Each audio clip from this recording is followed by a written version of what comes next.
Objective complete. So before we really get back into this, I want to share a quick story. So, I didn't even upload the VOD from the previous episode because I was just that exhausted. I really did just hit stop, wandered over to bed, and laid down. So, I lay down, and I'm like, ugh. I shuffle around a little bit, and I'm like, ugh. It's just uncomfortable, and I can't seem to be able to get any rest, and I'm just, ugh. And I spent, I don't know, maybe like a minute, not very long, minute, maybe two, trying to relax and failing at it. So I finally give up. I'm like, screw it, whatever. I'll get up, try to do some stretches, try to relax myself so I can get down to sleep. So I get up and look at the clock, and it hasn't been a couple of minutes. It was a little longer than a couple of minutes later. How much longer?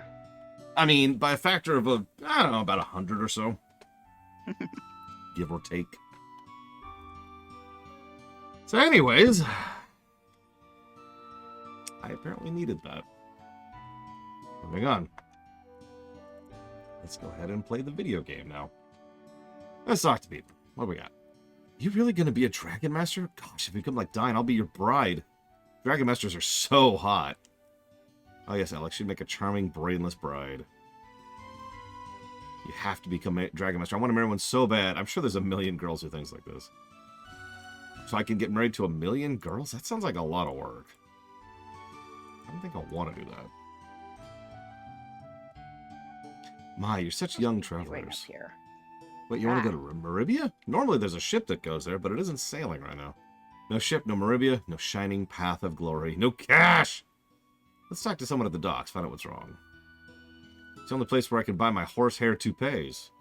Why do you want horsehair toupees? Specifically.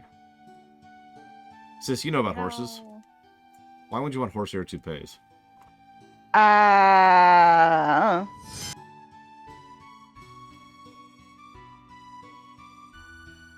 don't think you would. Well, that answers me. Man, be crazy, yo. Horsehair is very coarse. It is cheaper than human hair, but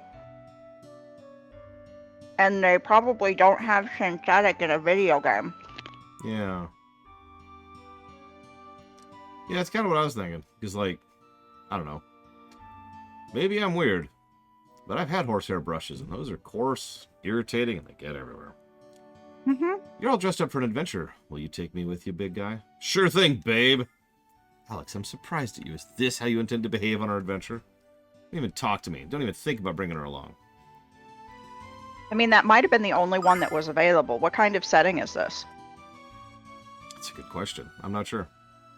I know the only thing I know, and this is just because someone in chat spoiled it, is we're on the moon. What sad little creatures. Even though they have wings, they can't fly. That's almost as weird as a talking cat. Yeah. Wait, but hey! On the moon, there should be synthetic. Right? Maybe? I don't know. Let's not stand too close to the chicken. People might think we're chicken filchers.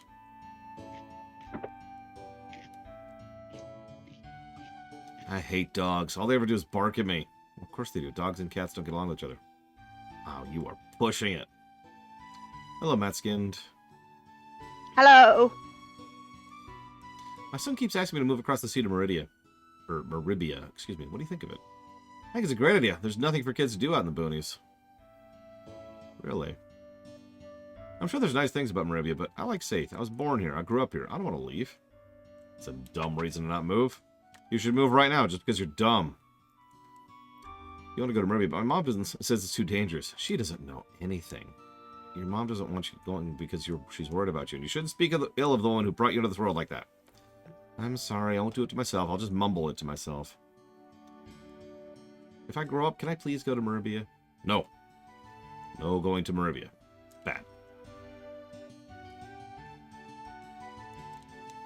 I want to be a cat in my next life, so I have an excuse for being moody. Since when have you needed an excuse?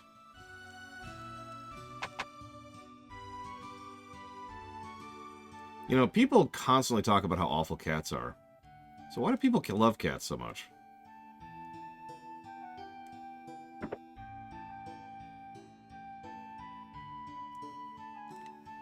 You children are going to Merbia. You should pay a visit to Hell Mel. Mel is one of the 4 heroes. He's idolized and considered a hero by everyone who knows him. Of course he is, because he's the most powerful person in the city. But he's filthy rich. You know, I'd say that people don't like people just because they're rich, and then I remember how popular Elon Musk is. Merbia is governed by Mel de People Alkirk. like people just because they're rich. Yeah. A fellow beastman. Hell, Mel is our hero. I'd gnaw my own foot off just to meet him. And people like Elon Musk because they're stupid, not because he's rich.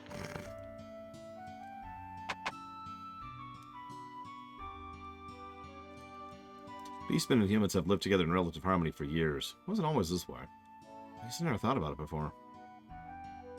That's because you're the exception, Null. You don't have any prejudice towards beastmen, do you? Of course not. Only against cats and dogs. Death to cats and dogs.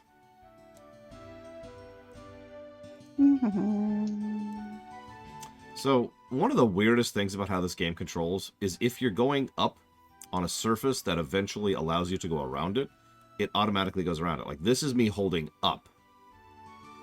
You see that? See?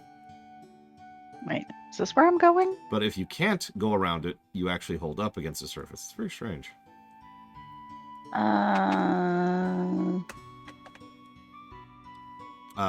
I mean, probably not, Pika. We don't even do movie streaminations. Nope. A truly elite magician wouldn't have any business Be here. in allowed to Safe. do movie streaminations. Well, no, I could do it same way I do shows, but it would just be irritating Boring. and aggravating and awful. So, no. Mhm. Why are you apologizing? It's fine, Pika. I throw my shoe at you. All the cats here seem female, and they all like you, Null. Knock that off. Bad kitty. Oh. The biggest city on the mainland is Merbia, founded by Mel, one of the 4 heroes. Boats frequently sail there. Boats frequently sail there. Oh my goodness, you're adventurers. This is the first time I've seen adventurers in forever. You remind me of a young dragon master. Dine became one of the 4 heroes after setting up for an adventure. On his way to Merbia, Dine met up with Helmel, who was one of the most feared pirates on the seas. After fighting for 7 days, the 2 men were so worn out they declared a draw. Helmel settled down to a quiet life in Merbia, while Dine... Oh, I'm getting old, and so is this story. You know it. Dragon Master Dine also set out an adventure from Saith. What if Dine was going to sell the diamond, too? Ramus, you're an idiot. Oh my god, I'm stuck. Okay, there we go.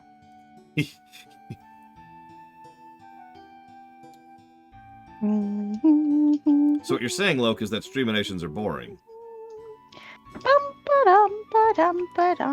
Why do dogs hate me so much?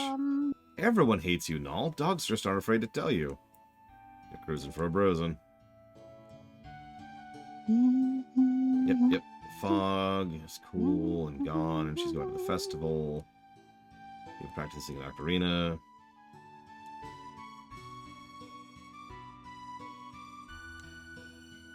What? What? Oh, yeah, okay. Repeat dialogue.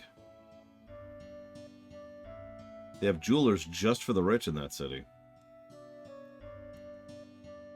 So, this is a remake of, I believe, a re-release of a game that came out back on the Sega CD. I could be mixing that up, because this game has like 7 versions. Dragon Master Dine hailed from the nearby village of Berg. He's gone now. Meld Alkirk of Merbia, a Herculean beastman known as Helmel. Lemia Asa, leader of the Vane Magic Guild. She's not young, but she's certainly beautiful. And the great sage Galleon, premier of the city of Vane. He was Dine's best friend. Yep, cutscene. Hey, Blade Chaval. This is an interesting art style for a cutscene. I wonder which one you're watching. One you haven't seen yet. Oh, okay then. I'm sorry, did he just say this is a wretched hive of scum and villainy?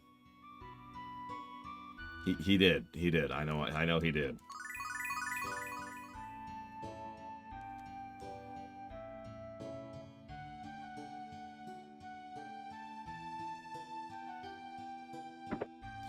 Hello, Maverick K. What's going on? Welcome to stream.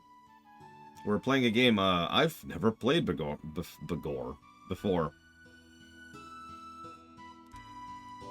I know every time I say that, people are like, "Oh my God, Lunar is so popular and so well known and so amazing." And I'm like, "Yeah, I heard about Lunar like I don't know, a few years ago, 7, 8 years ago, something like that." It completely passed under my radar.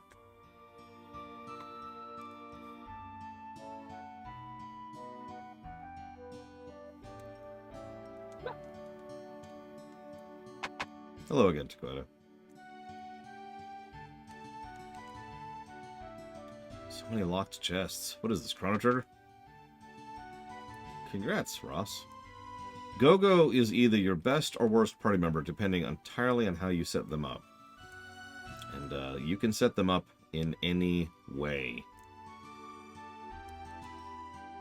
You know, I've heard that Brett the Gambler hasn't been beaten over 20 years. Captain said he'd do it and put our sea chart on his booty. Brett cleaned the poor full out. Now we can't set sail.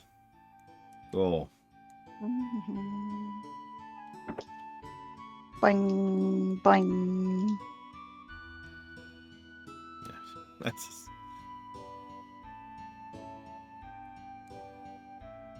So yeah, the Wait, boat's what am I stuck supposed to here. be doing? Probably Talk because they to don't see him to charts. go where? Yeah, that sounds about right, Ross. For the record, I am glad you're enjoying it. What? I have to go back to Silver Moon before somebody sends rangers to search for me. Well, yeah. I'm not skipping any dialogue, prisoners. I'm just not reading it all out loud. Look, see? Nothing new. Nothing new. Nothing new. Several people are... If you have 2 dragons left, they're in the final dungeon. I skipped the quest? Congrats, you skipped the quest? Question mark. Yeah, the chart's in here. We've got to go gamble for it. Yeah, in order to get the sea chart, we have to go... What? How am I skipping this quest? I haven't even gotten to it yet. And yes, I have seen that there's a new Mana game. We'll see. Trails of Mana was certainly very fun and has one of the worst stories I've ever seen in an RPG. He's not talking to you, Luna. He's talking to his beer.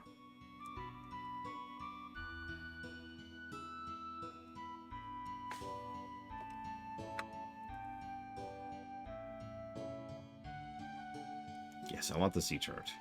So let's gamble. Can't wait till we can fly out here. When do we get to fly out here? Never. Heads or tails? Why? Heads or tails? Tails. Sorry, it's heads, not tails. I reckon that's why they call it gambling. Just one more game. I don't want to leave you broke. How am I fatigued? I'm on a flight path. Heads or tails? Tails. You're the worst gambler I've ever seen. It's heads. Now give me my money. Hey, Alex?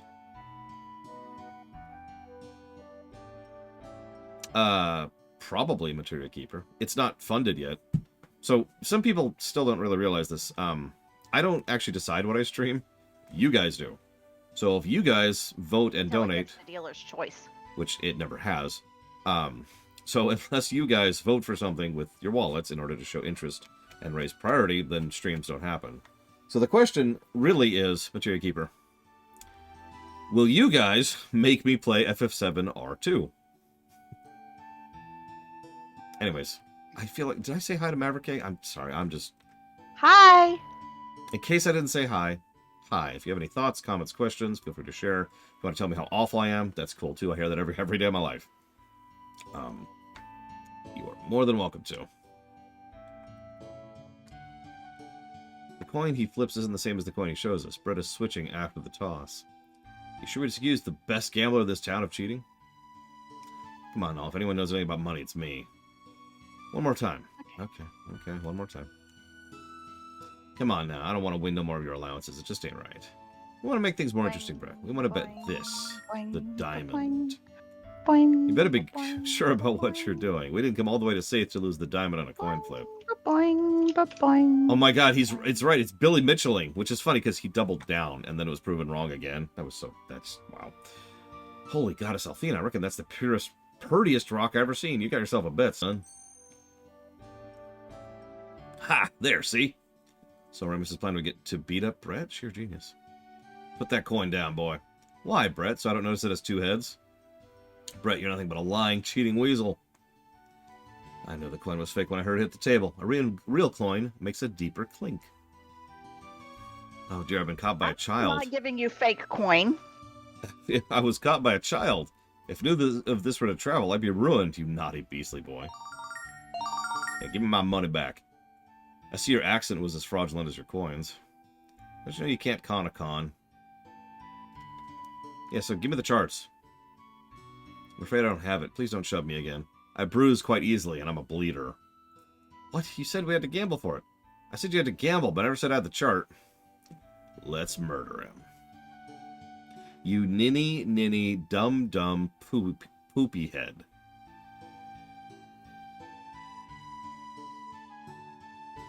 You ninny, dumb, poopy head?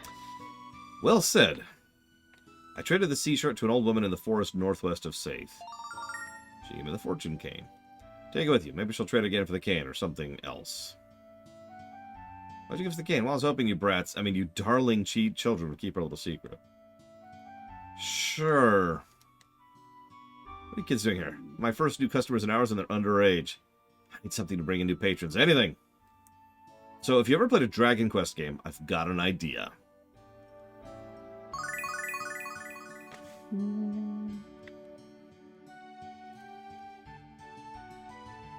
That's really funny, Sarura.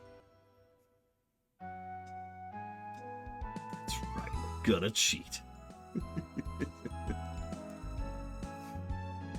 Oh, crap. Oh, they're ignoring me. Cool. Oh, because they're only level 29. There's level 70 stuff over there, so why is this stuff only level 29? You never know, Crazy Norse. No, don't fall off a cliff. My sister has fallen off a cliff. No, I didn't fall off a cliff. She came close to Barely. falling off a cliff. Mutant Ant. Now we're playing Fallout. She's fine, Traxia. You'll make it, Pika, don't you worry. You got tons of time. I'm fine. I'll give you one guess as to the video game she is playing. I'm lost. Very good, Bladeball. I am, however, finally going to remember to turn my auto run back on. Oh yeah, did you ever find the key binding for it? Sis? I'm looking for it. Search option. Remember? Upper right? Oh, yeah. Breath of Fire 0.5. Remus, could you stop dying for 5 seconds, please?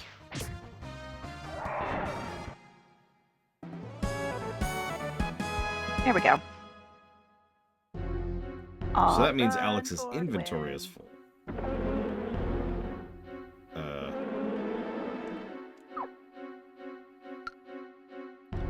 So what that means then, Crazy Norse, just to be very clear about this,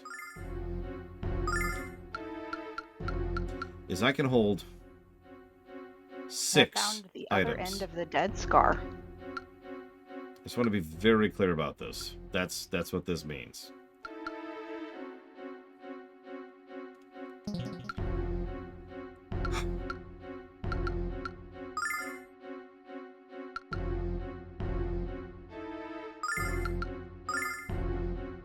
How many items can Null use? Or hold?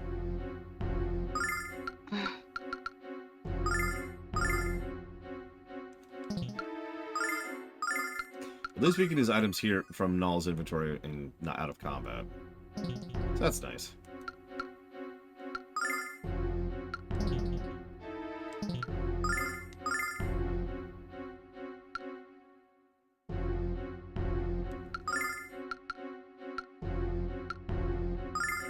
Am I supposed to be helping? Nope, I cannot interact.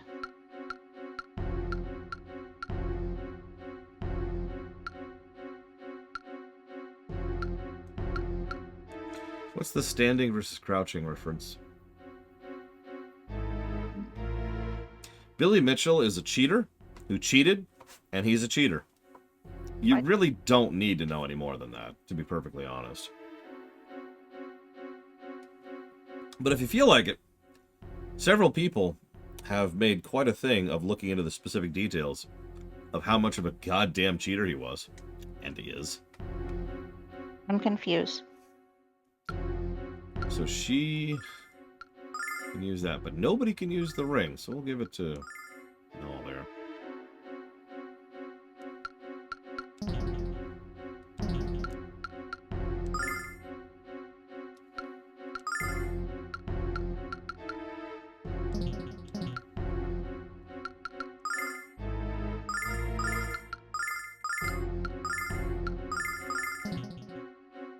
I hope you like FF16. Are they dead yet? Yes, they're all dead. You killed them all. I don't know what I'm supposed to be doing here. It's a really nice weapon, I'm supposed to kill that thing. I don't know what luck boosts, but sure, whatever. It was behind me. Why did it hide behind you? Oh.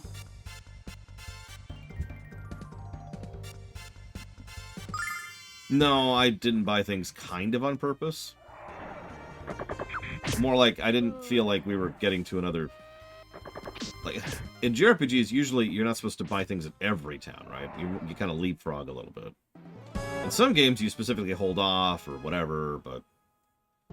Like in Secret of Mana, I tend to not buy gear until quite a ways into the game, for example.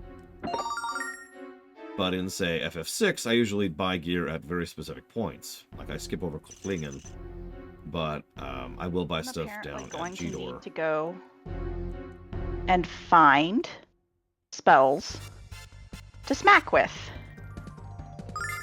Well, I think you really only have the 3, sis. You can also switch specs at will, freely, and infinitely. In combat? Out of combat. Uh-huh.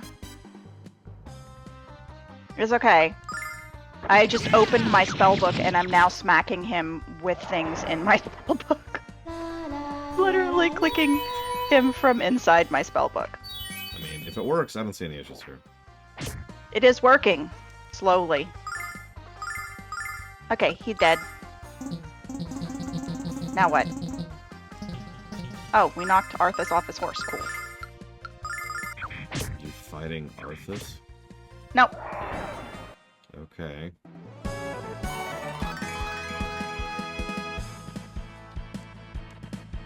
Well, congrats, Pika.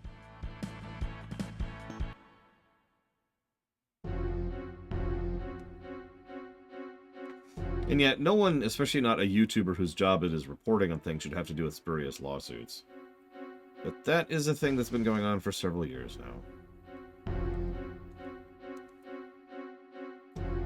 Yeah, Dragon Quest is another one that's a weird one, because in Dragon Quest games, it's almost always worth buying new gear in a new town. Because Dragon Quest games almost always make your progression more gear-based than level-based. So a new weapon could be the equivalent of 2 or 3 levels in some cases.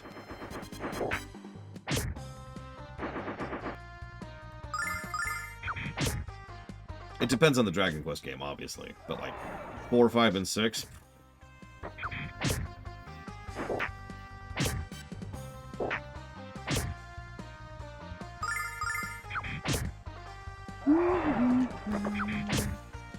Yeah, part of the problem is there's no real downside over suing somebody, even if it is a spurious lawsuit. So, why not?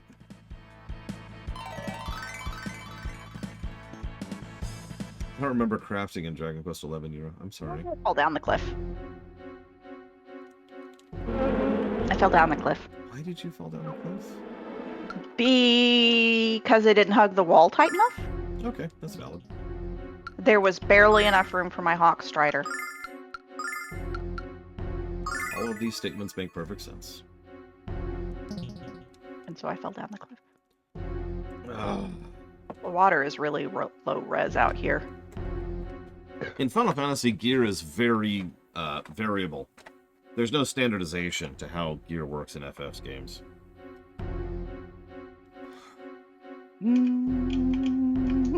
Hug the tree.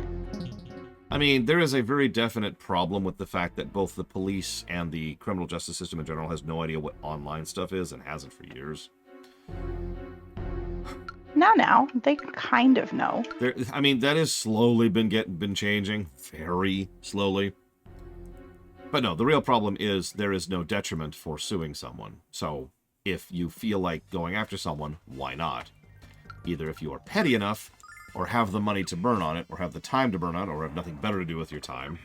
Or if you're trying to bully the other person into Submission. Into submitting, yeah. I mean, remember, the burden of proof is functionally on you.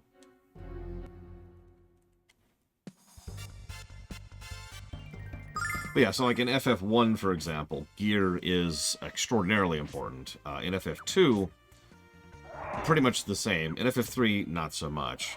In FF4, gear can matter, but it's more like gear matters when it has a special ability on it, not just for the raw stats. In FF5, same thing. In FF6 and onwards, they started leaning really into the specialty thing, like with relics. Relics often do more for your gear than the actual gear itself. Same thing with FF7, which by that point it was kind of standardized. Then you get to FF8, which is a very strange one, where you can beat the game with the same gear you had at the beginning of the game because there kind of isn't gear in FF8. And then FF9 has gear which matters more for how much it changes your abilities, you know, because you can learn abilities from gear, which is actually a cool system and I like. Then there's FF10 when you can customize gear to do special things, which is really cool.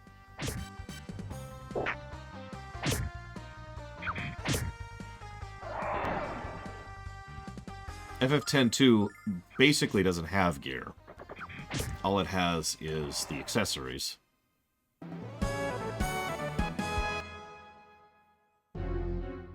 FF12 has lots of gear, and most of it doesn't matter. FF12 was like trying to go back to gear mattering, and I kind of loved it. Jesus, Spartan, you okay?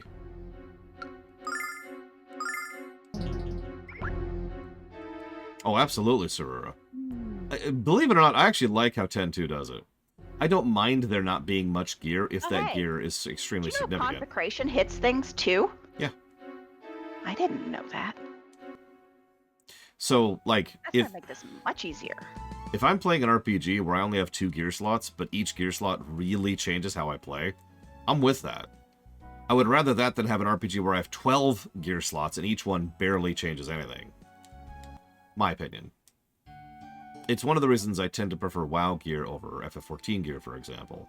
Because a lot of WoW sets, like set items or trinkets, will give you new functionality and actually change how you play, as opposed to just being a little bit more stats.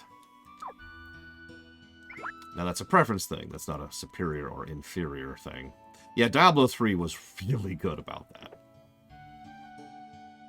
Diablo 3 gear is just so much of it.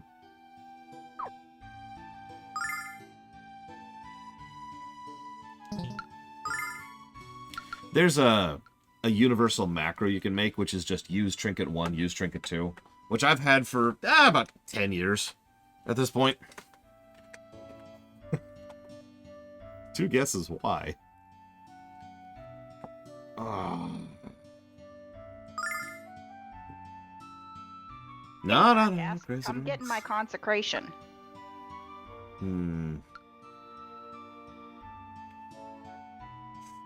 These aren't really big Uggs.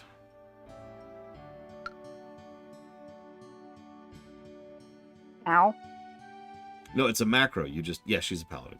You make a macro. It's really, really simple. Pound show tooltip, new line, /use space, and I forget the code, and then /use space, and then the other code. That's it. If you Google trinket macro in WoW, you'll probably find it pretty quickly. Bubble. I don't... Was there gear in FF13? Like at all? Oh, you jackasses! Oh, okay. Now that's a decent up to damage. I will go ahead and grab that. I legitimately don't remember. I'm not trying to bash FF13. I really do not remember if there was, if there's gear in that game. I remember there's not really vendors. There's just the little kiosks. But I don't remember what you buy from them.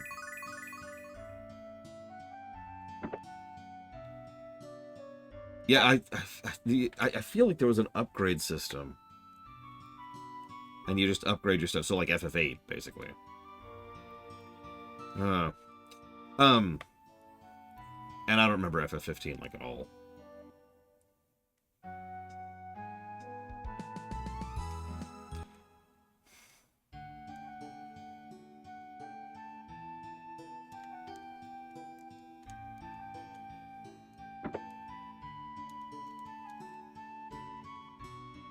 I've actually already been in this room. Oh, so this is why I missed the weapon store earlier. Because I went in here and didn't notice this door. Okay. I was actually wondering how I skipped the weapon store last time. So what role can WoW Paladins be good at? Tanking, healing, and melee DPSing. Ask me what monks can do. Tanking, healing, and melee DPSing. Ask me what druids can do. Tanking, healing, melee DPSing, and range DPSing. I think that's it. I think those are the only ones that can do everything.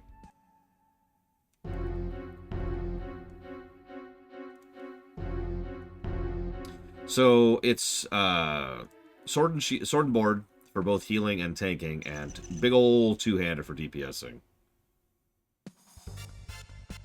I will say I haven't actually poked at Retribution. That's DPS lately. And I haven't poked at healing. That's what my sister's doing right now. She likes it. I can tell you about tanking, which is awesome. Paladin tanking's in a really good spot right now. Can y'all do more damage, please? I'm a healer.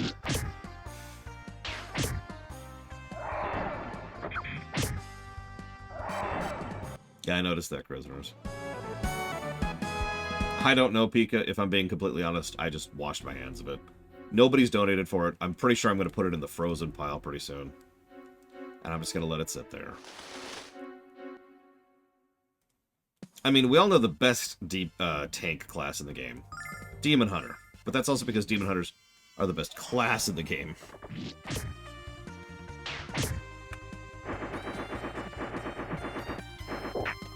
Now, I might be wrong. Because I've been told Evokers are even better. I did Rogue Tank last night. Sis can attest to that. And you only died a few times. Well, no, the last time when we actually killed Hadronox. And I was just sitting there like, evasion tank, and you were like pouring heals into me. So I'm just standing there with the boss on my face. It was working. It was. Cannot argue.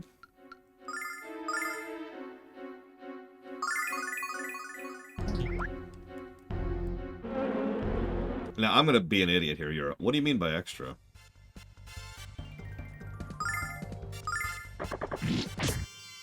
I was not standing in a patch of burning mushrooms. Oh, flashy. Okay, I could buy that. You know me, I love viscerality in class design, so... So hang on. Spartan says, what do I think is better? Tank Bear or DPS Cat? Probably Tank Bear. But then again, I should mention I've never liked Cat. Just like in real life, I'm not a cat person. You had a cat once. Yeah, years. And you liked Mateus. Mateus was I told cool. you Mateus passed, didn't I? Yeah, I am still sad about that. And you like Pocket. Pocket's okay, I guess. Although he does like to make a mess and noise, or not noise, the opposite of noise. Smells. I just threw away a pillow because of Pocket yesterday. Yeah, that wasn't Pocket. That was the eldest not doing her job. He only pees on things when he's pissed off at us. What am I doing?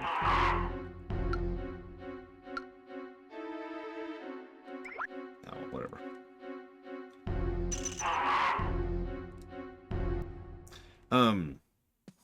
I really need them to do more damage. This is taking for fucking ever. And what's funny is what she just said applies to this game, too. I'm a healer, so I'm literally sitting here like, alright, here's a button. Here's a button. Alright, wait. Here's a button. Here's a button. Heal. Here's a button. Heal. Get back on your feet. Heal. Shield. Heal. You know, Button. you can swap to Button. DPS, I'm just saying. I could. Or I could just do this very slowly.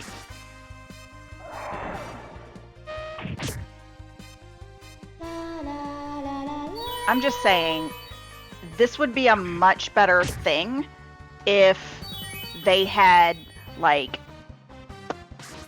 set it up so that it would work for all classes. My sister reminds me of Bragwin. And both of them refuse to play any other Spectre classes. I don't refuse.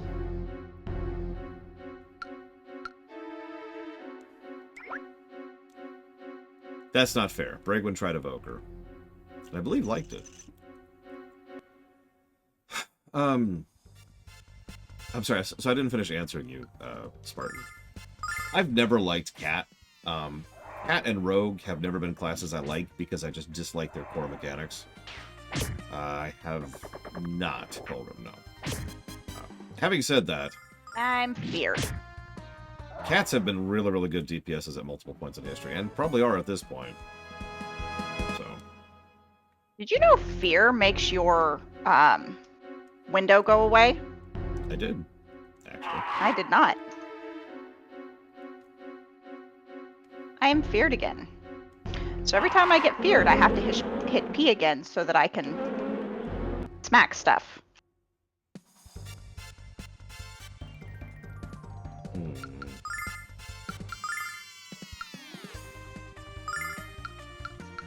Yeah, I'm feared again. And I'm feared again. I'm feared into the Sunwell.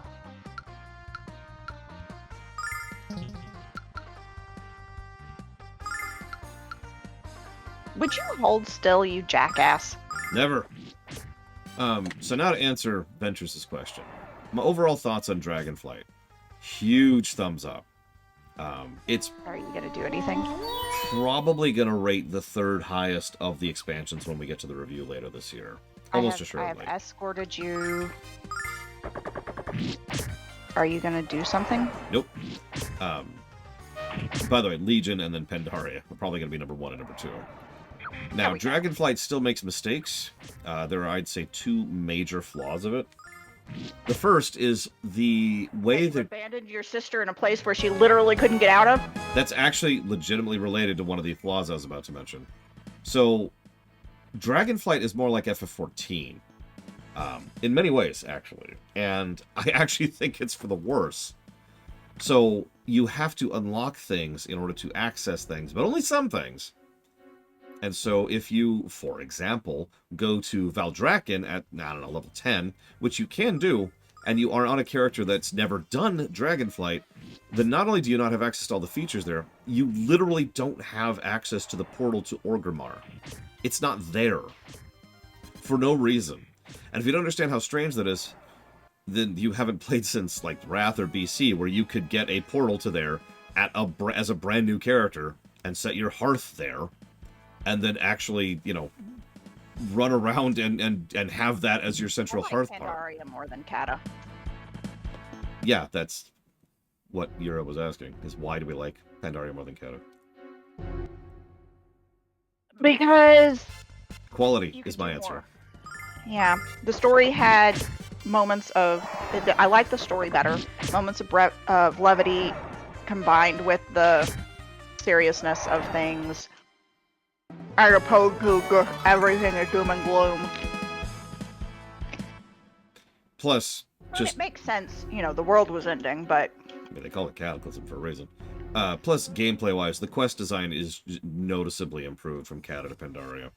Trust me, we actually went from Pandaria to Cata when I was dragging Evo through WoW, and the difference of going straight from Pandaria zones to Cata zones is stark. here we are. I don't remember how to teleport back to Org from here. I don't know. No, Evo's actually been really enjoying WoW.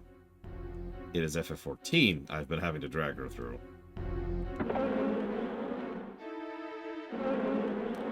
Anyways, so big thumbs up on Dragonflight. So flaw number 1 is that they're locking things behind unlocks, which it aggravates the crap out of me. Thing number 2, sorry. While talking about thing number 1, no thoughts, Pika. I haven't looked into it. I don't know. While what says? Well, I'm now in Undercity. Congrats.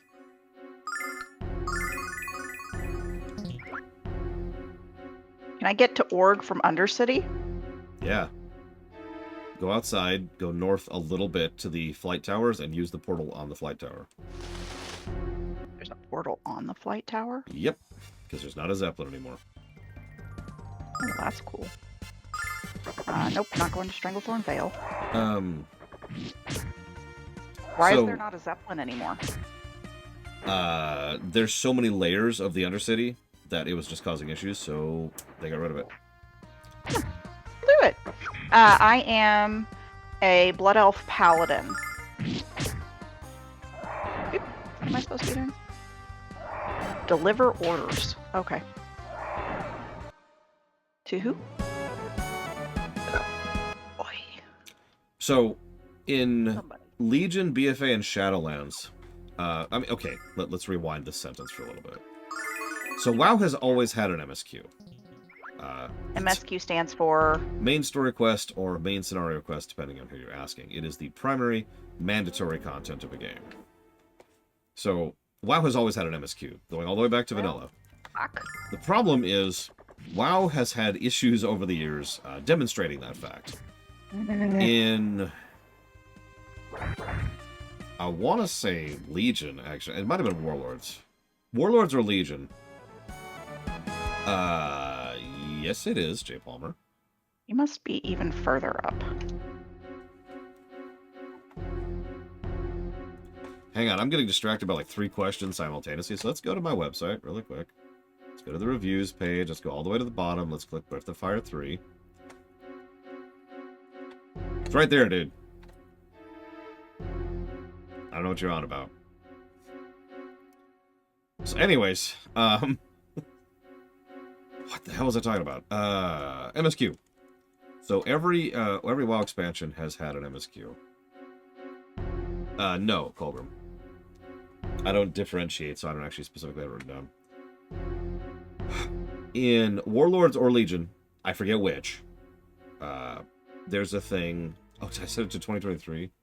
Oh, that's funny.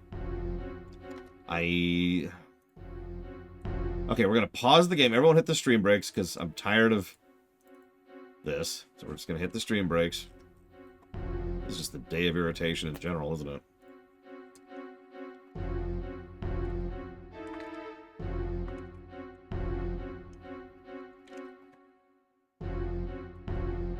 They started labeling the MSQ in Legion or Warlords. I forget which, to be totally honest with you. Warlords was a very big tech debt / quality of life expansion. So they did a lot to update the game under the hood. Everyone whines and complains about Warlords for some valid reasons. But honestly, Warlords was a godsend for WoW. I don't think it would be anywhere near and as good of a place as it is, if not for Warlords. Moving on. So,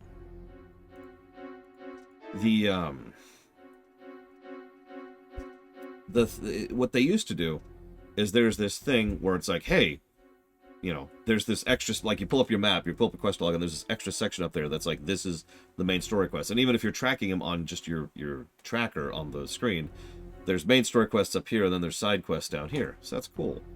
But they made one mistake in Dragonflight, and I'm not sure why, because it feels like they did it deliberately.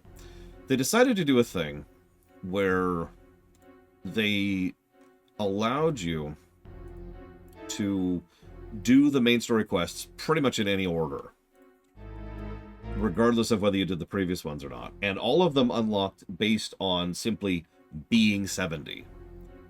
So, if, for example, you are a fresh 70 who hits Valdrakken right about now, you're going to be shotgunned with quests. And there is a definitive order to them, and nothing really indicates what that order is. Pax and I ran into that too. Now, we were able to suss that out pretty quickly, but it was still kind of weird to be like, okay, hang on. Let's figure out which order to do these quests in.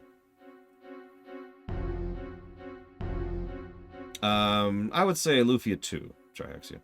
Does it impact the order the story comes at you? I don't understand the question. I mean, it'll reference stuff that hasn't happened to you yet, as if it did, presuming that you did it. Oh. And yeah, that's another thing. Dragonflight has been really good about catch-up mechanics in a way that I am actually hugely in favor of. Like, when we finally get my sister to 70, she's going to get geared inside of like a day. Just boom, here you go. And that's going to be awesome. But it is kind of weird in the unlockiness of it. Like, my sister, the moment she hits 70, could go right into the dream. If you understand the significance of that statement.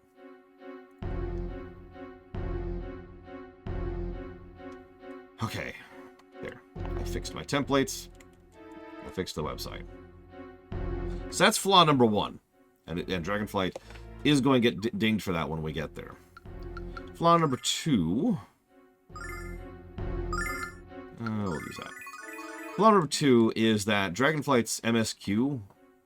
let me say that more differently. Its first and last MSQs are dumb.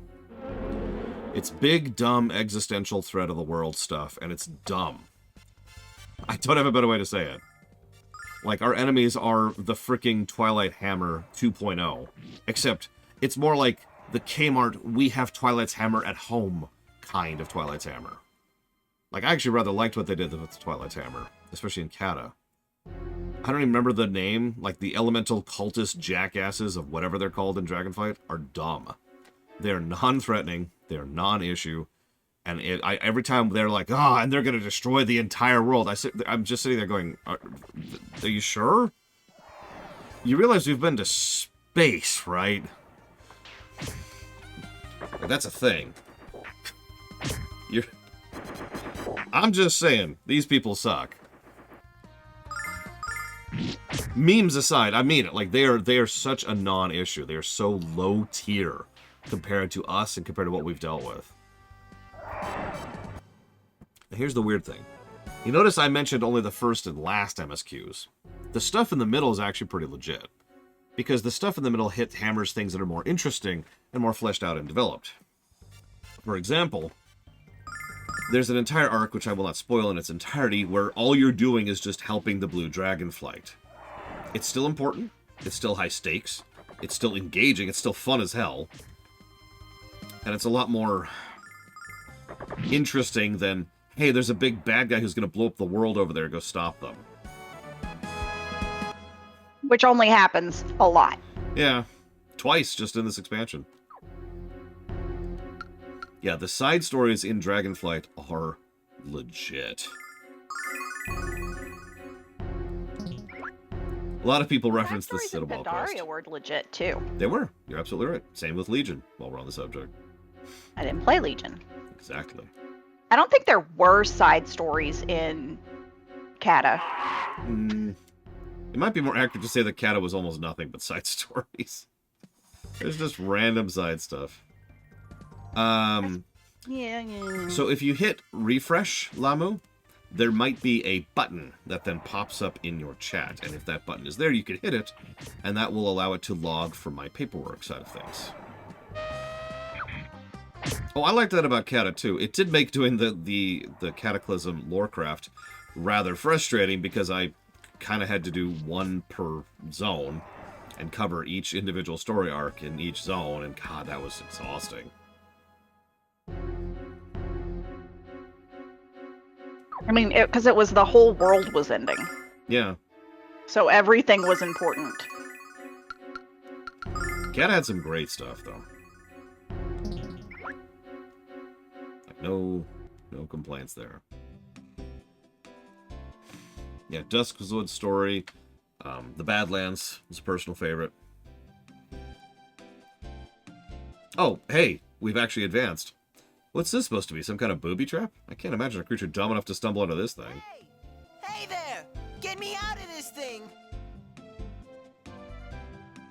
That sounded like it came from further up the trail.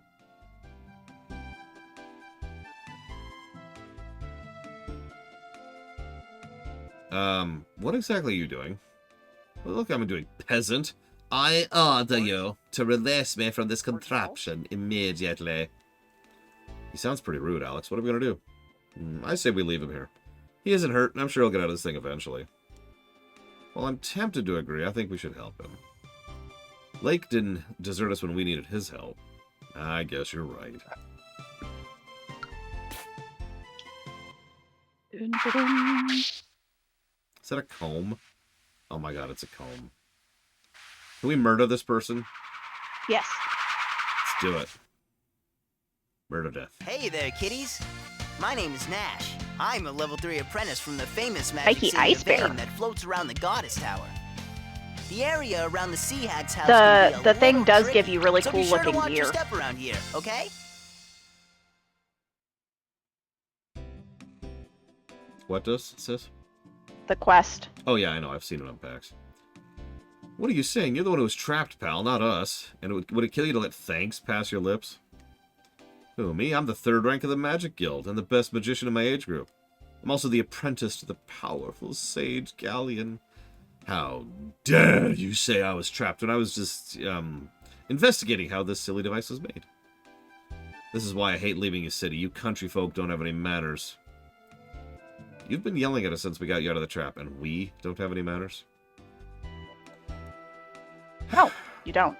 Hello, Nash. My name is Luna. We are all travelers from the village of Berg. These are my friends Alex, Ramus, and Null. Are you also going to visit the old woman? You should join us.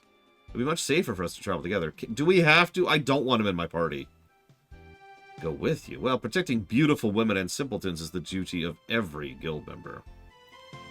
Alright, I will travel to the hag's house with you. I just hope you all appreciate my exceedingly kind gesture. Oh, mwah, mwah. He's making out with himself. Hi, Roxy. Hello, Original Gamerhoff. You said you're from Berg, didn't you? I've heard the girl with the wondrous singing voice lives there. Do you know of her? I know Lona's really good, but I don't know about wondrous. You're the singing princess of Berg? I would love to hear you sing sometime. Alright. I'll hold you to that. Now let's have a few words with this whole bag. Who put you in charge, Buster? Yeah, can we kill him? Please? Just please let me. Well, the hunter's about ready to die again. He has Mia's bromide.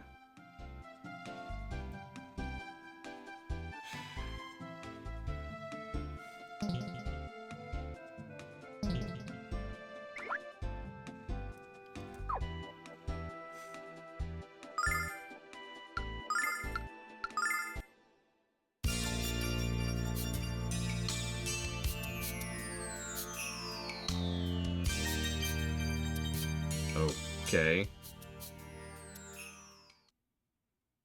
Well, it's no Witcher 1, but I'll take it. Thank God. I bet these poor chickens are food for someone. Well, yeah, they're chickens.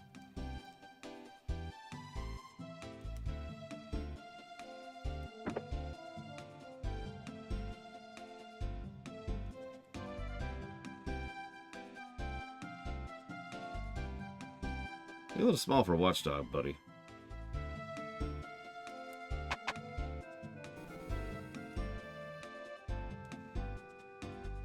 Did she just go? Okay. Oh, the pricking of my thumb. Something nasty, tasty this way comes. Hello, children. Don't you look delicious? Delightful. What is your business with me? You want the sea chart? Well, The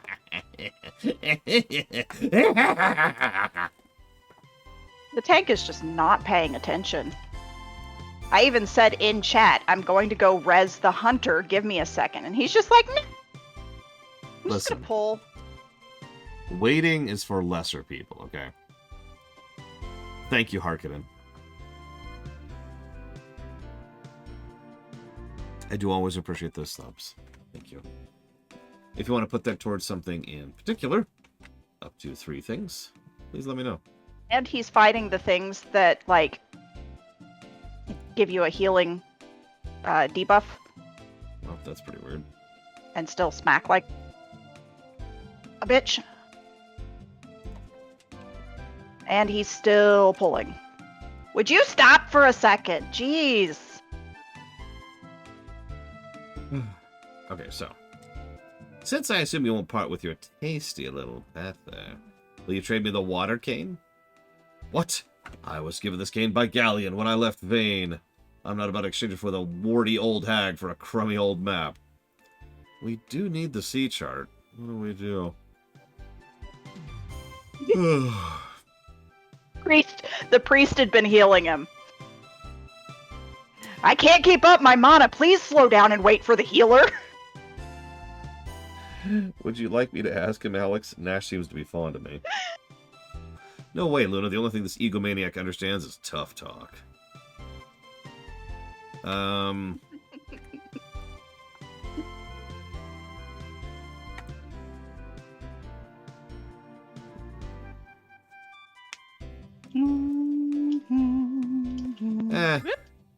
Nash, without the sea chart, we can't sail to Killing the Maribia, priest. and we desperately need to go. I'm begging you, please, will you trade your cane with the old woman? Hey, Nash, need help picking your chop off the floor? Luna, there's no way I can turn down a woman as lovely as you. Thank you, kitties. Here's the sea chart. You know, these days my attack magic isn't what it used to be. With this staff, at least I can feel safe when I go walking. You won't let me watch your cat for you. My stew pot's not the same without some tender meat in it. Alex, you and I are best friends, right? Then let's go before she decides to cook you too. Oh, you can't take a joke, cat. Besides, with this staff, I can catch my own cats for supper. There's the fortune cane. I've looked everywhere for this. How nice of you children to bring it to me. This hag is shameless. One more snappy remark and I'll turn you into a soup that eats it like a meal, cat. Of course, I was just kidding, cat. I'd never cook you. Hold me, Alex. Hold me and don't let me go until we're at the front door. So we just gave away the staff for nothing. So that's cool.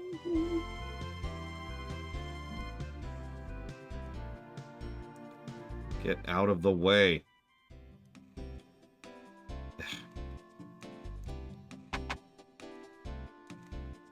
I hope these little critters don't end up where I think they do. It's fine. Tongue of frog. It's not just for breakfast anymore. That's the other white meat. Looks like there's a frog in there, or a snake, or both. I don't feel so good.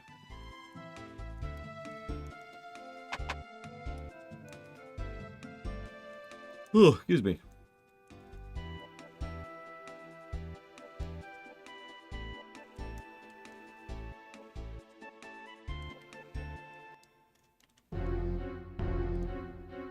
Yep, into the pot we go.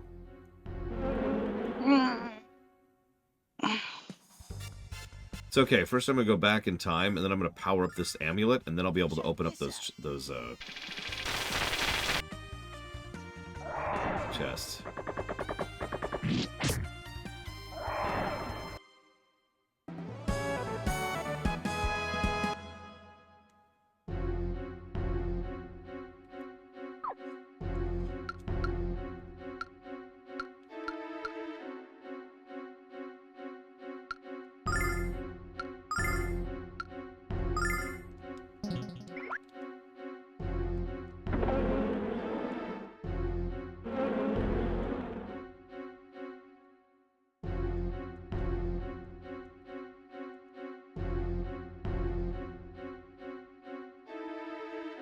I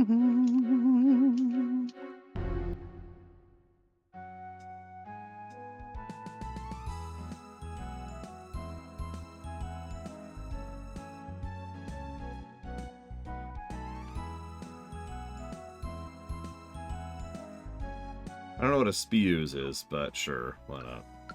Just for you. He's got Thunder Bomb, which we I already have saw. another tank who has decided he's going to pull multiple trash packs and the boss and go running off to God knows where. I mean, I do that too. I'm just good at it. Yeah, but these guys silence. I mean, yeah. Which is why Wait, I'm good at it, so I don't do jack that when it's off. going to cause issues. I wonder what's going on. Everyone looks so busy. I bet they're just And trying to fear. finish up their work before dinner. That reminds me, when And do it we eat? Cleared him out of LOS. He's fine. He doesn't need loss. Yeah. Oh my god, what? I can't seem to play this game without constantly getting interrupted. What?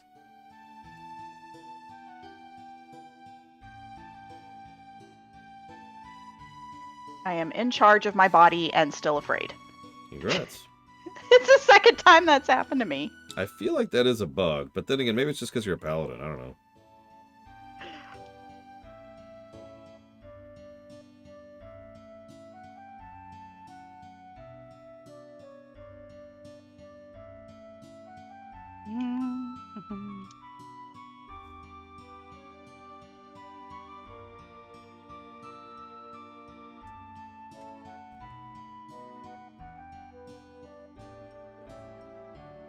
So far, my thoughts on the dungeons are pretty similar to my thoughts on the game as a whole, and I hope Crazy Norse doesn't jump down my throats over this.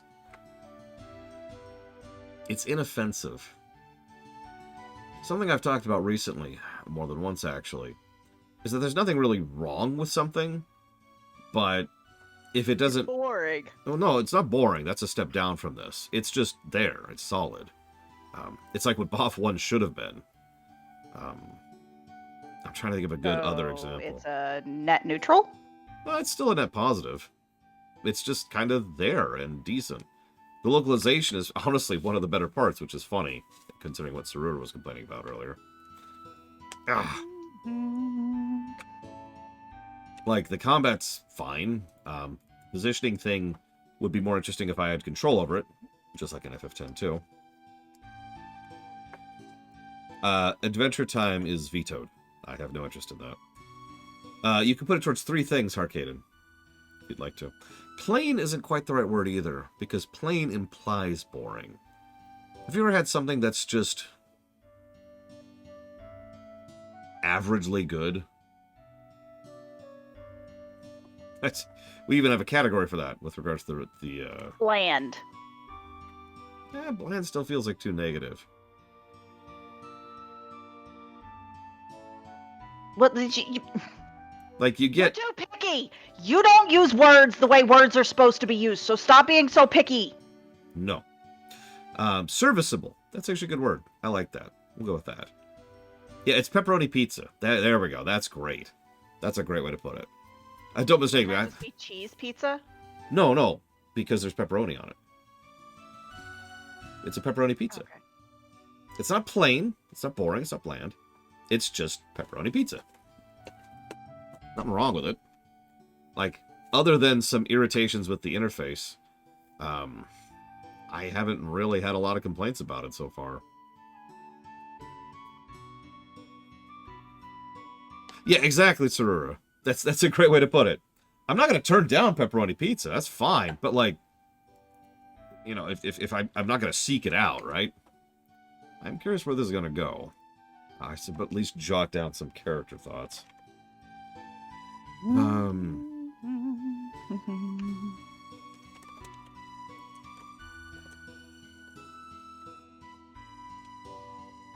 Oh, that felt good. What's the name of the jackass I want to kill? Left. That's a really bad name. No wonder I want to kill him. Ladder. That's a... Who would name their child Ladder? Left ladder. That's his name. Oh, okay. It's of the Ladder clan. That makes sense.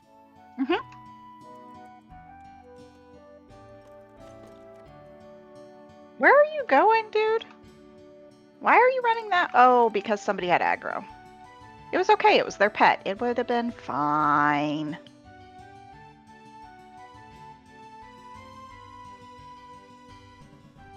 And I do not. Hey, there's that button, Lamu. Anyway, sorry. Thank you for the sub, Lamu. Hi, Lamu. If you want to put that towards up to 3 things, please let me know.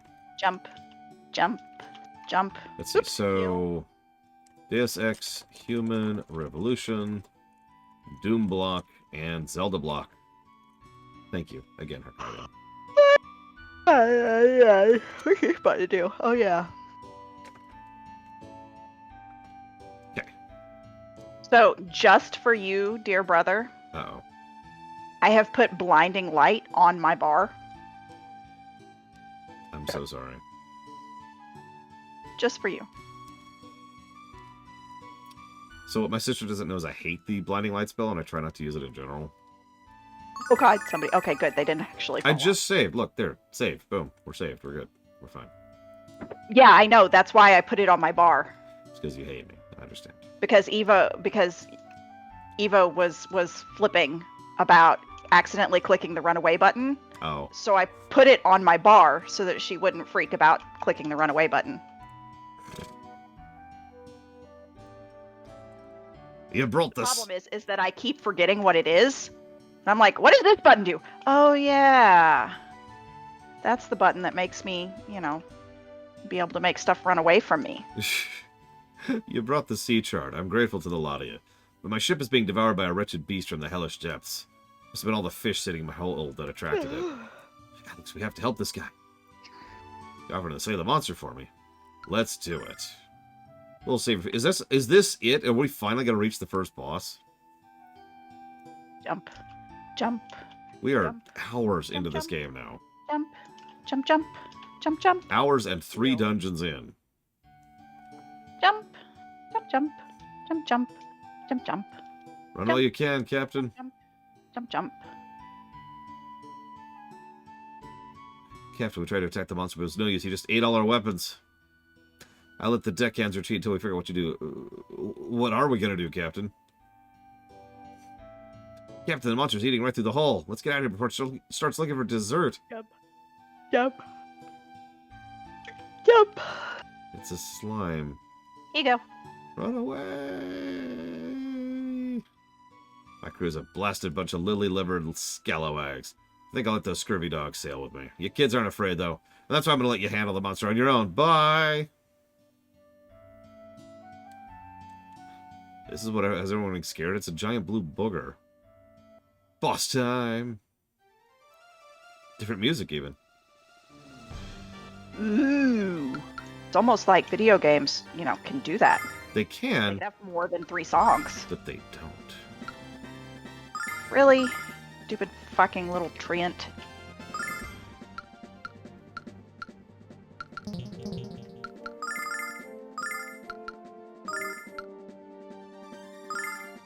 Yeah, we can just take the ship, right?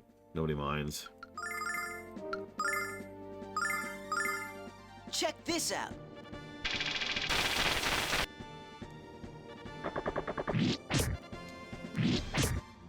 I don't blame you, Ross. You have Mog in your party, right? I should warn you, there's an exceptionally difficult boss at the very top. Probably the hardest boss in FF6. At least if you're not prepared for it. So, be warned. Jump. Jump. Jump. Jump, jump. Jump. Jump, jump. Jump, jump. Heal.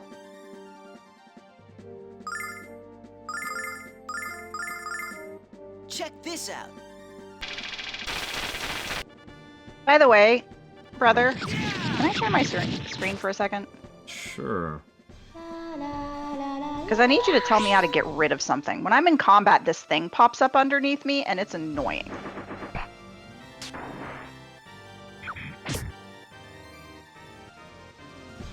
God, he is healing for 90 around. That's crazy. Okay. Do you see it?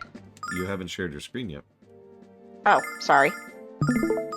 We're Hey. fighting a Check boss. this out. What am I looking at? This right here. How do I get rid of that? You don't. That's your holy power indicator. I have it over here, though. How do I get rid of this? I have it twice. Okay. Finish the boss and we'll try to figure something out. Okay. Finish it!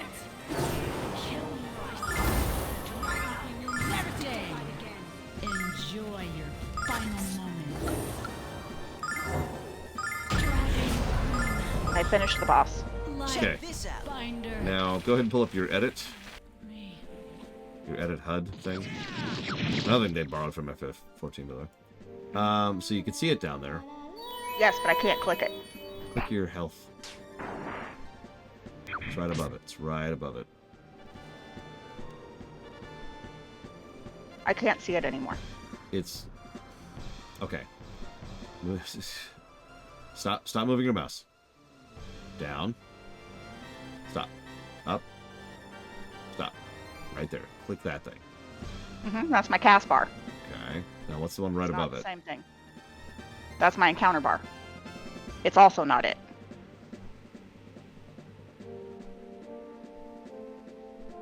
Well, you're screwed. Alright, so... Okay. I legitimately don't know why you would want to get rid of your holy thing, and I'm not sure how to do it. I to have it begin right with. here. I don't need it under my character, too. Maybe try, this is a guess, but maybe try looking into your options and look for, God, I don't know what to search for this. Search for, nameplates. Okay. As in search. Use the search bar if that exists. Oh. Check this out. Hang on, let me make you full screen.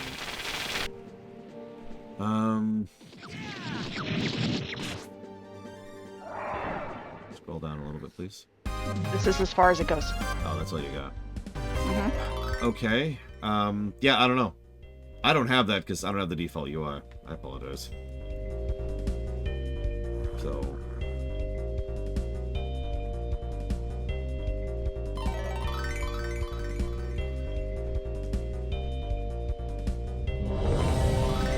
Dungeon's ready. Alright, how many of you in chat immediately were like, hey, dungeon's ready? Range has increased. Holy crap.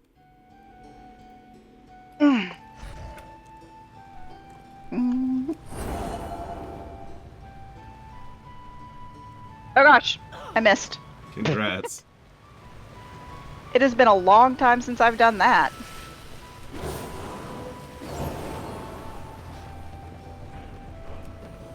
Apparently I'm not the only one who missed.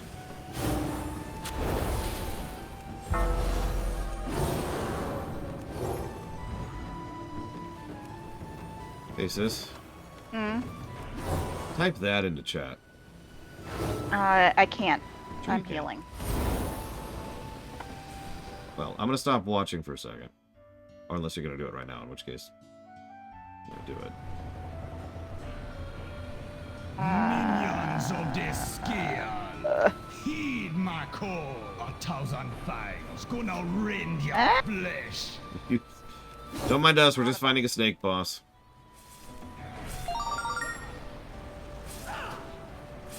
You are Yeah. attempting to run a custom script. Allow. Yeah, it's Yes. up to you, of course. I Now, did not do anything. hang on. Let's see if it changes anything after you get into combat one more time. The greatest in Okay. If Somebody it doesn't, then it doesn't, and that's that. It is a little bit old. Okay, well. First one who ran away There gets to you go. swab the slime off the deck. Do. Honestly, don't think it's gonna work. You're pretty much asking to get rid of your health bar. Nope, it's still there. Yeah. Okay. Well, I tried. I'm sorry. I have failed you. Why do I don't have aggro? Tomorrow we're going to be in Hunter the has biggest aggro. city in the world. What do you think it'll be like? Will the people be friendly?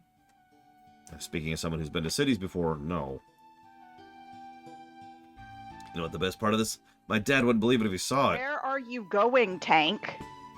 I'm just happy leaving this hillbilly haven behind. God damn it, Nash. A person as sophisticated as I am needs the commerce and culture of the city. I also need people who listen to me when I am speaking. Let's go get some rest, and a snack, too. Fighting that And monster I'm made me sad. hungry. Good idea, Ramus. Oh my god, can you stop dragging them on top of my face? So enemies are stronger, and I get less gold from them, Sarura? Or is it the other way around? Because now Krazenor and Sarura are disagreeing with each other. So you two should, like, fight it to the death, you know? I'm sorry. +1 to indestructible. What? Congrats. Why don't you go up ahead? I'll catch up. What Oh. is indestructible? It prevents something from taking durability damage. Oh, cool. So it's the exact same thing that I already have, except it's indestructible. Mm-hmm. That's Alex, nice. something's up with Luna. You saw the look on her face. Let's talk to her. I mean, yeah, duh. Sup? Alex, I'm not going to Merbia with you. I'm staying here. Luna, I don't understand. You're a healer. We literally can't do this without you. Alright, tell you what. I'll let you go if you give me all your money so I could go buy enough herbs to replace you. Everything you've talked about, everything you've dreamed of since you were a boy, it's coming true. You're on a great adventure, just like Dine. You've done 3 dungeons and a boss now. That's incredible. I always told you I believed in you. But deep in my heart, I'm not really certain I did. Why else would I be so surprised at what's happening to us? It's just so unbelievable. You've grown so strong, strong enough to venture into the unknown, with nothing but confidence in yourself and your friends. If I couldn't put all my faith and trust in you, how could you put yours in me? Luna, you're a healer. I don't even care if you don't trust me. I don't even care if you're some rando I hired from the bar. You're a healer, Luna! All I would be on this trip is a healer! You'd be a healer! I'm just gonna grab her by her hair and drag her onto the ship. Like, let's go! Let's go! I know you won't admit that, even to yourself, but somewhere deep down you know it's true. I've made up my mind. I'll watch you set sail in the morning, and then I'll return to Berg. That's another thing. How are you going to make that trip by yourself? You're a healer. My sister has just demonstrated how difficult it is soloing stuff as a healer.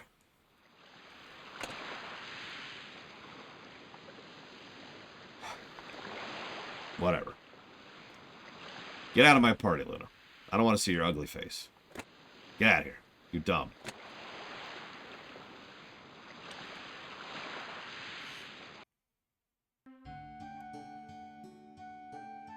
I guess in lore, we probably did clear the way. Like, in lore, they probably don't respawn. I've always kind of wanted an RPG where once you clear all the enemies in an area, they stay cleared. And I know you're going to say Undertale. It's not quite what I mean. A cute 90s mascot. Sure. Let me pull up my phone here. Give me a second here. Cute 90s mascots.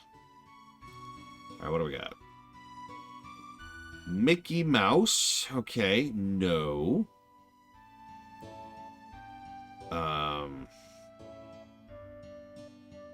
Barney the dinosaur? Really? Barney is not cute. Yeah, that's where my tone is at. And silenced.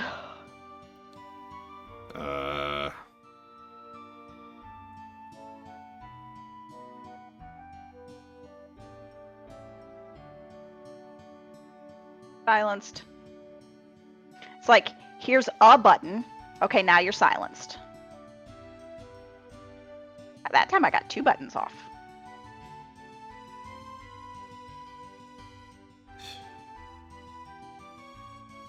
I mean, I guess there's all the cereal people that came out in the 90s.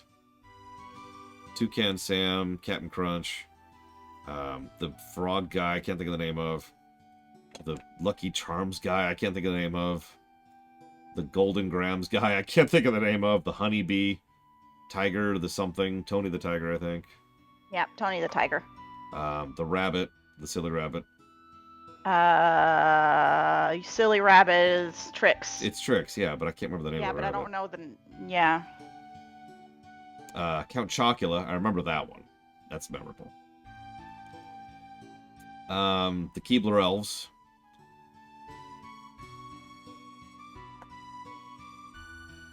Any mascots from an anime? My sister is a better source for anime than I am.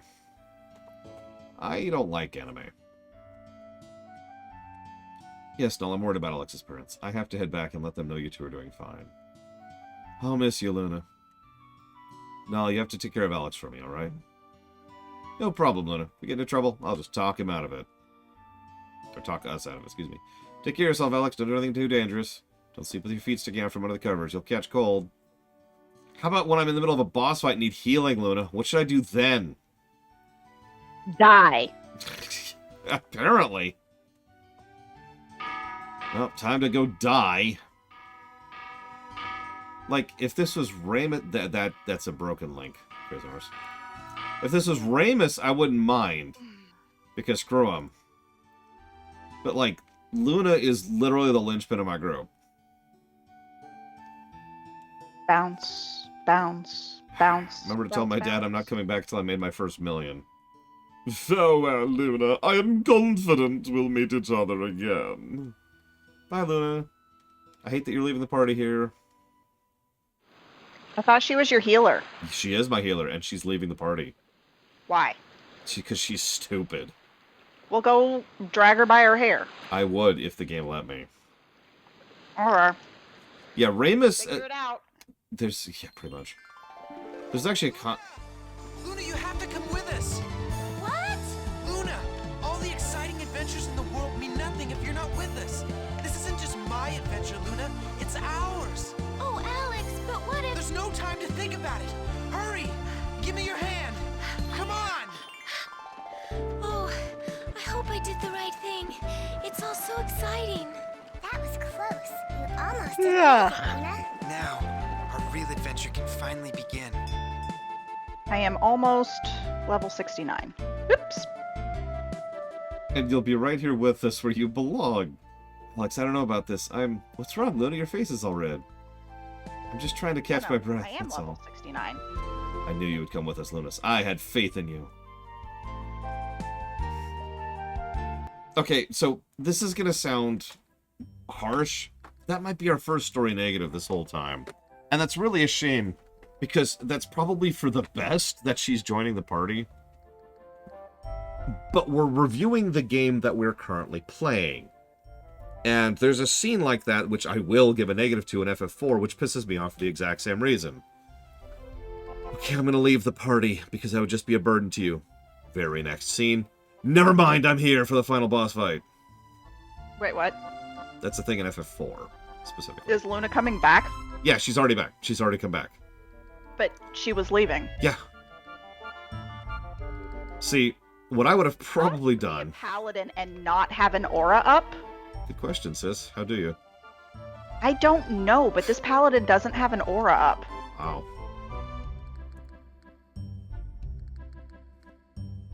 So I I was mean- like, okay, we only have one aura up, so I need to swap to the other one because there's another paladin in the party. Swap to the other one. Okay, we only have one aura up. Dang, I am level 70. Congrats.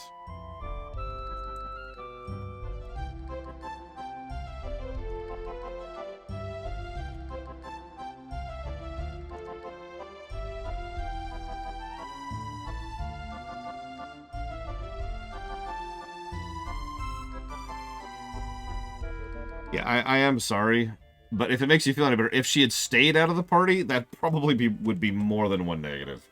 And you're probably thinking, well, hang on, that means they lose either way. Not. A little bit of a polishing pass would smooth this over. Oh, I shouldn't jump while I'm lightninged. Probably not. Oh god! Make it instead so that Oh, we'd already killed the boss. she's thinking about leaving. She's My debating it. bad. She's uncertain. She's worried. Maybe she's just Sorry, going to be a Mr. burden. Bank. And then during that same cutscene, that's when Alex says, nah. And he just says, nah. And she's like, oh, okay. No, you get my point. Like, during the cutscene, have it turn it into a discussion between the two characters. Have Alex convince her that she has a place there and that he wants her there. They go on board the ship. Cool. And at that point, smoothed over. No issues. Instead, this is the non-lethal version of the 5-minute, what do I call it? Shoot, the 5-minute retirement, right? I must leave the party. Okay, I'm back. I don't know about you. Kill the final boss. Oh. You got it, Lamu. Give me 1 second to jot that down. Yeah, it wasn't even 5 minutes. It was literally one scene, which again, FF4. You must leave. Big scene about them leaving. Go home. Okay, next scene. We're here. Okay, so let's going towards FF7R2, Paper Mario Origami King, and Yada Kudahi. And Yakuza 3R. And that's going to be several subs from Yada. Thank you, Yada Yada. Yada yada yada yada yada yada yada yada yada yada yada yada yada. Always appreciate those subs. Much appreciated. And you know the question. If you want to put that towards up to 3 things, please let me know.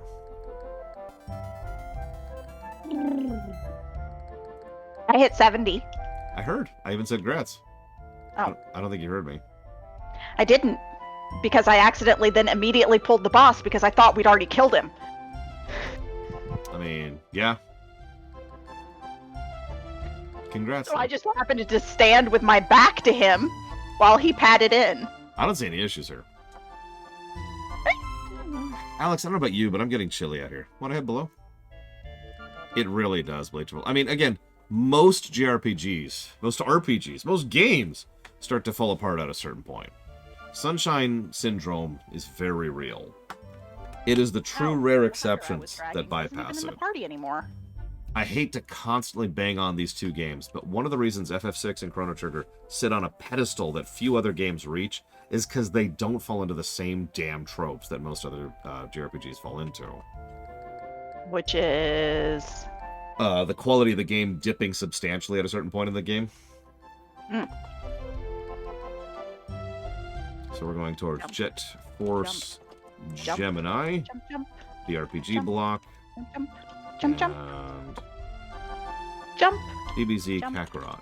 It Jump. lasts until it is dispelled, Jump. which is Jump, jump. very rare, Jump. Ross, or until combat ends, or until they die. I did actually notice that, Blade of Old. Jump, jump, I noticed that jump. there was a noticeable shift in being more like the rewrite versus being more like the original. Okay. Excuse me, sir, what are you doing? Steering the ship. Steering. Does that have anything to do with cows? No, I use the wheel to control the direction in which the ship sails. Wow, what great magic! Let's give the wheel a spin and see what happens. Oh, I don't like this magic all of a sudden. What are you kids doing? Don't ever touch the wheel without permission. Better yet, don't touch it, period. Captain would have me used as shark bait if he saw you do that. Please don't touch the wheel again. One mistake up here, I'm back to kitchen duty. You're no fun. See you around, Yada. Thank you again. Wait, Yada subs and then leaves. Yep, Yada's pulling a Luna. We're gonna start calling that pulling a Luna. I lived in Berg once, but now I make my home in the open seas.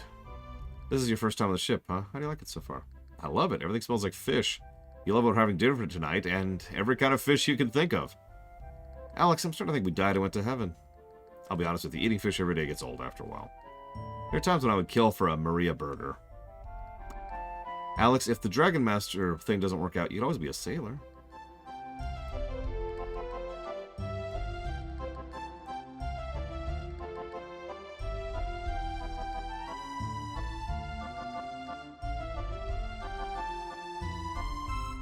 Excuse me, sir, what's this big pole for? This is a mast. We attach our sails to it. When the wind blows up, it fills up the sails and makes the ship move. Simple as that.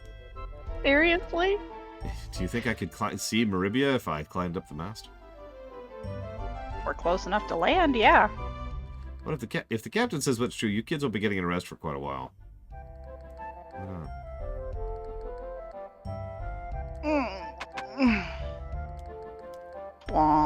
This is the first class cabin. In other words, why don't you go play somewhere else, brats? Just taking a look around, jeez.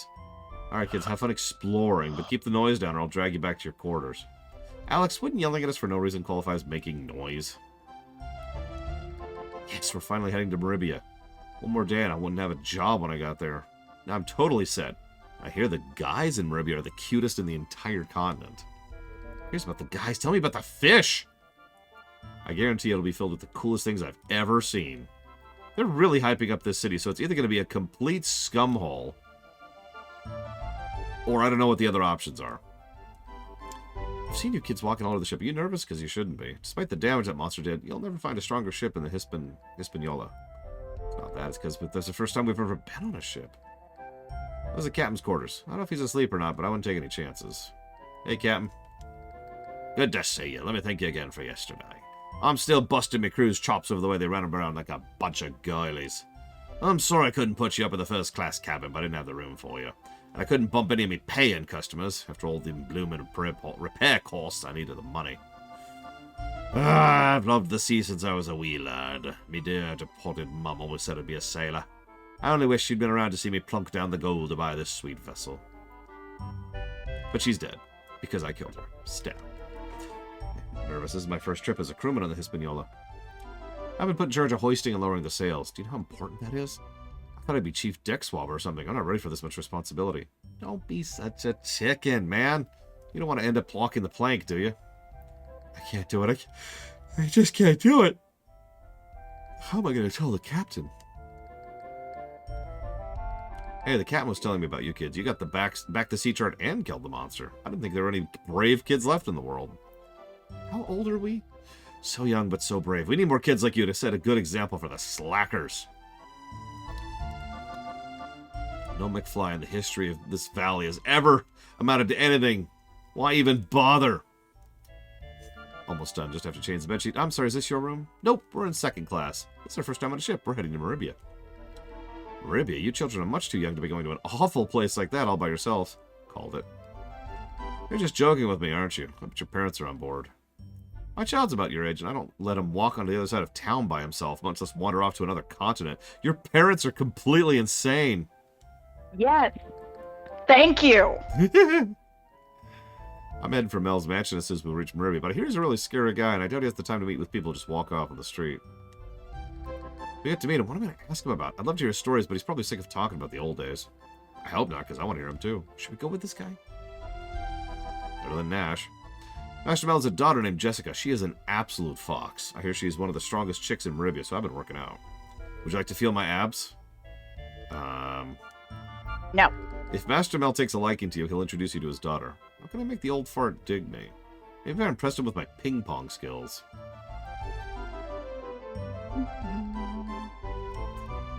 You've never been to the continent? There's so many places to explore. The sprawling burg of Maribia, led by the legendary pirate. Vane, the magic city floating high above Althena's shrine. Nanza, a mountain outpost bridging the Catarina and Marius zones. There's no limit to the adventures one can experience. No limit, I say!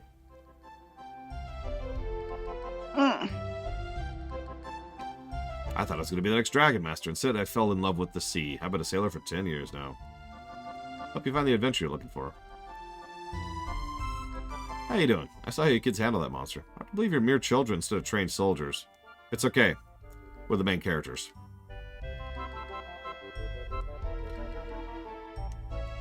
Don't forget to check out Black Rose Street. The people there are strange, but the items you can find are fantastic. I only wish one of those store owners would sell out to me. That street is crying out for a mini-mart. Alex, I don't think I've ever been so happy. We're on a fantastic adventure, and we're going to be filthy, stinking rich! See, if I'd stayed and listed my debt, it's going to get robbed, right? We're going to get pickpocketed the moment we step off the docks, and we're going to be piss broke. Yep. Because you're a kid. Yep. And it's a trope. And we have an extremely expensive diamond on us. Before you sell that diamond... Has reasons. I think you should meet with Mel. Mel sounds familiar. As well he should. He's one of the 4 heroes of the governor. He's a very friendly person. He might even be able to put up with your attitude. Nash, if he can put up with you, he can put up with anything. Alex has grown up so much since we set out from Berg. When we left, he was just a boy. And on the outside, he still is. But he's changed. It's all happening so suddenly. I wish I could understand these feelings. What's the matter, Luna? You look awful. Do you have to hurl? I do feel seasick now that you mention it. I think I'm going to lie down before I get any worse. Get towards the center of the ship. It'll help.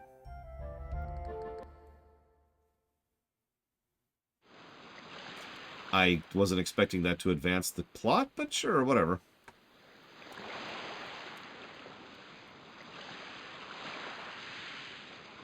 Go ahead, Czar. Luna? What? Huh? Where's Luna? Where'd she go? Let's go find her. There's only so many places she could be.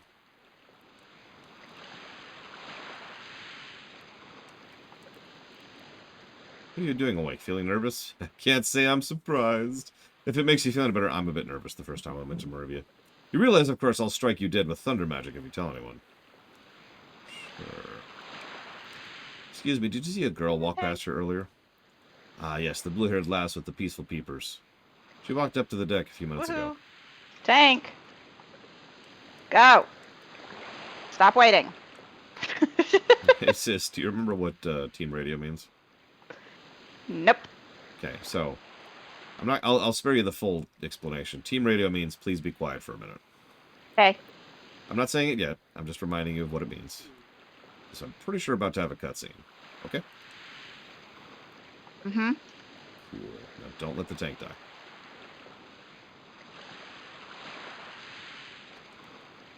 You're not gonna let the tank die, right? The tank's not dead. The boss is. Excellent.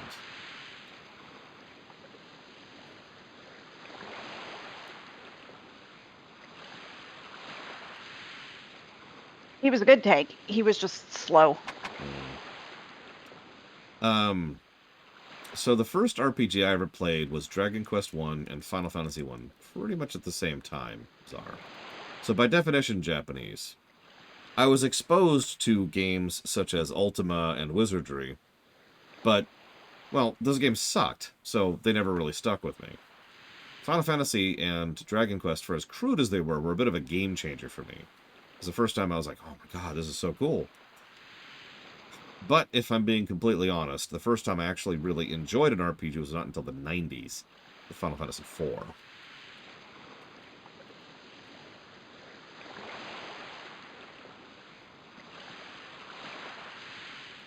Yeah, the Golden Box games were rough. Really, really rough. Okay, Team Radio.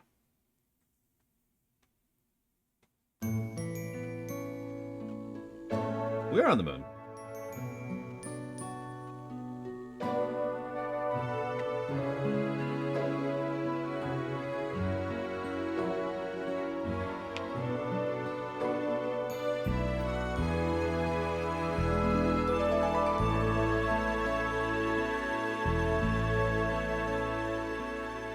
Wishing on a dream that seems far off, hoping it will come today.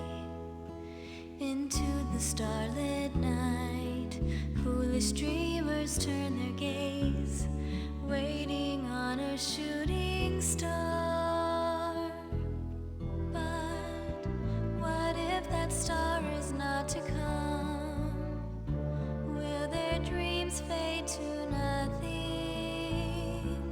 when the horizon darkens most? We all need to believe there is hope. Is an angel watching closely over me? Can there be a guiding light I've yet to see?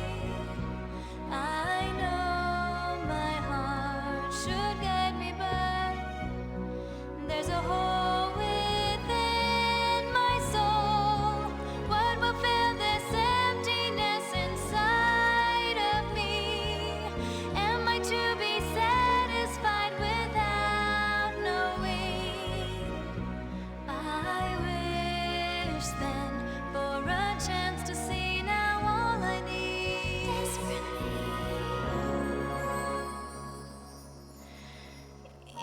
my star to come.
Cutscene's over, sis.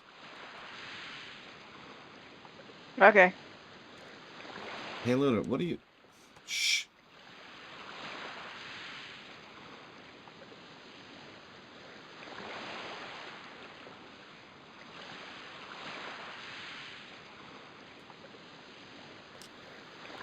I mean, I haven't heard the original song, Venter, so there's nothing to agree or disagree with.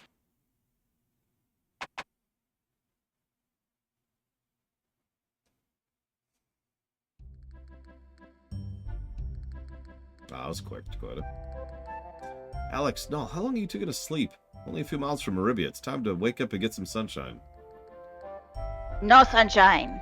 I hope your nose has a snooze button, because I'm about to jab it. Oh, and I'll quit your moaning and get up, you stumble butt.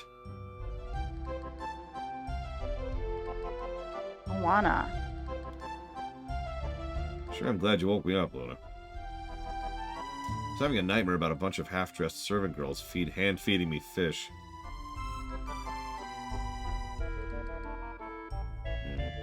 Excuse me for thinking you wanted to wake up sometime this year. Right. We're in Maribia. We're really in Maribia. Give me a juicy pinch, because I have to be dreaming. Let's see when my dad yell at me when I come home with a sack full of silver. I think Ramus is a little overwhelmed right now. Aren't you excited too? You don't have to be calm. It's okay to let go of your emotions. I don't know. I've heard Counselor Troy talk about that. Let's sell the diamond right away. That's the thing that's been burning in a hole in my pocket ever since Quark gave it to us. Yeah, sure. Ah! Why don't you two calm down? Maribia isn't going anywhere. Why are you so restless? You're just as worked up as the rest of us. I can report to because everyone knows you think more clearly when your heart's pumping. Don't travel too far from Maribia. Not because I'm worried about you. Because we'll need your help if another one of those monsters gets hungry. Oh,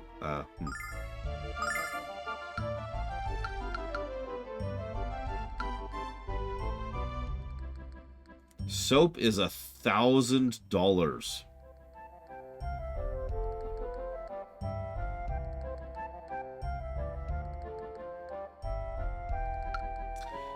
Generally speaking, I would try to play a JRPG that actually has a proper main character, like a Final Fantasy game, as opposed to a JRPG where the main character doesn't exist, such as a Dragon Quest. That's just my opinion on the matter.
Okay.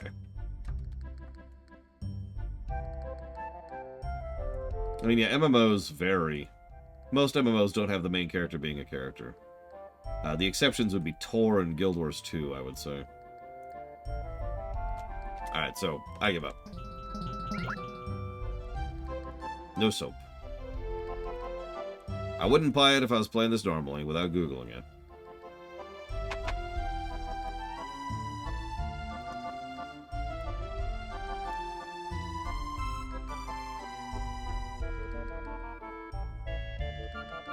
A lot of games don't have a main character as an actual character.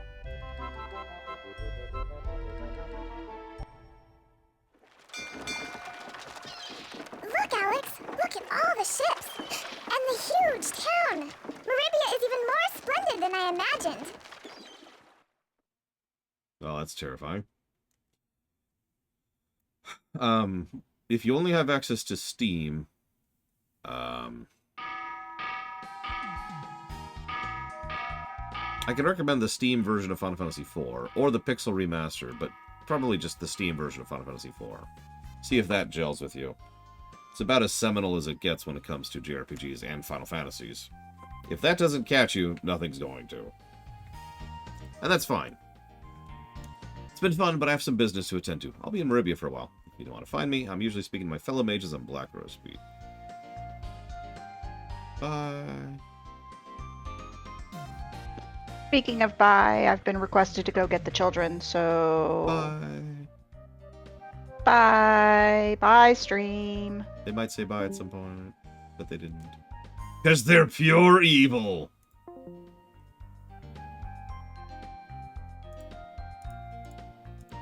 How could you be so evil, stream? How could you?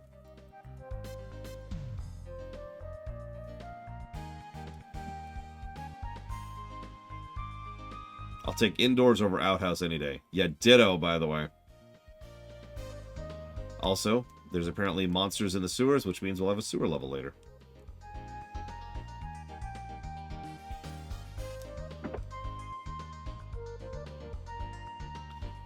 Well, yeah, but I assume that Czar only has access to a PC, which is pretty common, actually. If you have access to a console, I will recommend the console versions of the Pixel Remasters instead, because they have slightly better quality of life features. A little more polished, too. Yeah, gaming sins. Sewer level, ding! Ancient chosen hero, ding!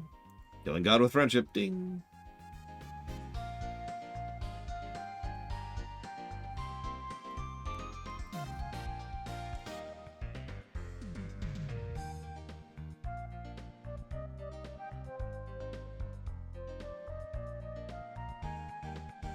This is a city of freedom. I can do what I want. Stalk pretty girls, drink till I can't see straight, you name it.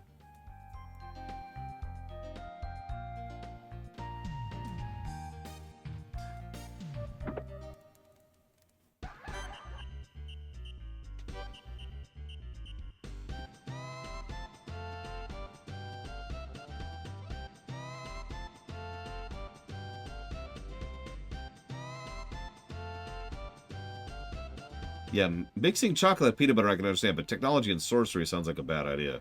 Yeah, you don't want to have Magitech.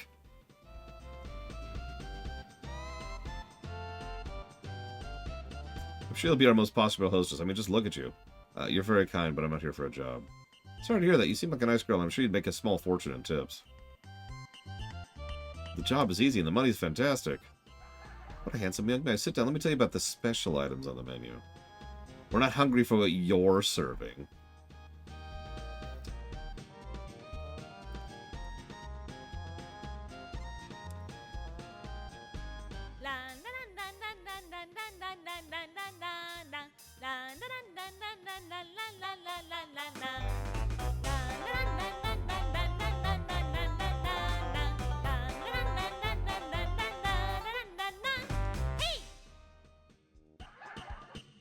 You have a beautiful voice. Thanks.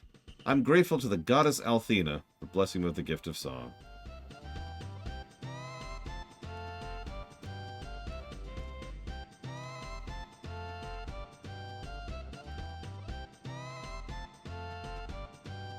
Yep, he's probably cheating.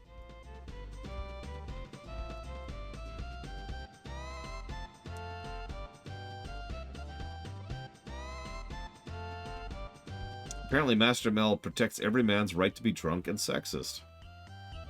Maribia is the only city where a man can express his appreciation of a nice rack without fear of retribution.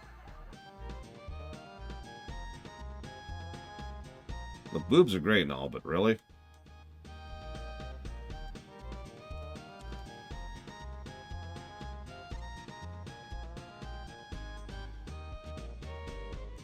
Mel's wife died a few years ago. Interesting.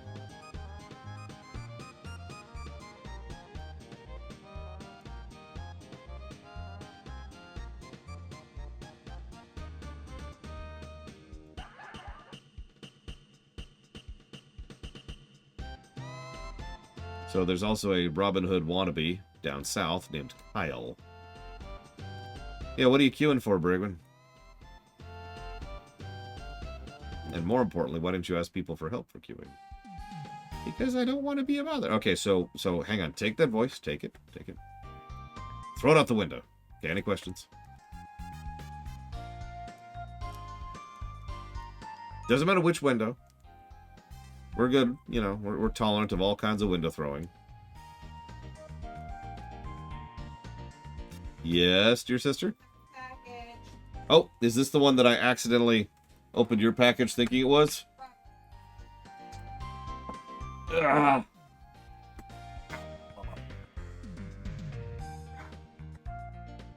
Oh.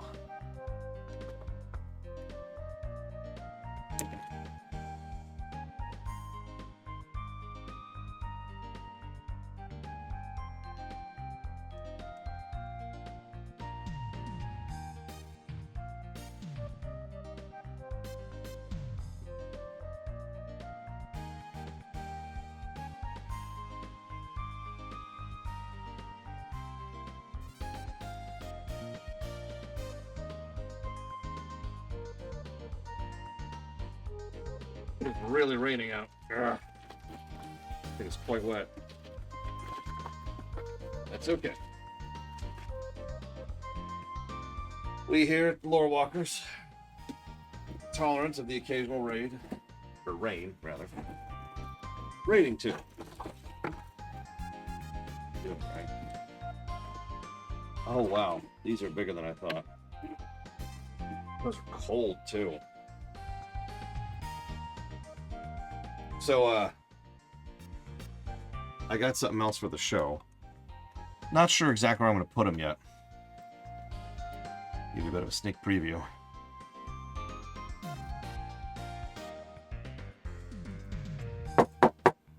Metal. It's a disc plate.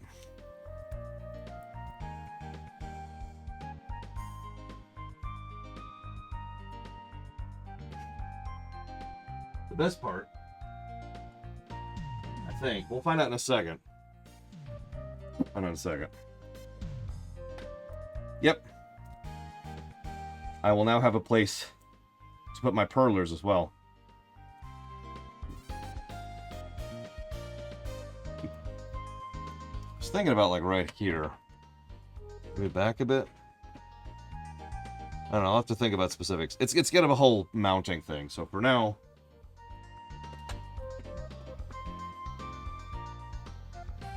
can't see that there. About... yeah, whatever. I won't stick there that way. I'll stick there for a little bit. Just for a bit. Temporary thing.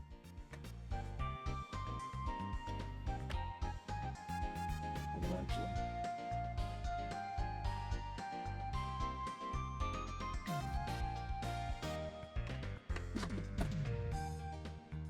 Yeah, I didn't think so. That's okay. I'll mess with it later.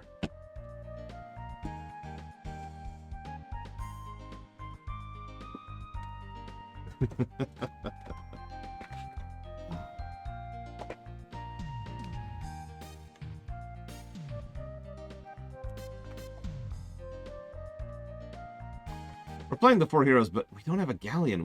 You'll be galleon for us? Sorry, kid. Alex only plays as Dragon Master Dine.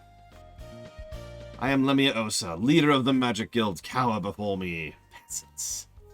Wow, that sucks, Drahexia. No. When you defeat the 8th dragon, you will gain a new Magicite that teaches Meteor at 10 times rate. I am Dragon Master Dine. Taste the cold steel of my blade. Hey, ow! Your mom teach you not to run with sharp objects? You'll put your eye out. There you are, foul monster. I, the mighty Helmel, will punch your lights out. What are you doing? I'm not a monster, but I'm gonna bite your little... Don't be silly. You're just a cute little boy. Yeah, nothing cuter than a fish-shaped bruise in your tummy.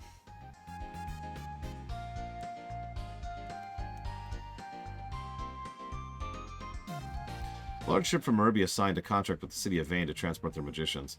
They call on the Wind Spirit to move the boat and the Water Spirit to guide them. They've sailed for years using these wondrous means.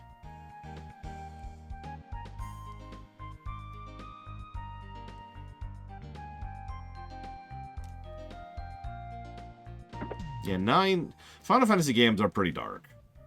They have been since 2. And if you don't believe me, go watch the Final Fantasy 2 rewrite.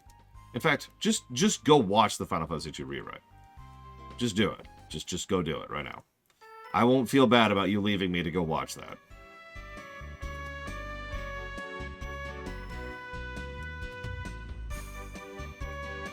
I'm talking to this guy about buying a diamond, so you're going to the pawn shop to sell a super valuable diamond. He's trying to lowball us in the price, but don't worry, if we can negotiate with Quark, you can negotiate with anybody. Sure.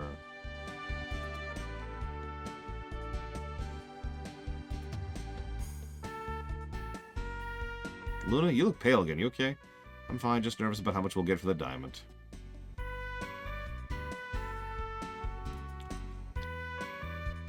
This is a terrible idea.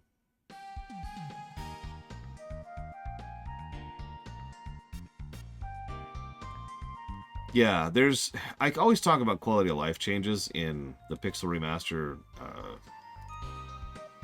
console versions. God damn it. But the problem is it's a bunch of really small things, little refinements and little improvements. Like the Raiden thing that was just mentioned.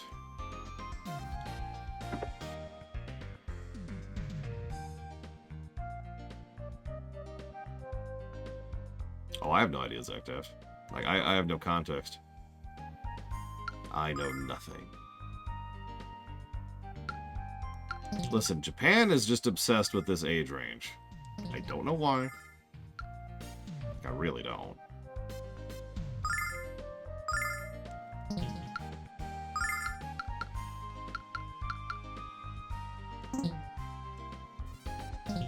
Target audience.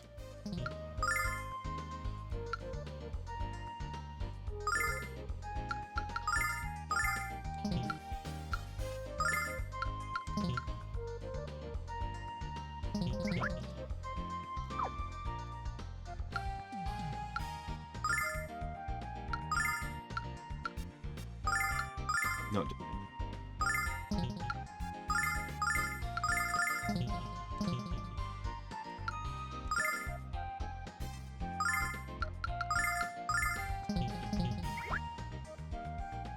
No, I know, Sarura. It's just... Well, it's messed up. I don't know what else to add to that.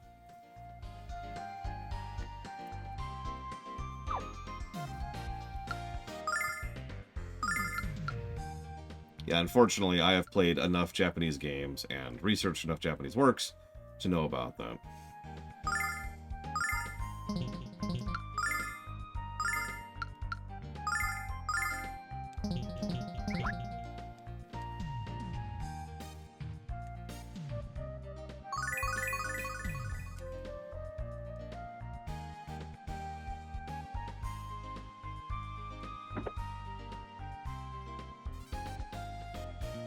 Ugh, God, I hated college.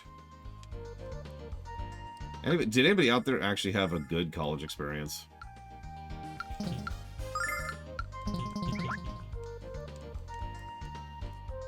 Real question. I'm sure at least some people have. 1, 2 people, maybe. There you go. Ross loved college. I actually know Evo liked college, too. So that's 2. There you go. Euro liked college. Crazy North liked college. There you go. We're up to 4 people. That's unironically more than I was expecting. I hated college. It's a waste of everything. Irritating, frustrating. Didn't learn jack. Huge waste of money. Oh yeah, and I was also working full-time the entire time. That might color my perception, but at the same time, that's just life, right? College is so stupidly expensive that I had to work full-time to push myself through it.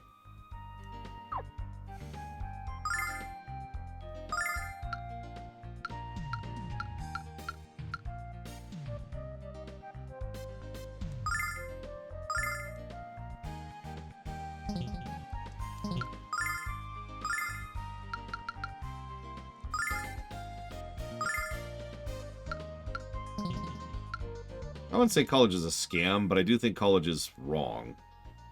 Improperly designed might be a better way to put that. Like a lot of other things. I also happen to know it varies quite a bit based on the specific college you get to and the vocation you're going for. Most people I know who went to medical college, for example, they had absolutely no issues. And like Yura, I'm guessing you went to some kind of art-related college? You know, that's actually a good question, Lord Aramont.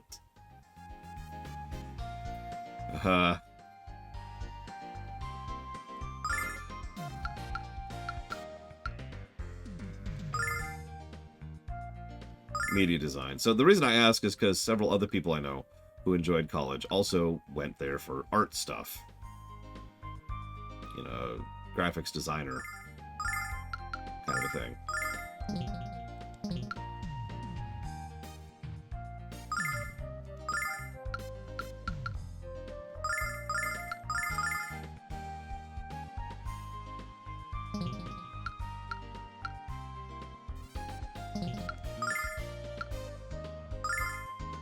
So the deal was my mother would allow me to keep staying in the house if I was going to college while I was doing it. So rent and board were dealt with by my mother. And that's the really sad thing. If I might be so bold. I was fortunate. I was lucky. And it was still so terrible that I probably permanently damaged my health for the rest of my life doing it. If that's the ideal, maybe something's broken somewhere.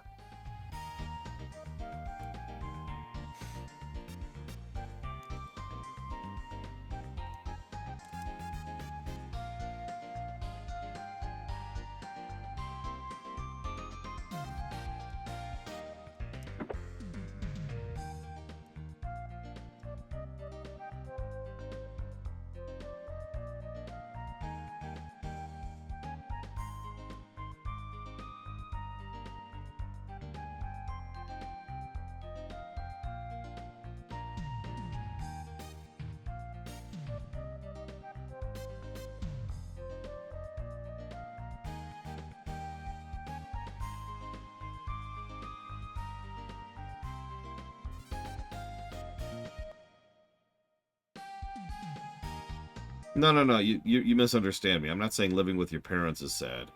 I'm saying the fact that it sucked, and yet it was that terrible, and yet I was sufficiently fortunate to be able to do that. That sucks. Like, if I had to work full-time in order to afford bills, in order to afford my own place, while simultaneously going to school full-time, so in other words, I would have had the exact same health problems, but also years and years and years of college debt on top of it. That would have been much worse.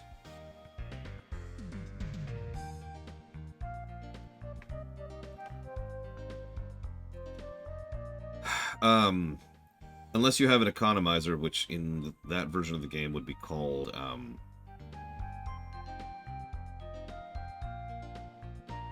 god, I don't remember what it's called. The Celestiad. That's it, the Celestiad. But good luck getting the Celestiad, frankly. So, yes. Gold Hairpin and Soul of Thamasa is a very, very useful setup. You can also go with an earring, and you can keep boosting her damage. So here's the thing. Ultima actually does split damage, but it also does piercing damage. So Ultima does not care about the magic defense of your targets, right? However, it does do split damage, which means simply by casting Ultima at all, it's splitting the damage down to, I believe, a fourth of what it otherwise would. So you can keep boosting your magic power quite a bit in order to have Ultima do quad 9 to everything. Or, if you want to be efficient about it, if you want to boost your damage, you can boost your lower level spells, like your 3s or your 2s even, in order to be able to do sufficient damage to things. You actually have a lot of options there. So, it's up to you. You could also turn Terra into a melee. Or you could turn her into a tank. Or you could turn her into an item person. Or you can make Gogo your mage, because they have very good casting ability. FF6 is pretty modular.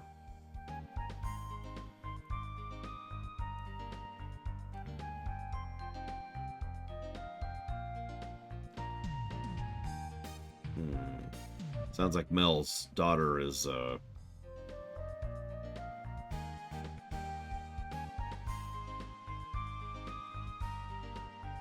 Sounds like Mel is fat and or eats a lot, and Mel's daughter is a spoiled brat.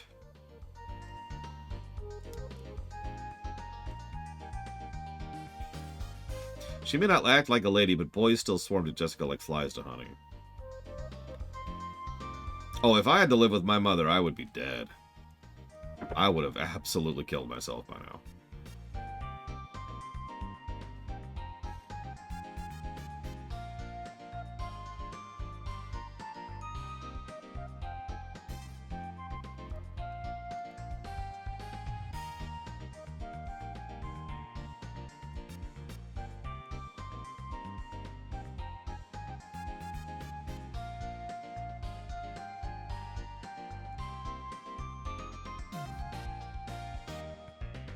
Yeah, gotta get a daily YouTube suicide in.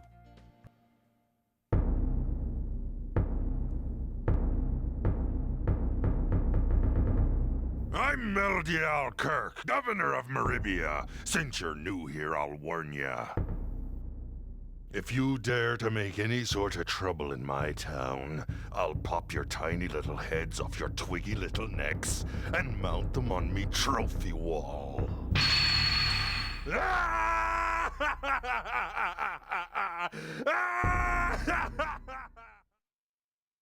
Okay.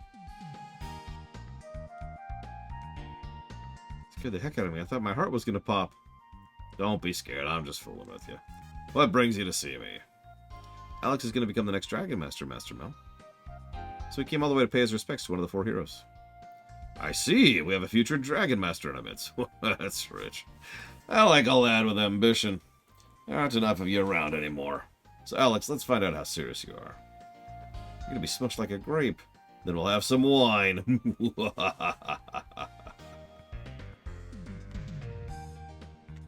Alex was never heard from again.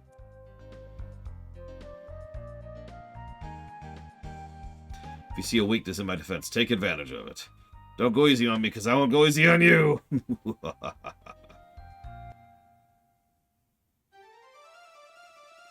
Sure.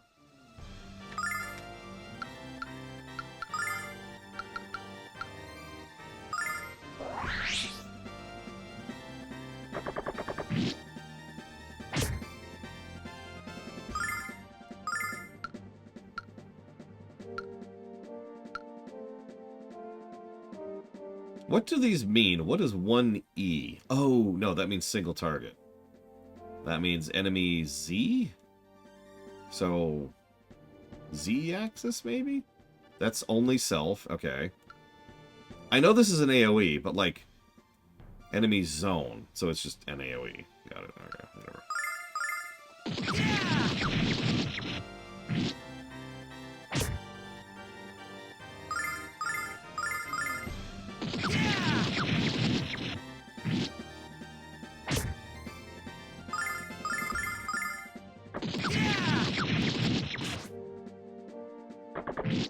And we're dead.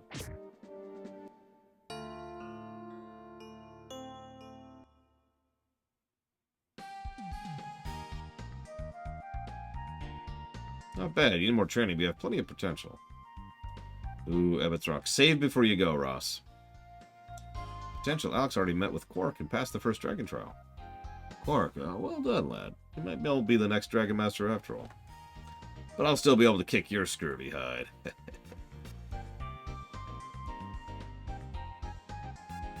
You know, I've got a daughter not much older than you. Jessica, right? Right. Girl's got a heart and gold and a soul to match. So you're saying she's adopted? What's that? Nothing, nothing. She's at Althena's shrine, learning to be a priestess. She'll be a great one. You should meet her sometime. I think she'd like you as much as I do.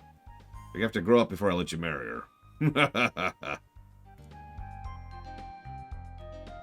don't know much about where you find the dragons, but my good friend Galleon knows where to find them. He lives in Vane. The man Jessica chooses to marry had better be a brave soul. I won't be allowing any wimpy lawyer or accountant types to take her hand. Sorry, Mel. Alex is already taken, right, Luna?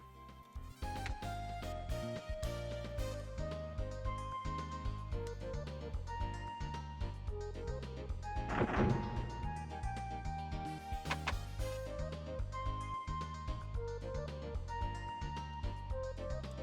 boy and his monster. I'm not a monster, but I can bite like one.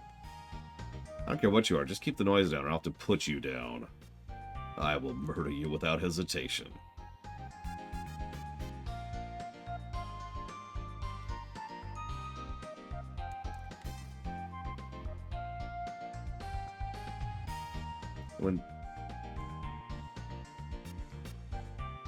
When Jessica returns from her studies, I'm going to be assigned to guard her bedroom. Life doesn't get any better than this. He also just mentioned oogling the maids. This game is terminally horny. Some people accuse Jessica of being spoiled, but she always has kind words for the guards. She also has plushies, which means she's pure evil.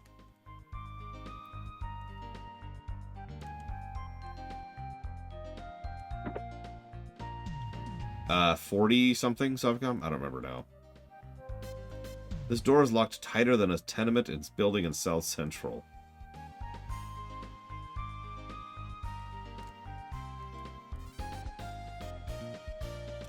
Do I have a favorite YouTuber?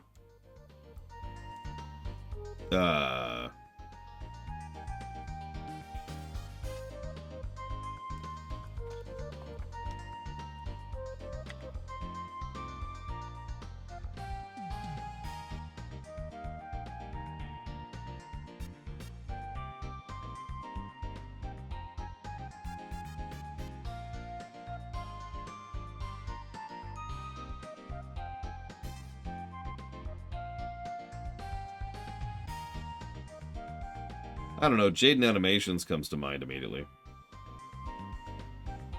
Pitch Meeting.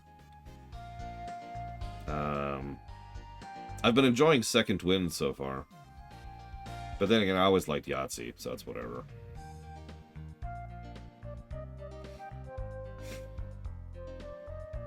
Ave Greenbottle is someone I started following recently. She's pretty cool. And Economate, I've plugged them before. That's a good list. I have watched Terminal Montage. I've actually seen Terminal Montage when he got started. Oh yeah, speaking of which, Oversimplified, who hasn't done a video in about a year now.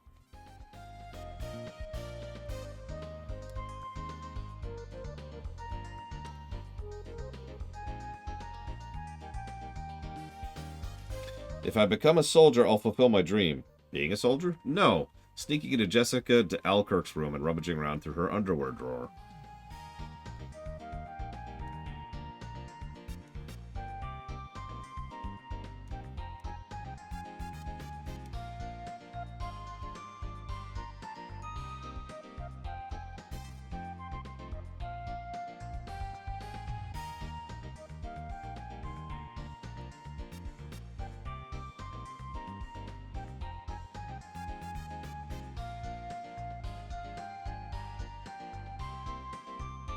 I liked Extra History before they lost their main announcer.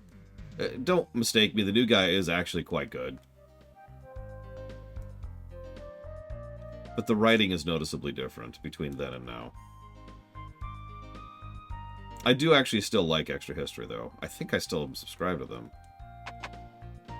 I'm also a really big fan of... Hang on, I didn't see them, so they must not have uploaded in a while.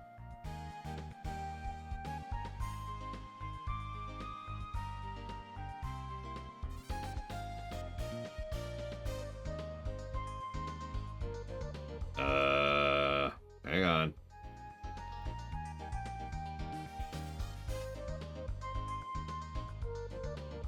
History Matters. I like History Matters quite a bit. It's actually one of my favorite history YouTubers.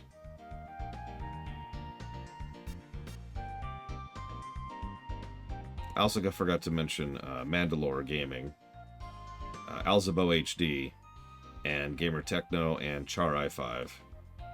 There you go. There's the full list.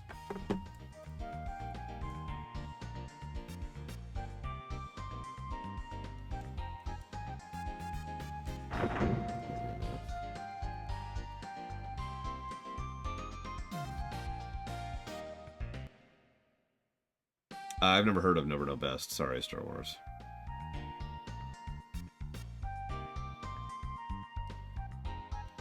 There we go.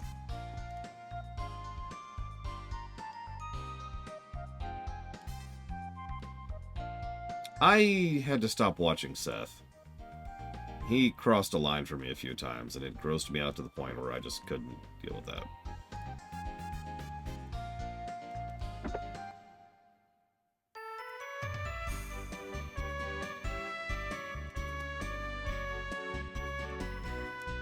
You done selling this thing yet? Nope. Okay.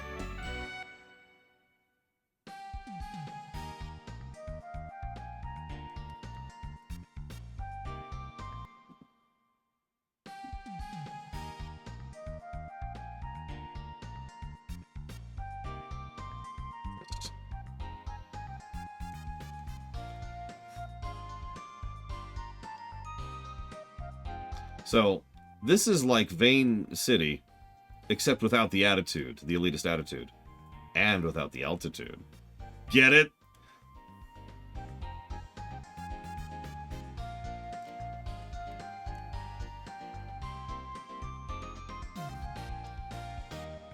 It's the old hag. Do you know my sister? She's still living in the middle of nowhere by herself. I wish she'd come back to Black Rose Street to live with me again, but she said she loved the peace and quiet of the woods. Ah.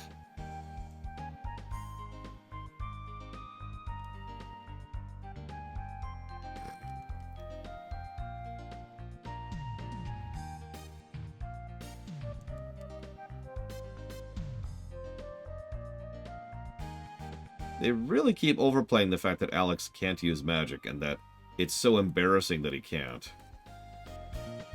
Makes me wonder. It's up to you, Ross. But you really should bring Strago. I'm gonna spoil something for you, Ross, okay?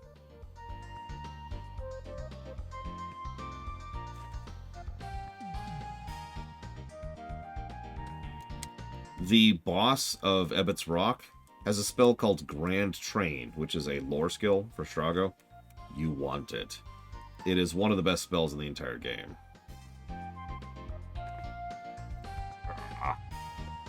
So, don't kill him until you get Grand Train. Now, I don't know what it's called in the version you're playing, so I apologize for being ignorant of the terminology, but it should be pretty obvious when you learn it. Hell, it should be pretty obvious when you see it.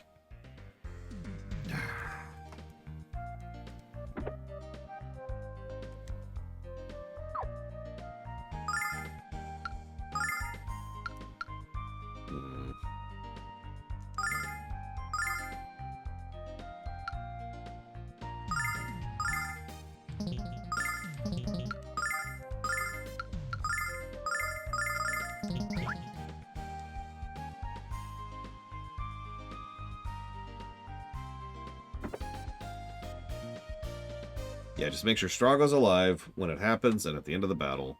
Oh, wait, no, he doesn't have to be alive at the end of the battle in FF6. He just has to see it. Grand Delta, thank you.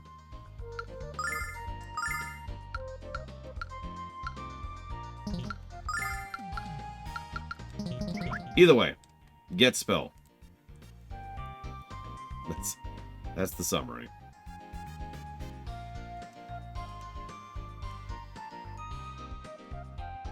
Yeah, why does the Mages Guild have a shrine for the local deity? That's weird.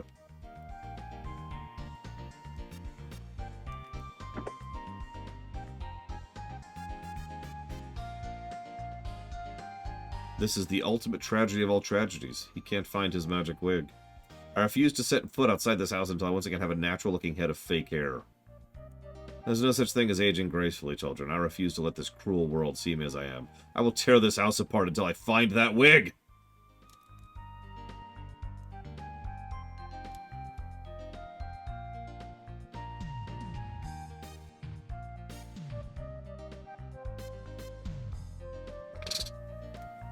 All the cons around here make it hard for honest men like myself to do business. Yeah, don't believe those 2-for-1 magic staff sales. Good to know.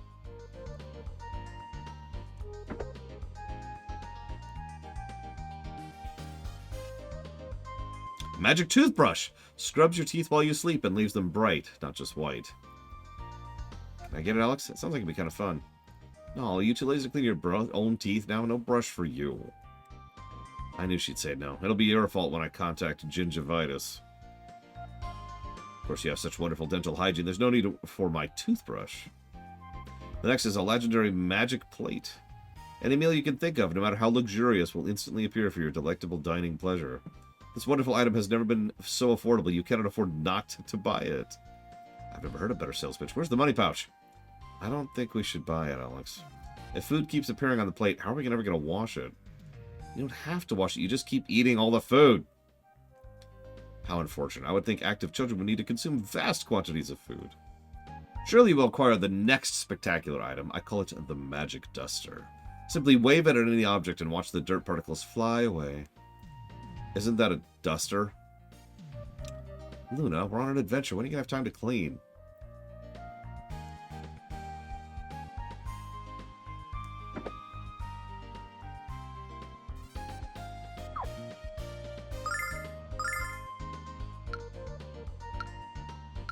God, healing items are expensive.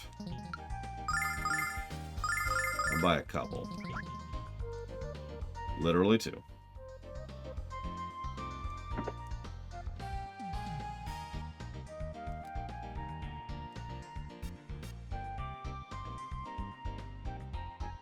This place is nothing like Vane. It's just a small street in a sprawling metropolis. The real Vane is home of our world's magic knowledge, not to mention Galleon and Lemia. Only skilled or promising magicians are allowed into Vane. Got it. Well, there's our plot arc. Or, not arc. Hook? Quest hook? Whatever. That's the strangest pet I've ever seen. What kind of creature is it? Not a pet. I don't like the way you say creature. May Althea strike me dead. The creature understands the language of humans. You children will be doing him a huge favor if you were to sell me your amazing pet.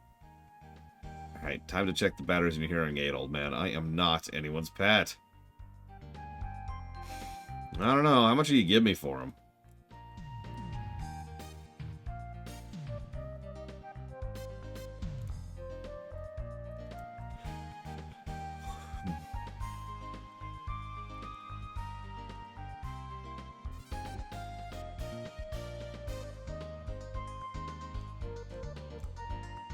Ugh. Damn you, Grayson Horse. Damn you. I've gotten out of the habit of looting things because it is so irritating to do so. The rain in Vane falls mainly on the plain. A love story.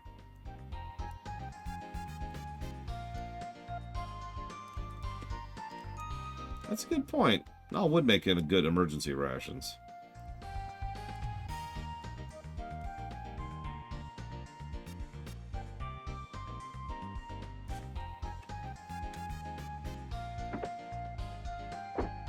And that's what happened. I still haven't determined if singing is the key, but I have a strong suspicion it is. Nash, your friends have come. Uh-oh, she's evil. She's pure evil. Alex, Luna, did you think to knock before entering? Oh yeah, she's evil.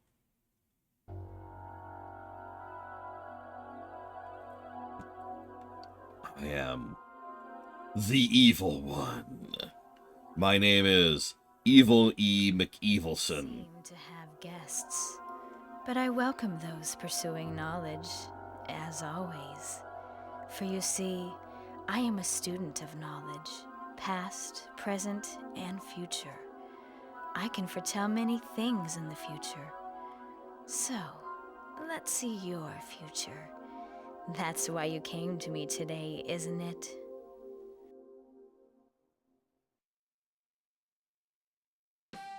Alright, if we attack her right now... We didn't come to learn anything in particular. We were trying to find Nash. Oh, really? From what I glimpse of your future, child, you need my services quite desperately. So many of the questions you have about yourself are ones I could answer. And you, Alex, you seek to become the greatest hero our world has ever known. But you're too humble to be a dragon master. You're unwilling to choose power and glory over friends and family. This will be on your undoing. What's my fortune? Licking your paws and coughing up hairballs. It's an insult to think I would waste my energy looking into the future of a rodent. Not a cat.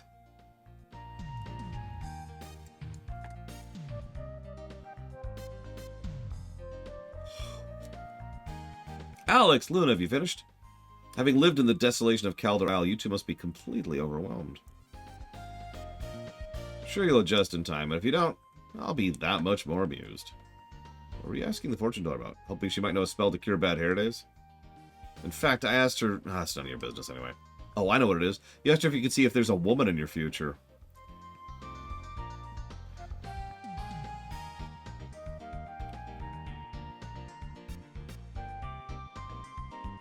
Alright, let's go see how much Ramus has completely screwed up everything. And then we can murder him, and then sell his parts to kind of make up the difference.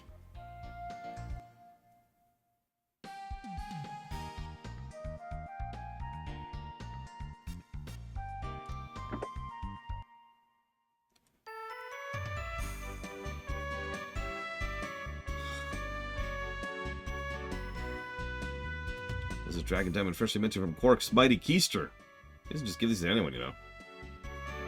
How am I supposed to know if this is a genuine Dragon Diamond? We've had a devil of a time with Dragon Zirconium lately.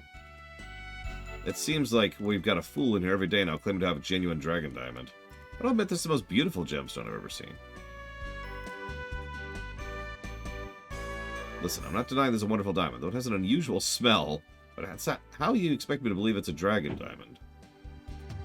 Unless the dragon himself is willing to come here and back up your story, I can't pay what you're asking for.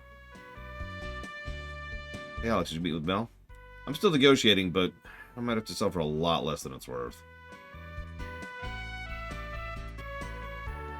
Like, I've been telling you, young man, this is a wonderful stone, but the Dragon Diamond, sorry, no.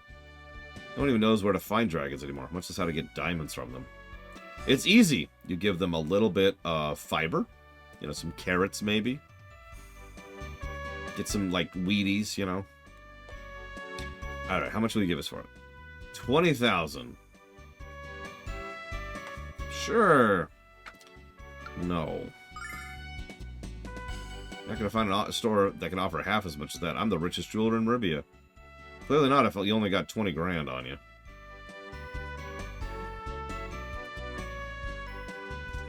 Well, I'm out. Peace.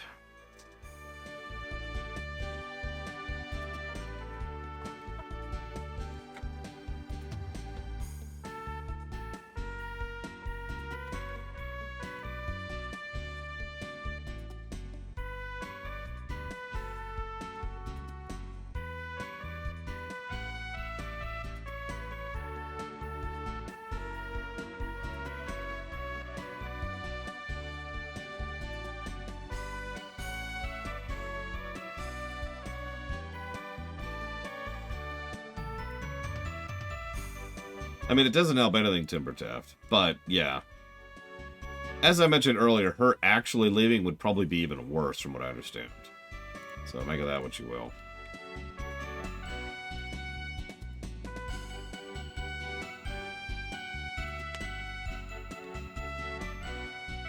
Alex, you have 1 HP.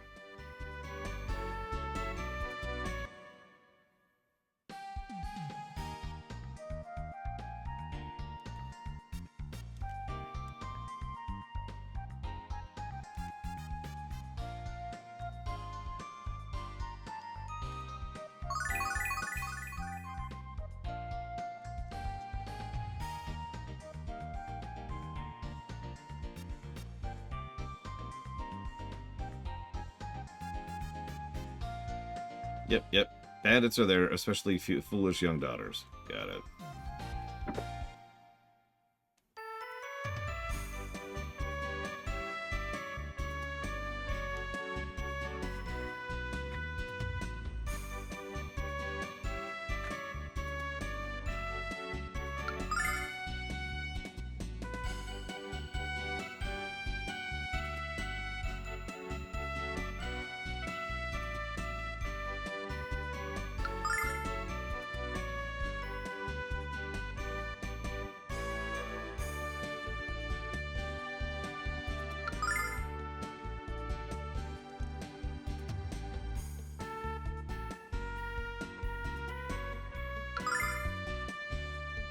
Starting to think this is just a but thou must.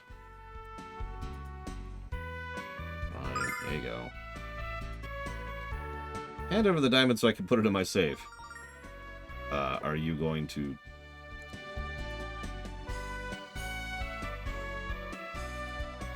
We're gonna kill this guy. We're gonna kill him in his stupid face.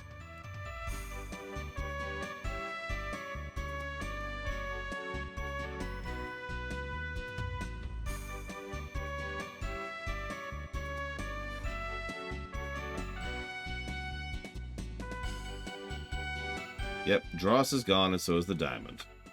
Lore shock. Please don't hurt me, I just started working here. I don't know anything. I don't know anyone. Why don't you talk to Master Mal? Maybe he could help you. Uh-huh. Cool.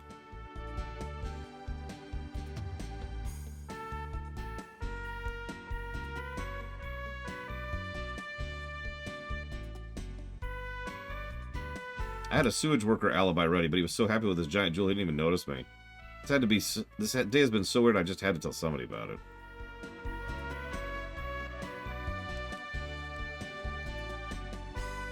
Sewers are infested with monsters. Ah, gotcha, Trihexia. I was gonna go talk to Mel first. And possibly Nash, but definitely Mel. Because she flat out said, you should talk to Mel. Nope, there was no heist about any kind of sewer way or nothing. It's all good.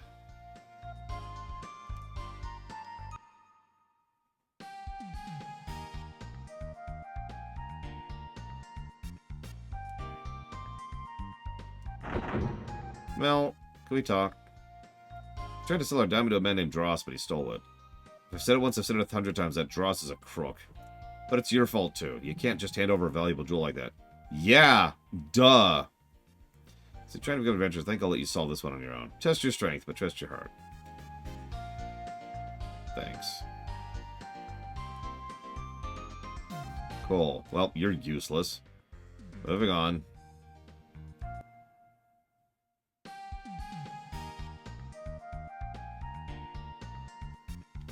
I mean, FF6 doesn't pull punches, so that wouldn't surprise me.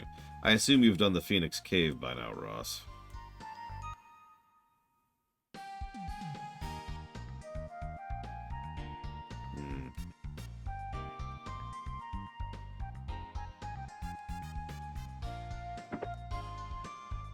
How about Doma Castle?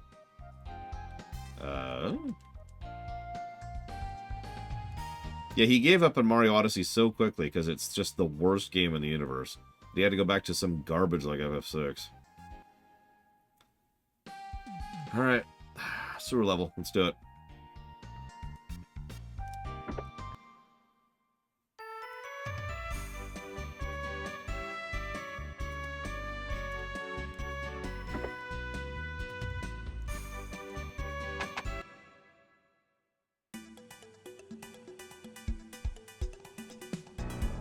It apparently smells down here.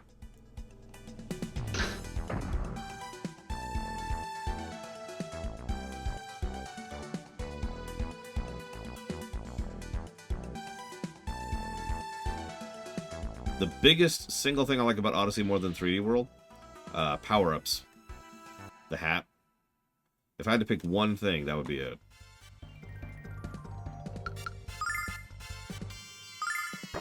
After that, yeah, I was going to say, the story access is pretty high up there, too. FF8, Trihexia, specifically. FF8 is the first copy-wronged game for the FS.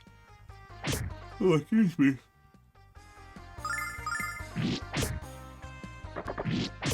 What do I think we'll put Odyssey over Wonder? I'm not sure. I think it'll certainly be very, very close to Wonder. But it might come down to just this much of a difference between the two, you know what I mean? Well, first thing I'd do is I'd make them actually have a good UI, Roxy. Proper mouse over support, proper ability to see what equipment does and what stats do and how the stats affect what, and what changes what. Showcasing things like what the soft caps are and what the hard caps are in the menu. those little tooltips, the all-important lore, make that the kind of thing you could see at a glance rather than having to go through 4 or 5 menus in order to do it. Actual quest objectives and or not quest objectives, sorry. Quest log. I wouldn't mind a quest objective marker, but the quest log is much more important than that.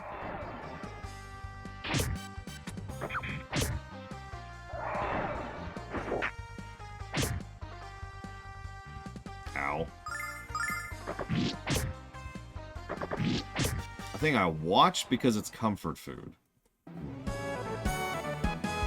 I suppose that would technically qualify as the Lord of the Rings trilogy, but honestly, no. I don't spend a lot of time watching things. Because I don't have a lot of time, period.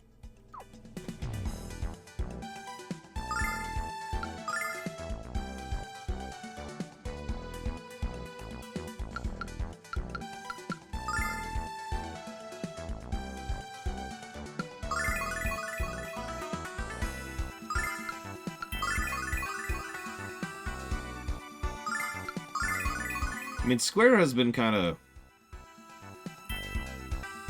Well, I don't want to say litigious, but they have been very copy-wrong heavy for years at this point. So that's just whatever, honestly. Hey, Tara. How ye be?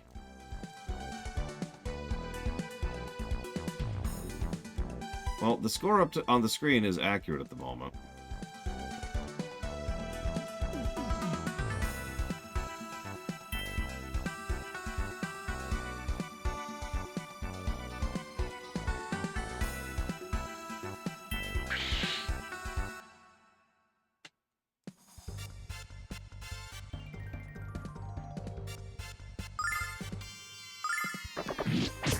I figured you would, Ross. I don't understand why, but you and I tend to have nearly opposite game tastes, and Odyssey is probably as close to pure joy as I can think of in video game format. So, it makes sense that you would hate it, actually, just absolutely despise it. Right? Just completely invert that.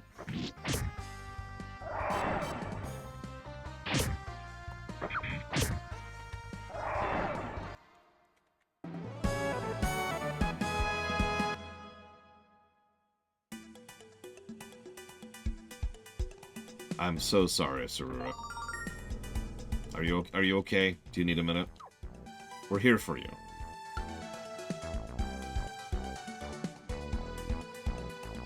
What do you mean, Trahexi?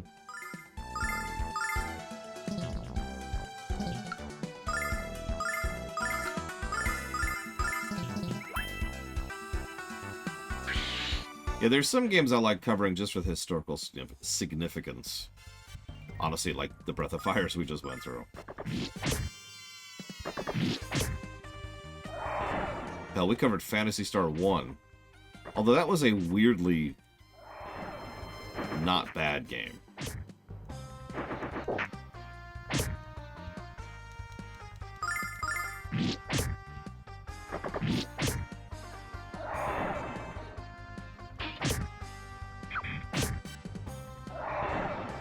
Hey, Ramus finally has a second. Ramus finally has a second attack. Yes, I was playing the Switch version of Phantasy Star 1, which had a few additional quality of life features, which made the game go from something that would have sincerely sucked to something that was alright. It was a bit of a pepperoni pizza.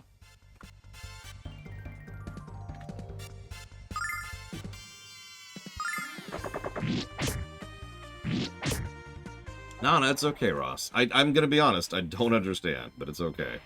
I never expected you to like it. Although, I am curious if you're gonna show up during the stream when we finally do cover Odyssey, if we ever cover it.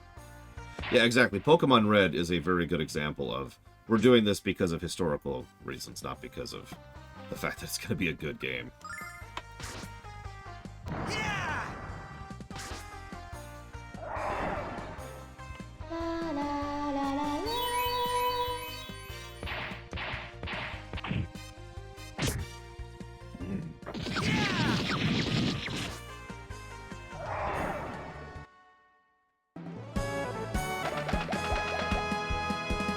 Thanks, Null.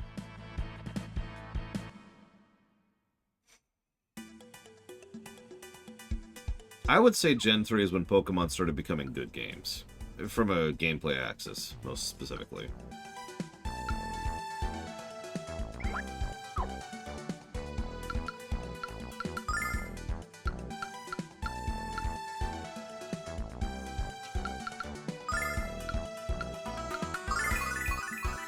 The Breath of Fire 3 stream.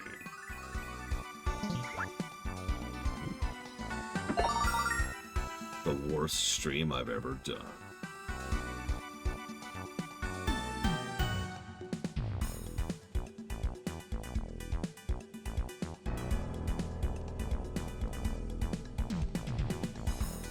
Why Titanfall? Oh, that makes sense. I thought you were gonna say there's some nausea issues, because yeah, that game can run. You know what I mean?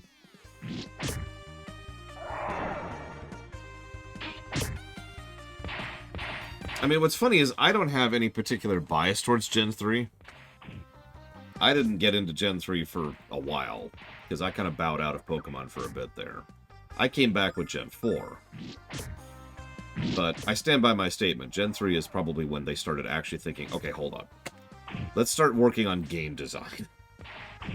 And it's worth noting that Gen 3 Emerald, specifically, was when they really started nailing actually making some challenging fights with the Battle Tower, whatever the hell it was called. And Gen 3 also includes the Gen 1 remakes, which were proper remakes. So that's solid. Hey, Brigwin. Welcome back. Everyone in the chat goes, Brigwin! Which is a Cheers reference that nobody's going to get because nobody's ever heard of Cheers anymore. Battle Frontier. That's what I was thinking. But the Battle Tower is specifically what I was thinking of.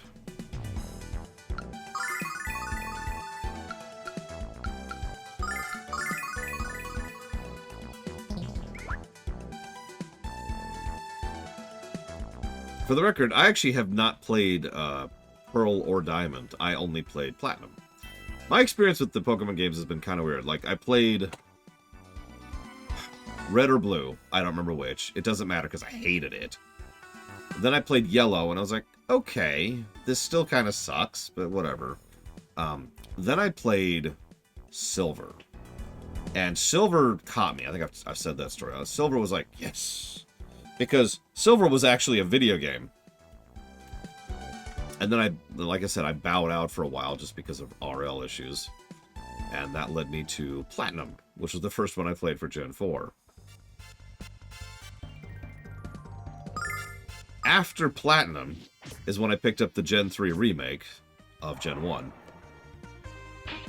That would have been Leaf Green, specifically.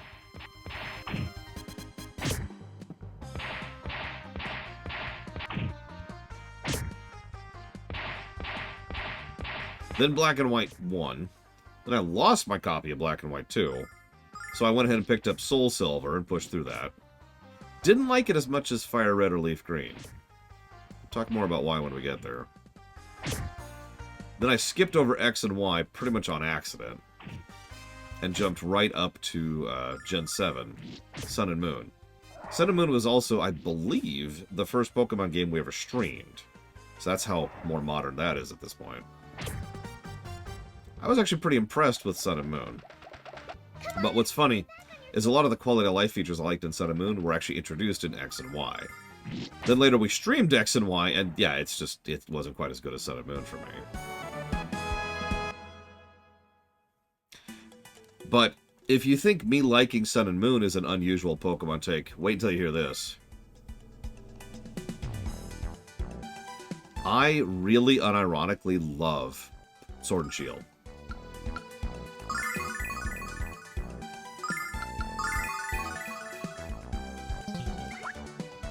Actually, I liked Let's Go as well. It's a little simple, but they did a lot right. And I've enjoyed playing it with my niece, too.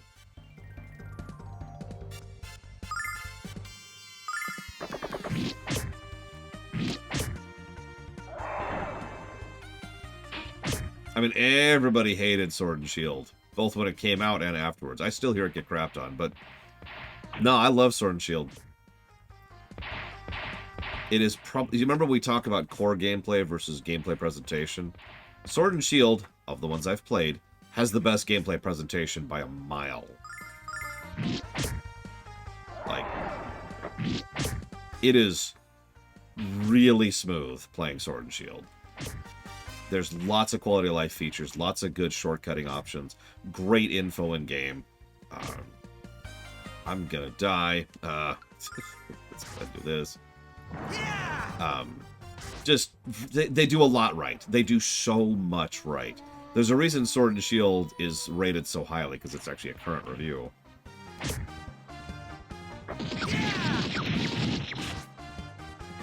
And hell, I even loved the DLC of that one. He's just here to be an HP barrier anyways, Crazy Norse.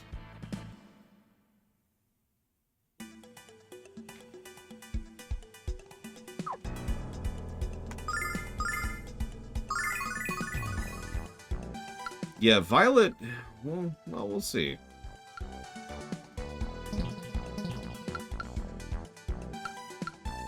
We'll see.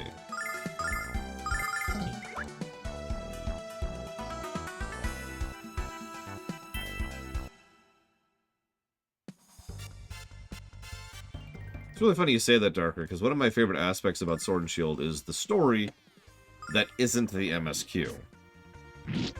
I love the idea of the League. I love the ideas of, like, a lot of the little side things and helping multiple people advance their career, and the whole thing was just cool, and I loved it. And then towards the end, it's like, oh, right, this is a Pokemon game. We need to have some big existential threat for absolutely no goddamn reason. Which is something I've complained about today, by the way. Just, if you think... Like, it's the existential threat thing is such a goddamn plague on fiction. I hate it. And he... Oh. Didn't die. Yeah!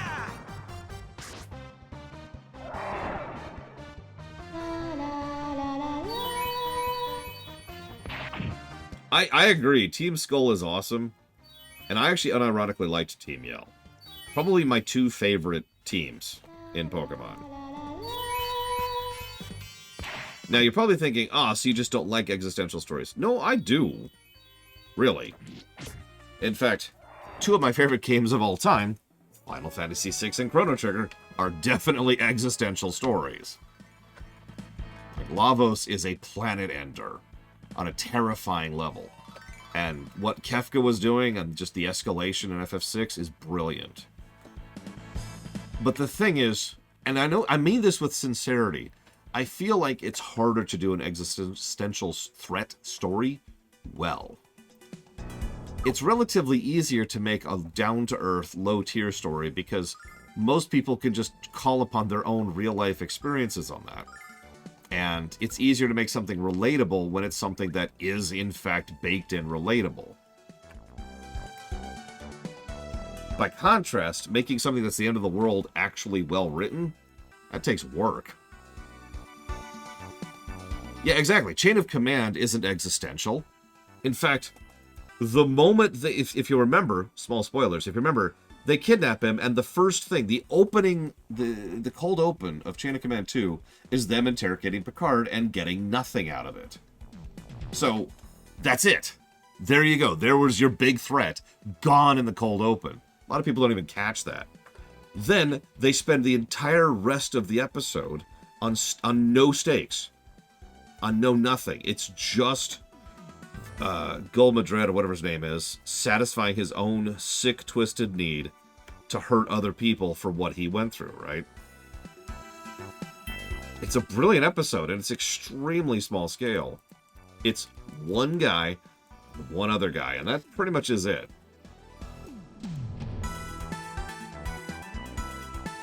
I like the song, by the way.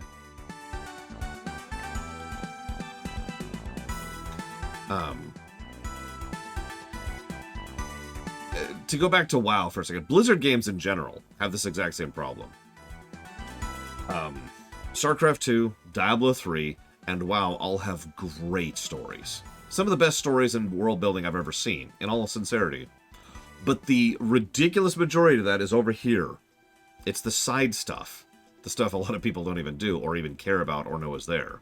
It's the individual little quests where you find out about this one random goblin who, you know, is really pissed off at the fact that the shamans keep snubbing their noses at him. So he just keeps trying a little bit harder just to prove to him that despite the fact that he's a goblin and all the biases towards his race, he's going to keep being a shaman and he's going to be damn good at it.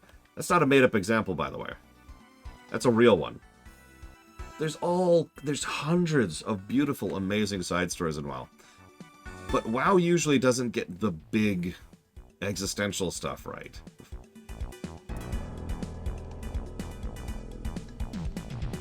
They almost always screw it up, frankly.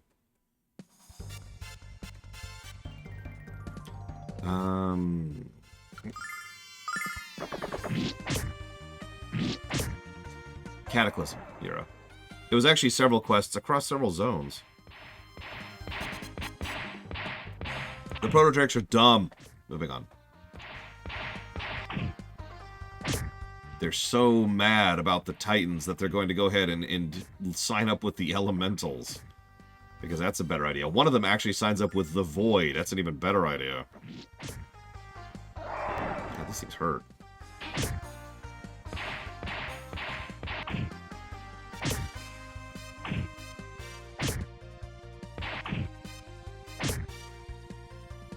I know, right, Timbertaft? I'm kinda grinding, yeah. A little bit. Oh yeah, tons of them, Yura. Like, that's when they added, Night Elves could play mages right off the top of my head. Besides FF6 and Chrono Trigger, which Killing God story did I relate with the most? Relate with?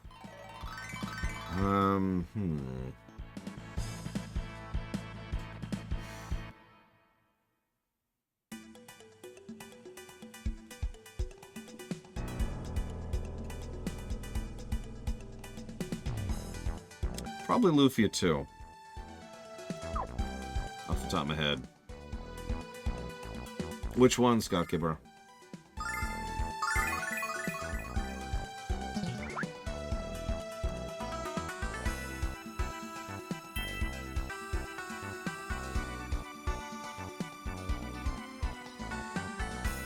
Oh, this is level up with you. Well, that sounds like a terrible mechanic, as it always is. I could see why you'd say that, Blade Jamal, but you see why I say that, right? A lot of Lufia 2's point was that the so-called gods were unnecessary. Like, we talked about that whole time. Okay, we're gonna let you do this.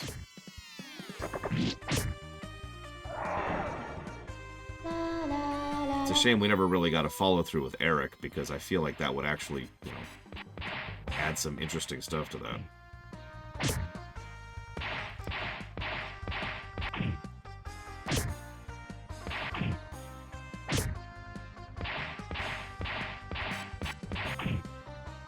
You know what's funny? BoF 1, 2, and 3 are explicitly about killing a deity with friends, with friendship.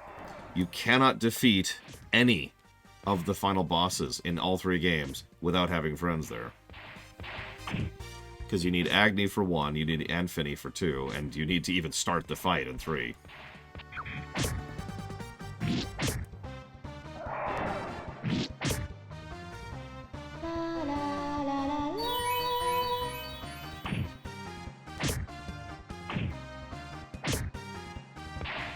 I mean, I've said this before, the problem with the Sinistrals is Deus. Remove him from the equation, and I think the Sinistrals as an organization would be a lot better. And I stand by what Savakam and I mentioned. I think a story about the Dextrals would be legitimately interesting. That's true, Ross. That's absolutely true.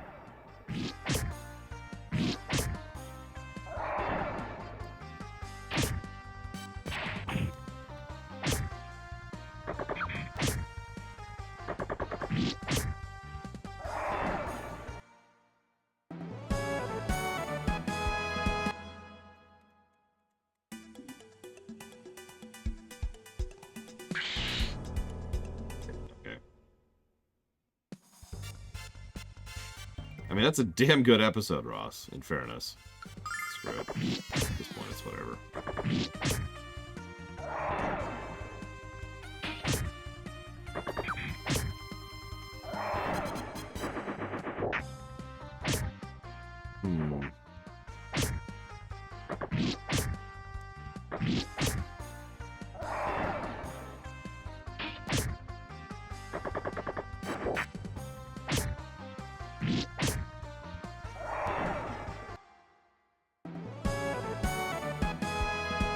I mean, if there's something that God of War 5 taught me, it's that you could have, you know, super powerful mega ultra death beings being treated as if they're a Mafia Don family, and it works out really well. The worst thing about this game so far? So I feel too weak all the time. Like, I have yet to reach a point where I feel like I've got this, and I feel like I'm constantly on the verge of death. In fact, I may legitimately die in this very fight. Despite the fact that I have been Korean methoding, and I have been going out of my way to upgrade my equipment constantly, I am still on the verge of death all the time.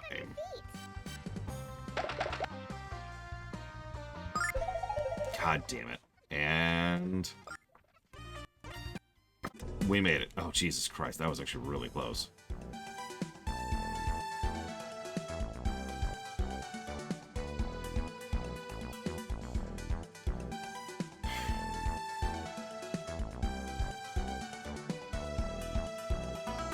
I mean, sure, Crazy Norse, but I don't think giving him slightly better gear is going to fundamentally change the way I've been playing through this particular game.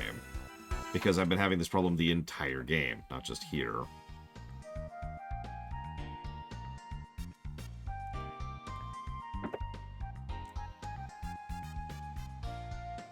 Now, I was going to go back and gear him up anyways, assuming that the dungeon was long enough to qualify for it, which it already is. And I get out of my way. I also needed to heal. I'm underleveled. Yeah. I'm level 13. How the hell am I underleveled?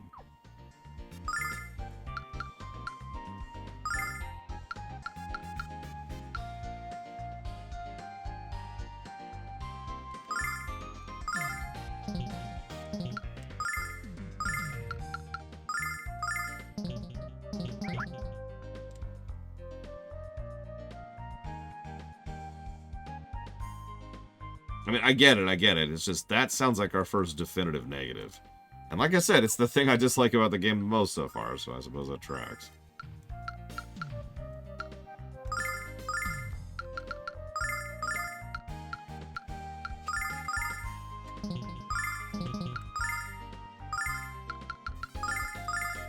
Get rid of all that stuff. Chugging potions, I mean... Speaking of which, let's go buy some more healing items and not get startled by my niece. My niece. That was my niece. Healing items. Yes, I need more healing items. I'm out of potions. What's next on the Trek lore run? Star Trek 5. We finished Star Trek 1, and we're going to go ahead and 5 next, and we're going to spend the whole time making fun of it. Then we're going to do 2, 3, 4, and 6 in one bundle, basically.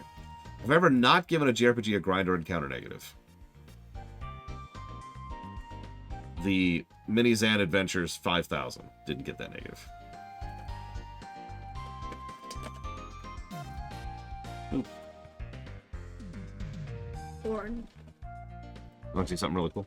What? Well, you don't. You might not. But check it out. I mean, the poster itself is whatever, but the important part, metal. You can tell because there's a magnet on it. What do you think? Yeah, I'm gonna put up several on the wall in a bit. Also, I want to show you something if you don't mind.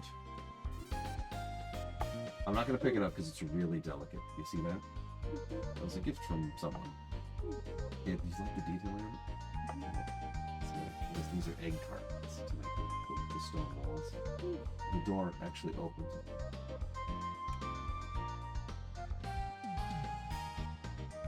I'm gonna not do that because I really don't want to break it. But the door actually opens, and obviously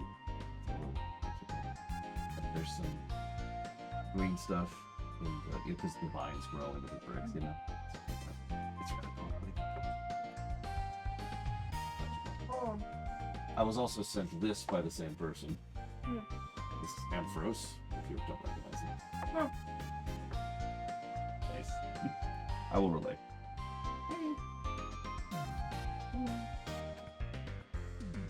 This one I'll show stream because you don't. Ah! Careful there, Ampharos. I don't know if you know who this is. What game? Final Fantasy IX.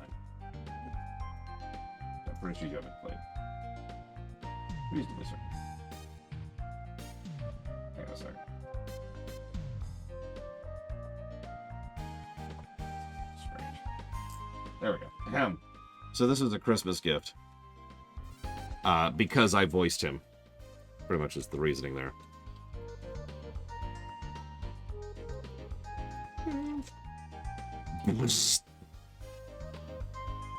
Yeah, by the way, fresh reminder, go watch the FF9 Theater. I know it's long. I actually voice acted in that one. Haven't been doing that since, pretty much. I had one line in Undertale, and otherwise I haven't done any voice acting since then. I might have to start voice acting when we get to RFF6.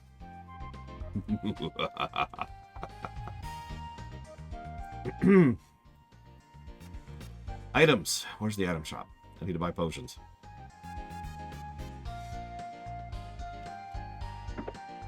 Must buy potions. Listen, Ventures. If you're not doing nothing, and I mean nothing, but watching FF9 Theater, then you're watching the rewrites, which is even better. Rewrite plug, rewrite plug. Oh, wow. That's a lot of stat changes on enemies, like a lot. Wow. Herb.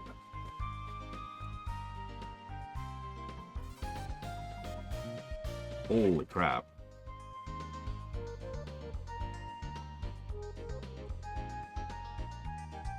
Well, anyways, thank you, Timbertaft, for the sub. Always appreciate. And if you want to put that towards up to 3 things for future streaming, please let me know.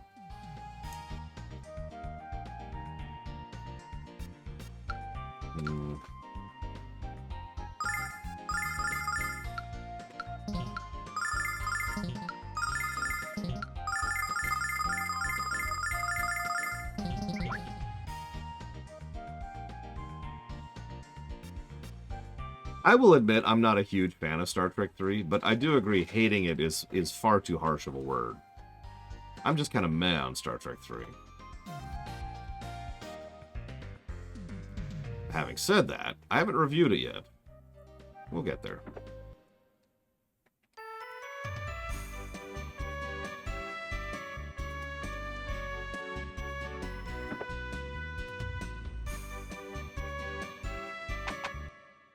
Listen, Crazy Norse, rewriting is just, it's in the name. Lore, rewrite, runner. Thank God the bridges are still down. Although all the enemies respawned, so that sucks. Oh, whatever. Excuse me. Time to destroy my niece, once and for all. So I'm not with frog slug thing. I think they're supposed to be snakes. Like, their name says they're snakes. Not sure I believe that, though. They look like weird slug frogs. They do, yeah. Why do their teeth look like that? Those are not snakes. I don't know. They're chicken. Chicken nugget teeth. Delicious. Yummy. Oh, by the way, the mint chocolate chip cookies upstairs are for whoever, if you want one. I know you vary on your opinion on mint, so... But you know. Also the straws, if you want to try those. Raw? Oh, veggie straw. Yeah, yeah. I like Let's go ahead and do an AoE. Or, there we go.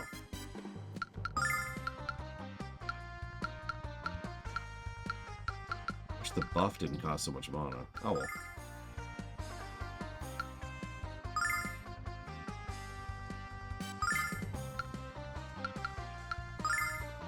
Yes, sorry, the planned order Darkrai is 1, 2, 3, 5, 10, 10, 2, 7, 12, 8, 9, 6. In that order. Why is your thing just flying around? I don't know. I think he's just kind of hanging out, you know, watching. If we die, he occasionally reses us, so that's cool.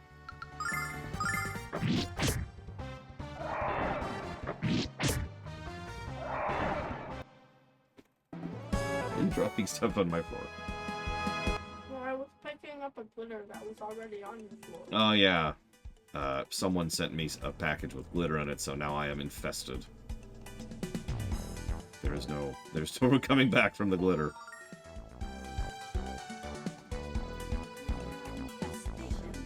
I've never heard of any of those things, Trihexia. Why were you being into a... Because I wasn't sure that it was a wall.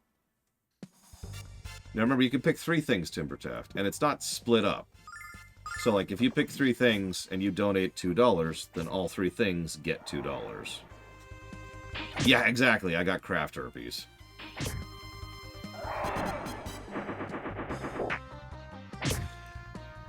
So my niece here once got, what was it called? It was like glitter slime. You remember that? I don't remember what it was called, but it was slime that had glitter in it, and you could make stuff with it, right? Well, the literal months later, I kept finding glitter just everywhere in my place, and I didn't live with her at the time.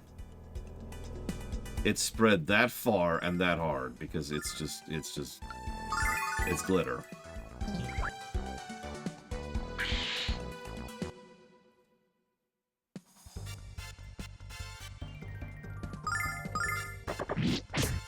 It really is a plague.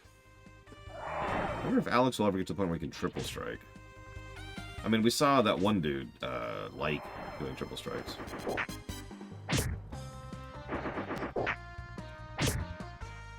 I think he's sick. I think you're right. Or maybe he turned into Hulk. Me no like slug snakes. You got it, Timbertaft. Give me 1 second to jot that down.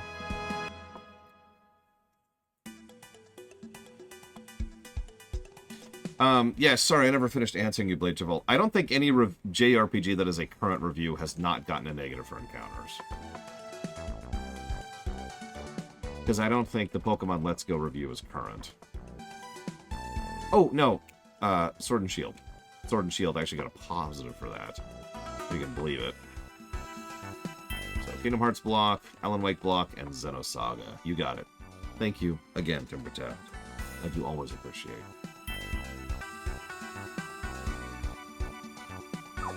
I mean, I'm sorry, Pokemon is a JRPG. It's kind of its own thing. It is a Pokemon JRPG, but it absolutely falls under that umbrella.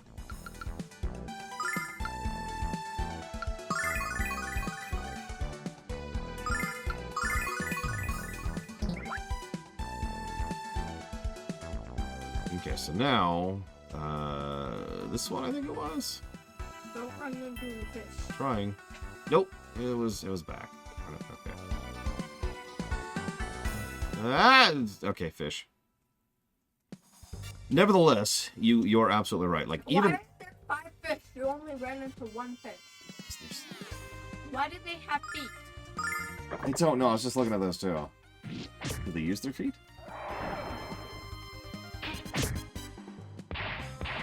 Oh, yeah. All JRPGs have to have romance.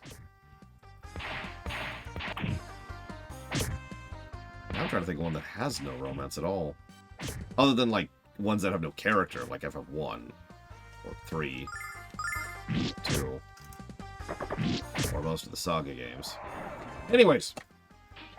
So, thinking about future JRPGs that will not get negatives to encounters. I do think Chrono Trigger will dodge that particular bullet. And I know FF1, 2, 3, 4, 5, and 6 will all dodge that particular negative. because we'll be reviewing the Pixel Remaster versions.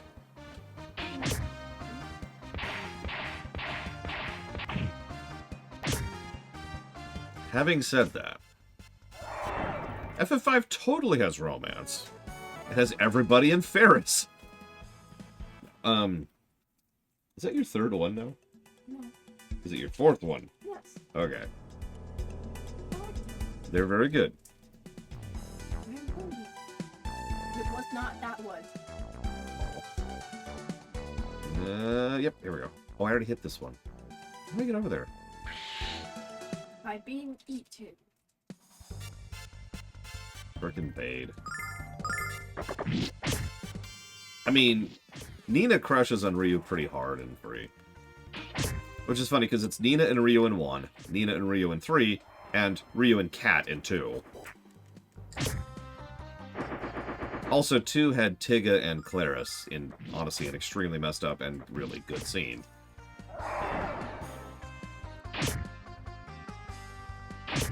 Do we ever get double attacks with the bow?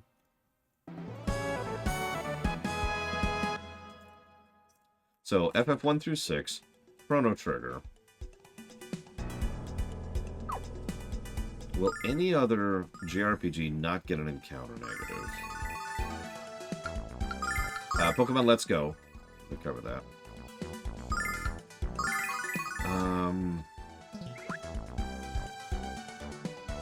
That weird thingy is terrifying. Yeah, I don't want to fight. But I think I have to get. Yep. Okay. I think Luffy 2 only got a single negative for it. In fact, actually, did Luffy get a negative for encounters? I honestly don't remember. Look at their size compared to your people. Yeah, we're gonna take this a little bit more seriously.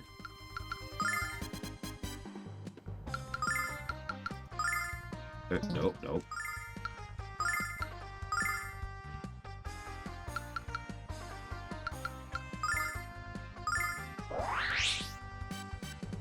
No. I mean, I guess technically FF13 does count. I'm not sure 10-2 does, though. We need to add that to 10-2. Actually, since Tidus will be alive in 10-2, that makes sense. 21. I mean, considering I have 70 health, yeah, that kind of sucks. Can I not hit all 3 of them? I cannot. Okay. Okay, that tracks, Ross. Then yeah, I stand by it. Sword dance from Pokemon. I mean, yeah. Well, And it looks like this. Death. very painful position. Why are you in a painful position? That is. No pain. Pain bad.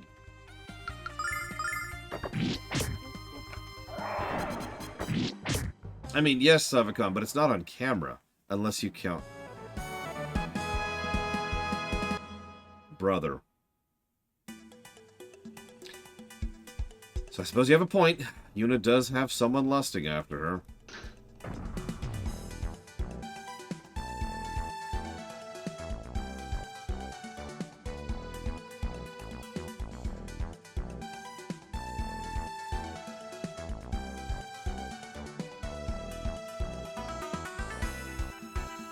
Lufia 2's gameplay was decent.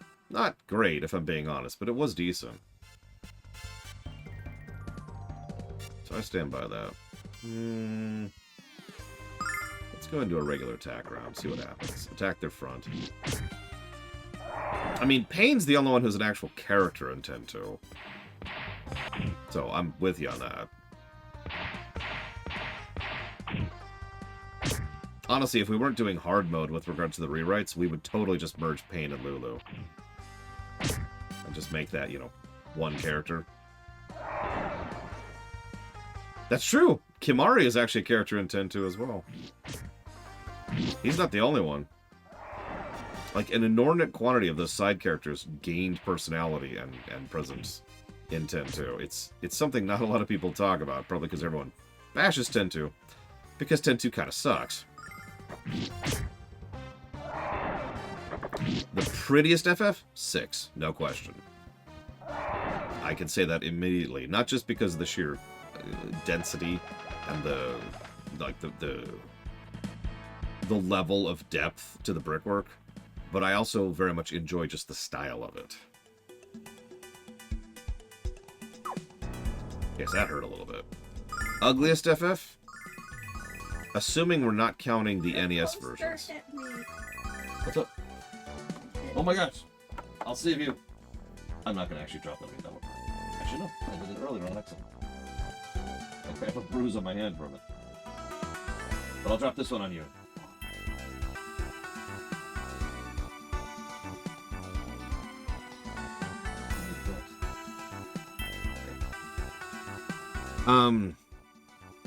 Yeah, no, FF6 looks great now. And I stand by that. I honestly think it's one of the better looking SNES games. Excuse me, let me walk that back. Better looking RPGs, period. But hang on, so someone asked ugliest FF. Again, the easy answer is 1, 2, and 3 on the NES. And it's specifically the NES version. What's up? I realized I didn't get her to tell her. I told her. Zara and I are taking the girls up to my parents.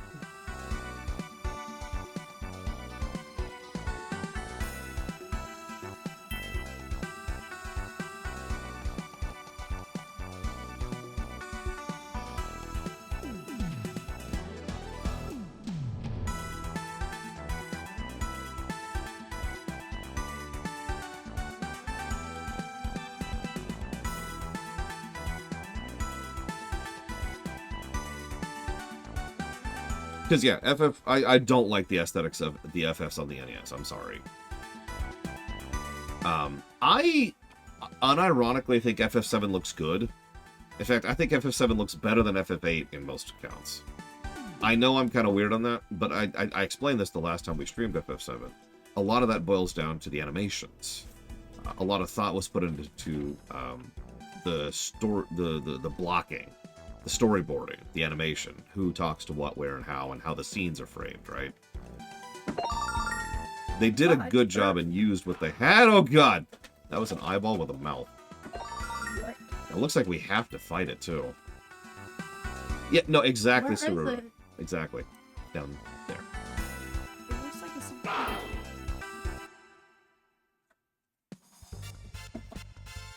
More. Okay.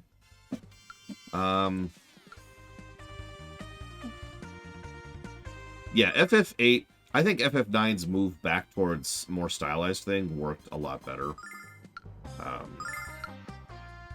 That's still not going to get all of them? Wow. Okay, whatever. But at the same time, I do think 13 looks better, and I don't particularly like the look of 13 than 8. I mean, 10 also looks better than 8 while we're on the subject. Let's do this, because I think it's worth spending some mana on a buff for this one. I also like how FF14 looks, so... Attack! Let's try to get rid of these things. Yeah! I think Tactics looks legit, absolutely. Nice!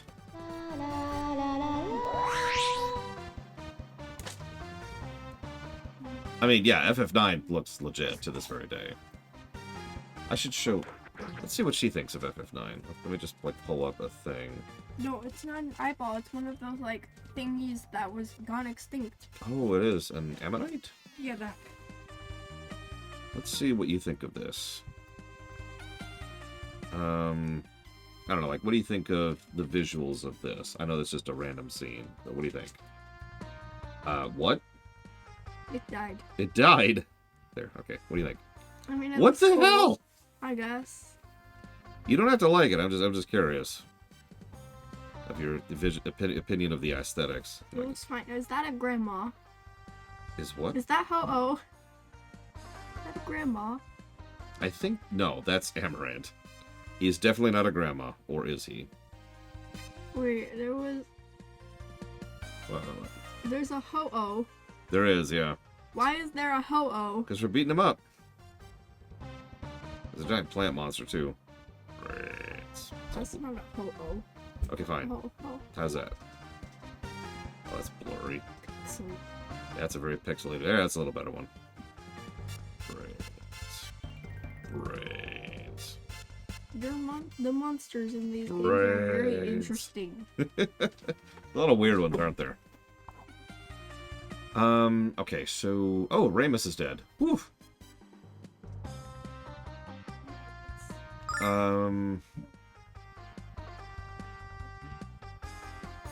Too low on mana, so we're just gonna push.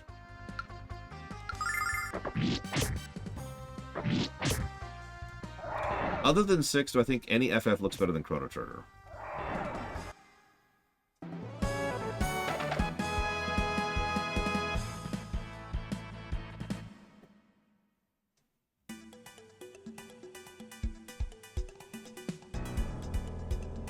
I was actually just thinking 14. I would be remiss if I did not also mention 12. 12 is a bit of a stylized touch, kind of combined with the realistic touch, but I stand by it. 12 is another looks good today game.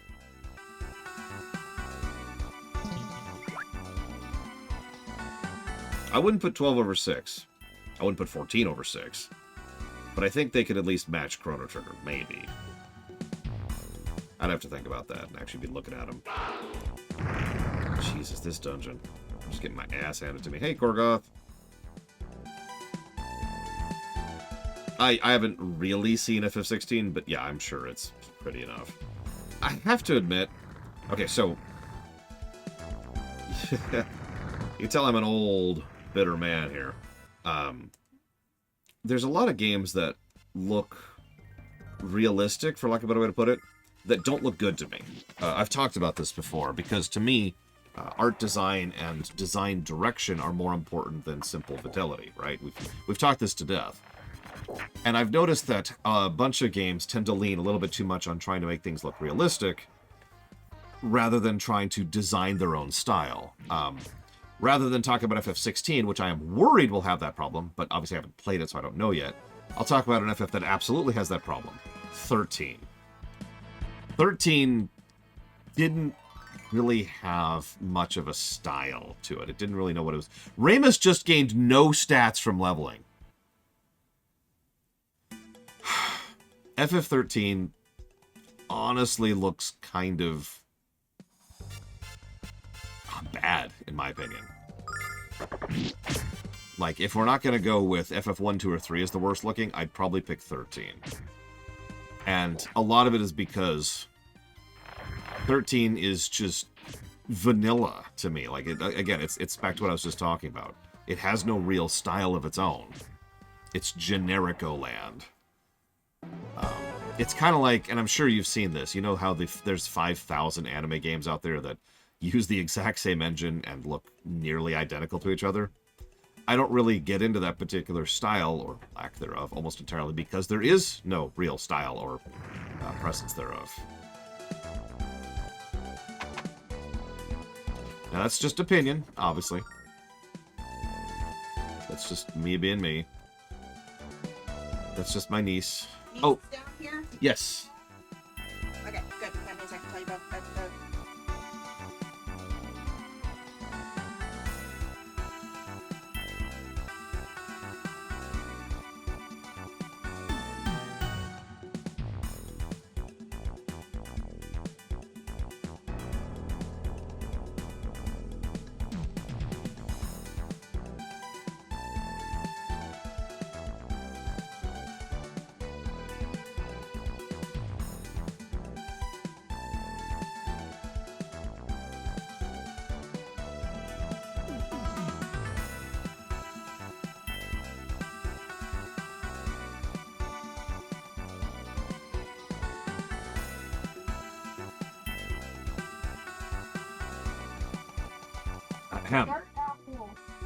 Yes, we need to get her a dirt apple.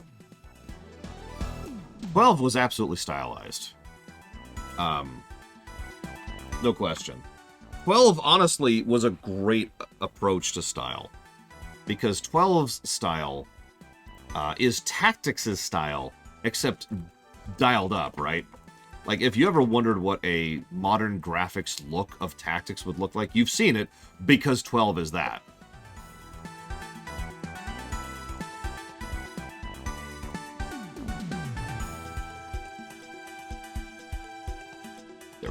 And I did get it, Sean. Thank you. very, very, very much. I will put that towards Spider-Man, and Shantae. Appreciate you. I don't know, Korgoth. However, I do have a theory. A lore theory. Thanks for watching. Look, I haven't done that joke in a while, and I'm allowed in reference to what's happening. Give us back our diamond. Okay, speaking of safe. I don't know how you kids found me, but it doesn't matter, because you won't be around for long enough to find your way back out. Are you threatening to kill me? Yeah, Vagrant Story is another good example of tactics, but scaled up. Surprise, kids? I'm pretty amazed myself. I never knew my little pet would grow so quickly down here.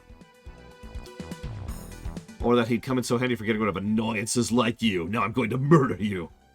Oh, Crazy Norse wants to know if you find Null cute.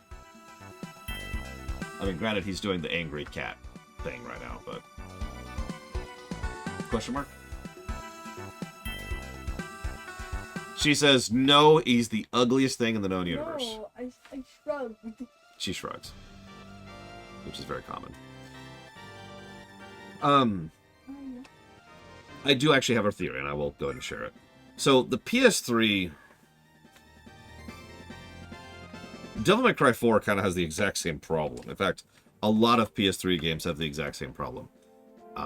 I don't know if it's entirely just because of how much of a colossal pain it was developing for the PS3. It might be.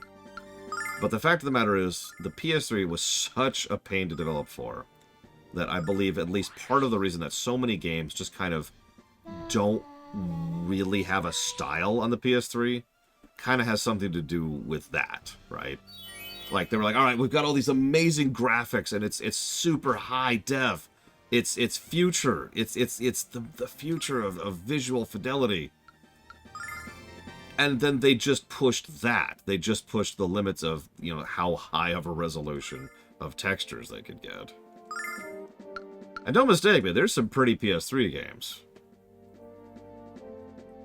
Actually, yeah, Metal Gear Solid 4 is a good example of that, although, as you say, that it's not super repeatable.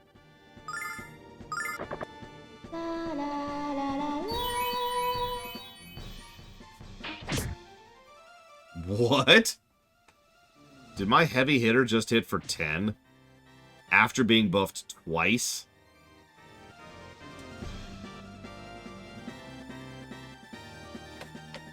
Anyways, does that answer you, Korgoth? Because like I said, a lot of games were pushing for realistic graphics at the expense of everything else, and I think FF13 was one of those. What are you doing? Are you looking at anything else? It's really well done, isn't it?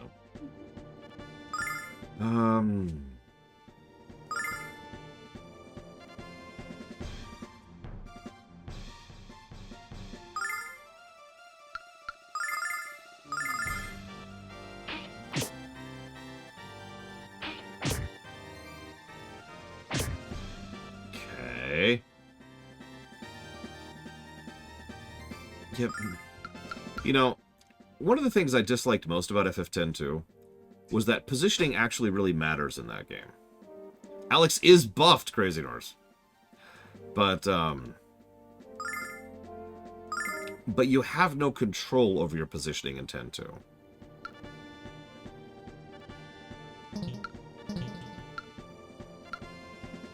So...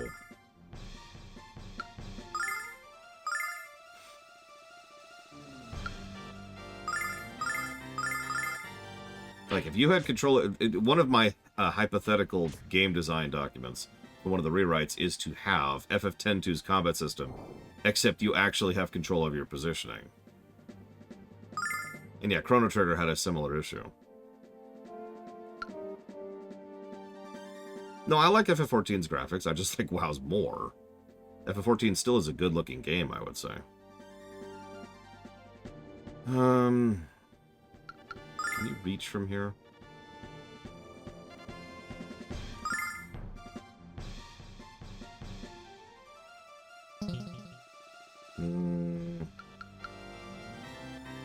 Yeah, exactly, Era. WoW is honestly bonkers because it's never stopped getting better looking. I know that sounds weird to put it that way, but I mean that. Like, WoW has never stopped being more visually impressive each subsequent expansion, and that's crazy. Well, that sucks.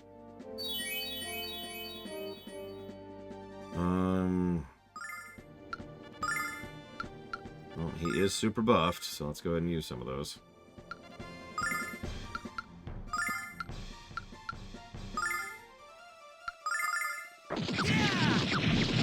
I'd ask how much health this boss has, but apparently it's variable based on my level, so that's cool. So I haven't played Octopath Traveler 2. So as always, I'm hesitant to give any judgment on a game I haven't played. I have been told it's better than the first game, but nobody has been able to tell me if they fixed any of the things I actually had issues with in the first game. So put that as a great big who knows. There's actually 2 sequels. One's mobile only, though. And it sucks. I did poke at that one.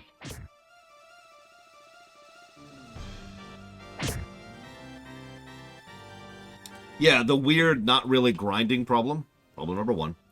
The fact that fights take absolutely forever. The gigantic difficulty cliffs every single chapter. And, of course, you know, the blur. But if I'm being honest, everything I just said is gameplay. There is one other issue I had with Octopath 2, or Octopath 1, excuse me. And that's that the story wasn't. The stories, the 8 stories varied in quality pretty wildly. But the really big problem is that even the good stories were like a colossal amount of empty text. Like, the moment you do chapter 1 of Primrose, for example, you know exactly how the story's going to go. And it does. And the whole story could fill maybe 1 chapter, and they spread it out across 4. And all of them are like that. And Primrose is one of the better ones. The hunter lady, I can't even remember her name. Her story is terrible.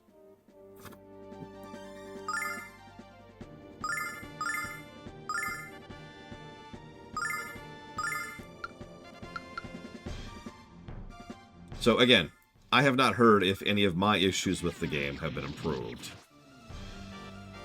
Oh yeah, I'm sorry. That's another thing. None of the 8 stories really had anything to do with each other other than the main plot, which is there's this evil demon lord, spoilers, who dovetails in and out of all 8 stories. And as a consequence is like the big final villain because, oh god, it was totally building up all along in the background. No, it wasn't.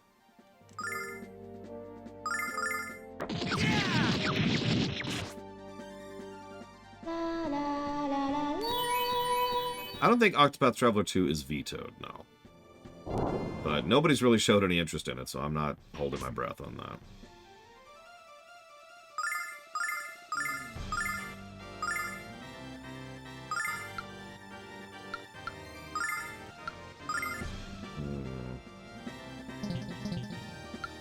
Yeah, exactly. They tried to pull the live alive trick, and it really didn't.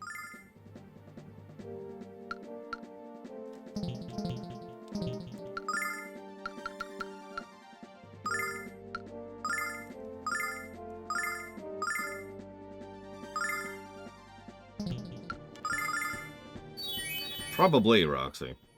The funny thing, and I don't really mean this as a negative, is a huge amount of positive feedback came from Octopath Traveler. And yet the overwhelming amount of positivity was all about the visuals. I know, visuals are important. I myself push that constantly. But it is a little frustrating because of how many games I could point to where someone says, this game looks pretty, and it's a crap game.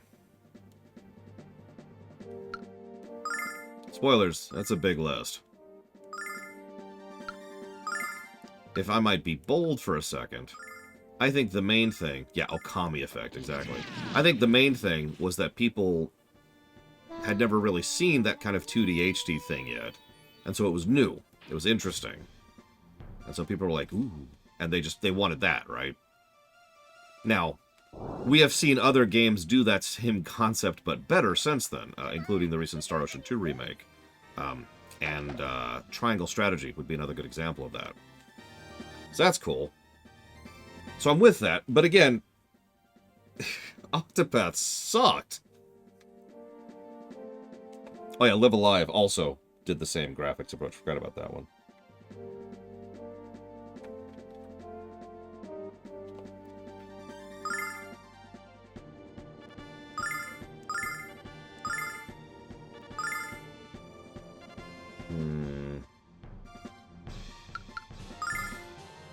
Damn you, Korgoth. Damn you! A friend of mine played through it, and he really liked it, Crazy Nurse.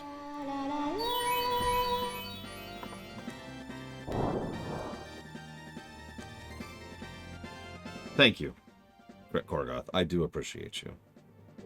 I will put that towards Octopath Traveler 2. We'll add that to the list, and we'll see how it goes. That could go a lot of different ways, so I don't know. We'll see.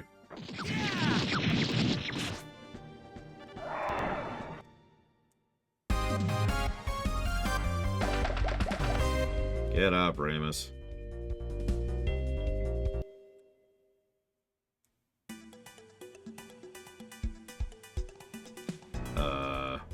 We can talk about this. I hope. Please tell me we murder this man. Please tell me we murder his face off. You kids are getting dangerously close to invading my personal space. Okay. This is all the money I have. No, give me the diamond. 500 gold? Give me the frickin' diamond! I'm an idiot. You own your shop, don't you? Of course I do. So what? Well, now I own it. In exchange for the diamond.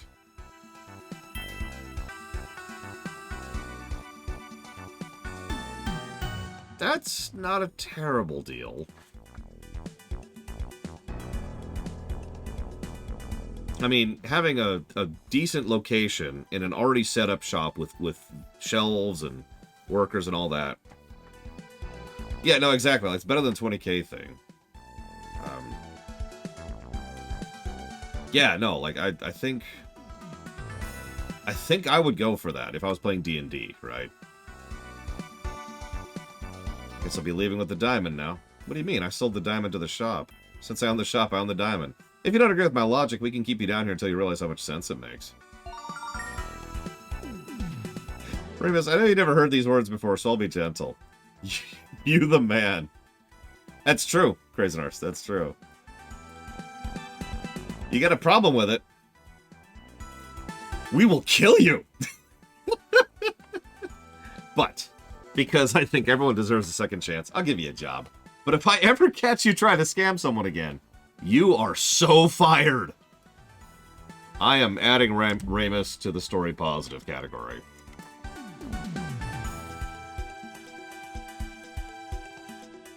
Just, yes. Mega Man 11's visuals? No, Mega Man 11 looks brilliant. You kidding me? I'll return to your shop and start waxing the floors. Snap to it! Don't worry, though. You need to take breaks. You get a fair lunch. I take care of my workers. He can teach me all he knows about business. Then I'll fire him. You're totally ruthless. You're going to be a great businessman. I'm proud of you, Ramus. Let's get out of here and take a look around your new store. Yeah, Mega Man X1 also looks great today. You can keep my half of the money, Alex. Having the shop is more than enough. Let's continue this conversation above ground. I need fresh air. Yes, seriously. Oh, you're not going to make me walk all the way out of the dungeon? What is this, not BOF 2? Uh-oh. Oh, yes, there's no doubt about that now, is there? She is the one! The one! Star Fox 64 looks good today. Star Fox 64 on the 3DS looks even better today. Star Fox 1, I enjoy the visuals of. And I mean that. I know that's a weird thing. It is an extreme form of what I usually mentally think of as the theater thing, right? When you are physically incapable of showing what you want. So instead, you show something that's intended to be interpretive, something that you look at and you think, that's a building, that's a ship, right? God damn it. Fine. Okay, so now I want to look at Lord Haramon's question. It actually does have me walk out of the dungeon. Negative to everything. Just AI it. Just AI it, whatever. Alright, so hang on. I got a long question from Lord Haramon, so I'm going to pull up the actual document here. And so I can read the whole thing. Here we go. Boop. Correct me if I'm wrong, but you're dumb, you're stupid, you're worthless, you're never going to amount to anything, you're going to die unloved, no one's going to care about you, and no one will even mourn you when you're gone. Nobody will even celebrate when you're gone, because that's how pathetic and worthless you are. But in addition to that, I think you believe that every story is better in a video game format, right? So I've been thinking about my favorite stories of all time, and the issue I have is that they have maybe 5 great battles, and other than that, a gargantuan amount of text and dialogue. How do you turn that into a video game? How do you turn Star Wars, the original trilogy, into a video game? They don't have trash fights to fill up the space.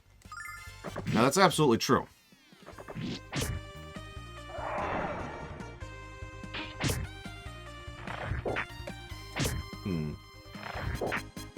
So, first of all, I am vaguely sad at the idea that the only thing that can fill up time is trash fights. Come on, get back on your feet. Thanks, Melkor Blade. I did actually get your sub. I did even write it down for Prince of Persia, the new one. And I didn't say thank you. Thank you very much. Always. But yeah, honestly, there are too many ways to turn Star Wars into a video game. So many that it actually has irritated me for years that they haven't. I mean, obviously they have. There's the Lego Star Wars. There's the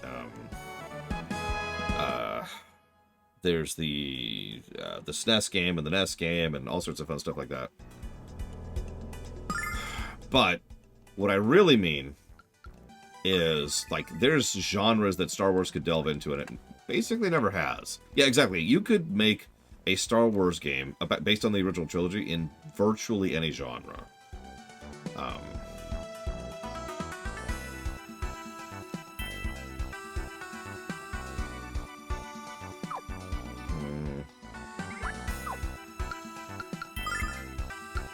Now, you have handled me an interesting question. Hang on, 200. Someone remember that number. You have handed me an interesting question. So I have the ability to turn Star Wars, the original trilogy, into any genre I want to. And there's so many to go with there. I'm actually torn.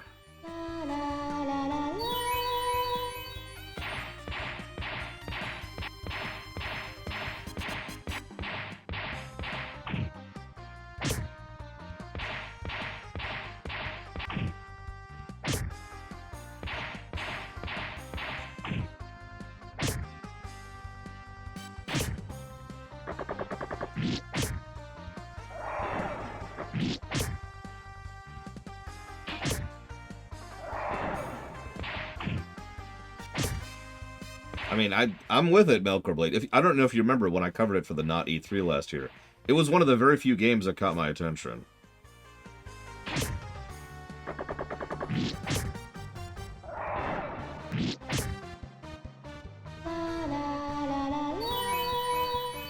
It's okay, Lord Haramon. Star Wars is a fascinating one because, like I said, there's so many genres you could delve into with it. Like, if anything, it's the opposite problem, right? We are so spoiled for choice with Star Wars. It's hard to pick a specific one. Okay, that was 40. 5 battles for a level isn't terrible. But I don't feel like that's worth my time. So we'll go ahead and bail on getting another level down here.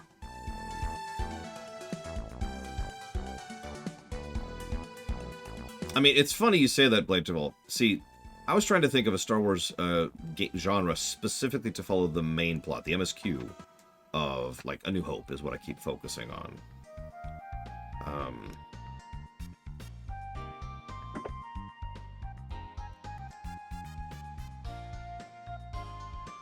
Josh tried to say how horrible that does it. I quit. Wait, don't quit. You're under new ownership. Thank you for showing me mercy. Oh, I almost forgot. There's someone here to see you. You're back. Excellent. Could use you in that boss fight. Heard about your journey through the sewers to find the diamond. How you killed dozens of monsters along the way. You may not have any magical abilities, but you're still very strong. Strong enough to come to Vane with me. I'll introduce you to Galleon, get you into some classes at the Magic Guild. Think about it, you could finally learn how to use magic. Alex, this is an imposter. We all know the real Nash would never praise someone other than himself. Would you please let me finish, Cat? Thank you. As I was saying, despite your dubious choice at pets, I enjoy your company. I can see the enormous potential within you. Okay, so he's being guided by Twitface McEvilson. Yep, we're gonna go there. Two of the 4 heroes, Alex. 2 of the people who fought alongside Dine. And maybe I'll tell you more about the dragons. Don't look at me, Alex. This is your life, your choice, but I promise to follow you. Thank you for not leaving the party. Ramus, I'm gonna stay here. Thank you. You load around my neck. Gameplay-wise. I'm a businessman now. I'll be too busy remodeling the store to go anywhere. Promise me you'll keep having great adventures. Sure. We'll miss you. Ah, it's fine. It's just not gonna be the same without you to make fun of. Take care, Ramus. Good luck. Hey, it's not like we'll never see each other again. And they never saw each other again.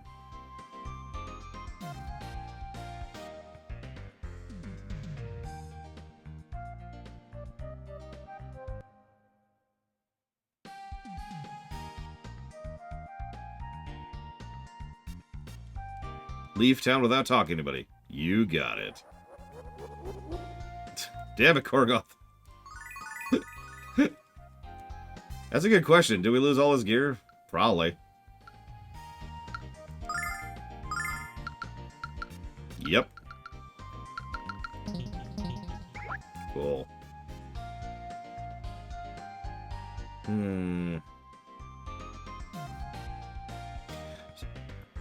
First of all, thank you, Korgoth. Second of all, if you know what you want to put that towards, please let me know.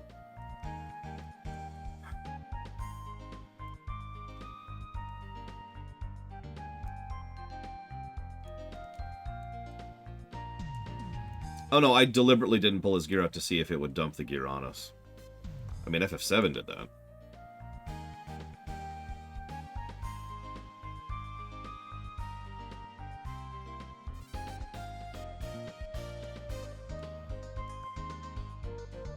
Octopath Traveler 2. You insist, Korgoth. Oh, right. Sorry. Thank you for reminding me. Yeah, his stats literally stopped going up at a certain point. I'm not gonna ding that.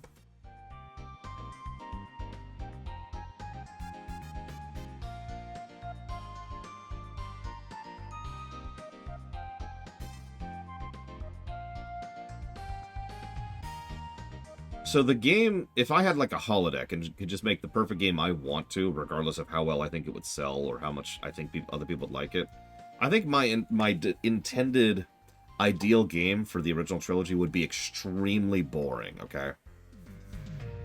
So picture this. It is third person, a little bit platformy, right? It's not full-on platforming, it's not a Mario game or a Mega Man game, but it is definitely about navigating and exploring a 3D space, okay? You start off probably as 3PO, honestly. No, you start off as Vader. And you just kind of walk in as your stormtroopers are clearing the path for you. Although if you're quick enough, you can have some fun with that too. A little bit of a taste of power, a little bit of an idea for the kind of abilities you'll have later on. And you just... And most of the abilities Vader has would also probably be the same kind of abilities Luke has. The overall gameplay system I'm picturing in my head is kind of like Jedi Survivor for combat, for core combat. So you push through... Couple cutscenes happen, the droids head down. The gameplay switches over to playing as R2. And then you... Yeah, the corridor scene. And then you just have a section of navigation and a little bit of exploration, a little bit of storytelling stuff going on before taking on board the Sandcrawler little bit of a section there. You get it. Like, each of these is just kind of a little bite-sized level. I wouldn't make it full open world. I think that would be a mistake. I wouldn't make it Metroidvania because I don't think that would fit. Instead, it would be more level-based. Kind of closer to something like Devil May Cry, if you're familiar with that. Obviously, this is most of the early stages would be primarily narratively focused, but also there would be a few tutorial-y kind of things. Trying to get across certain gameplay mechanics, like navigating, interacting with stuff, how to use the Force at a distance, how to try to avoid combat, or how to loot certain items, or whatever. Just stuff, right?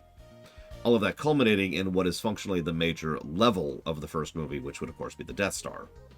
And throughout the Death Star, you switch back and forth between playing as Luke and or Han, choice, or playing as Obi-Wan for the, let's call it the stealth section. But the Obi-Wan section would be kind of a hyper beam moment. The whole idea for the Obi-Wan section is you would have access to certain Force powers, which again, Luke would get access to in later games, and they would allow you to just kind of be like, yeah, I'm not here. Right?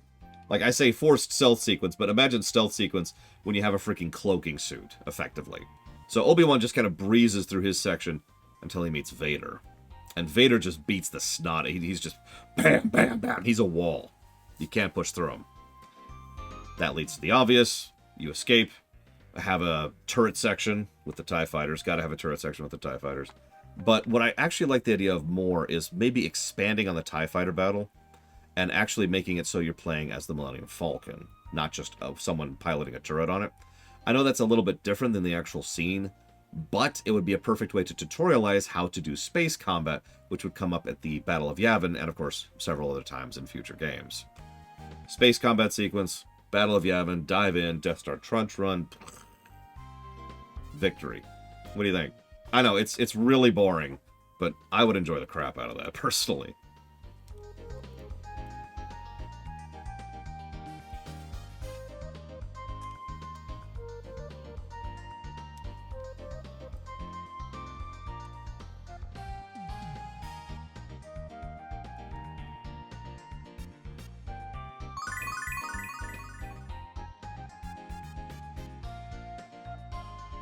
I wouldn't want to go full Uncharted, because Uncharted is interactive cutscene, but I get where you're going with that.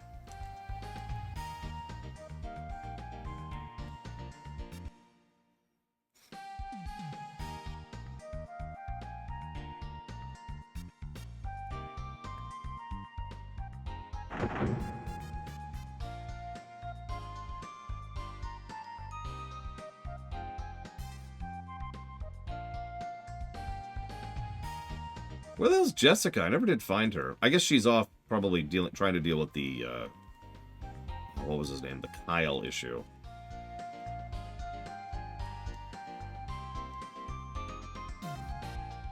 The pay is awful, but the work is rewarding, and you get to serve under Master Mel. No.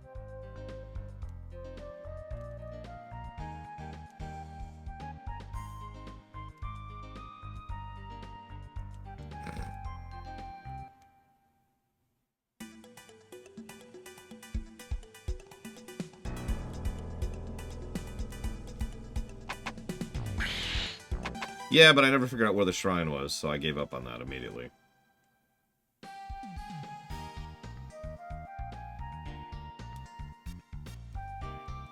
I mean, I just don't really see an issue with that personally, Lord Harriman. If you want to stick to one combat style, then you have failed. To be perfectly blunt. Like, if we decide, let's say we make a JRPG based on A New Hope. Okay. So what you have is exactly, what you were just describing. You know, 40 minutes of cutscenes and like three boss battles, and that's it. I could probably still make that work, but I think that would be much more challenging and much less good of a game than trying to just go ahead and have a variety of gameplay going on. Then again, I'm a bit biased because something that's becoming more and more common lately is games that have multiple genres within them, and that's awesome. Like, for example, Curse of the Moon 2 is a good example of that.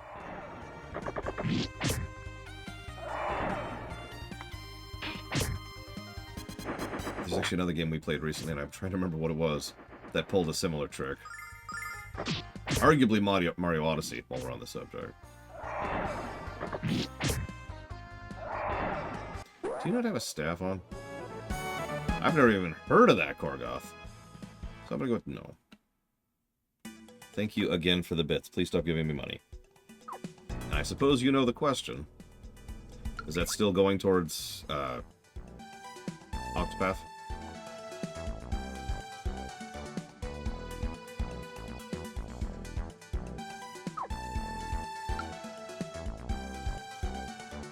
Ah, yeah, that's right.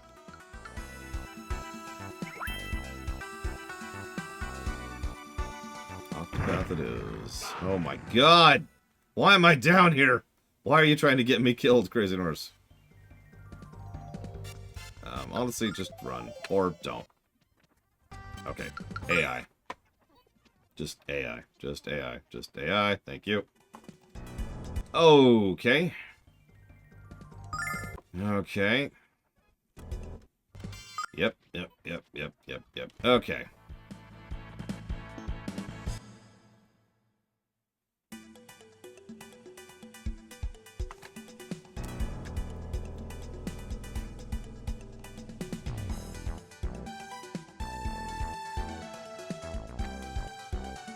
Now, what's really funny is I do agree with you on one point.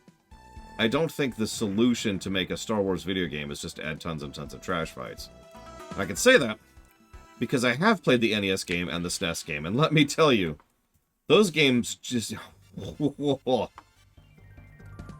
know what else to add to that. Check this out. And yeah, Tor is another perfect example of that.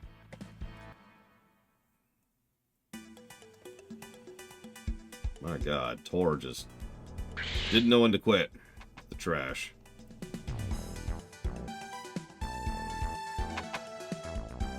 There's another locked chest. Fortune ring. Okay. What is that?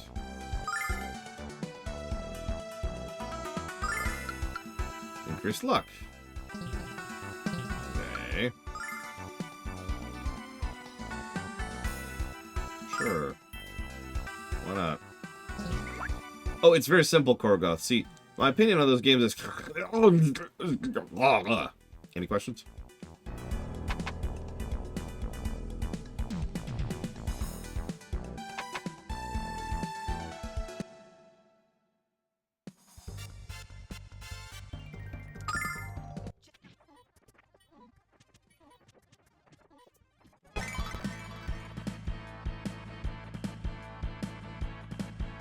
I mean, I only have 2 so far, Crazy Norse. And both of them are on Alex. See,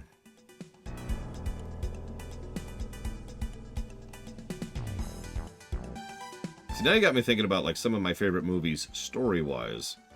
Purely on the story axis, and what I would do to gameplay them up.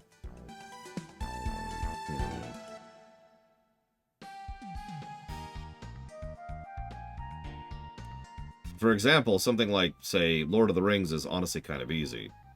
Now, it would still be a multi-genre game, but it would only be 2 genres. One of those genres would be, combat. Sword fighting kind of a thing. Arrows, shooting, etc. And the other one would be stealth. And I could think of several extensive stealth sections that you could do when you're playing as the Hobbits, or as Gollum, or the other Hobbits, or the other Hobbit group. And yeah, when you're going through Moria.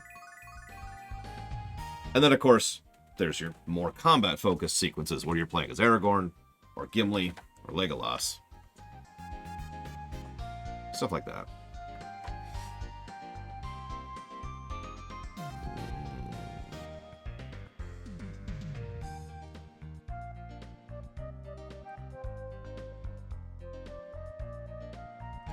There was Korgoth. It was brilliant.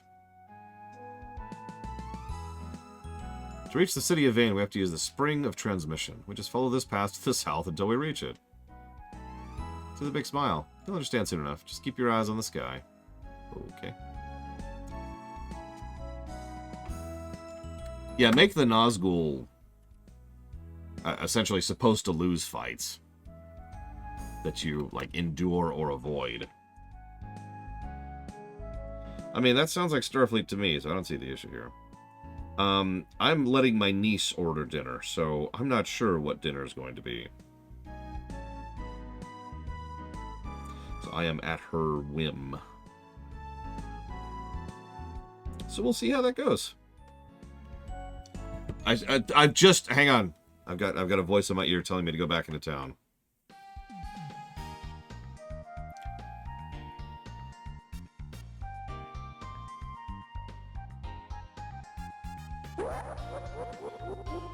Thank you, Korgoth. I will once again put that towards Octopath Traveler 2.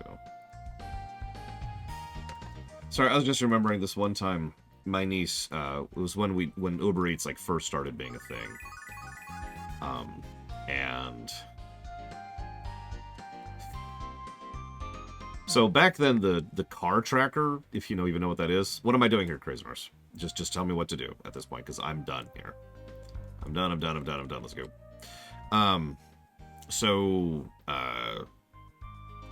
The car tracker app would be like, here's where they are on the map, and then they would like just essentially teleport to the next location.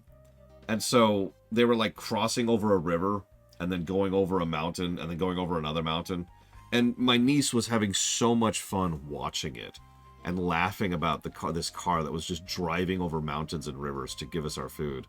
And so when the driver finally showed up, she rushes outside and says, "Why were you driving over the mountain?" And the guy just looks really befuddled. Like he has no... he didn't know what to say about it.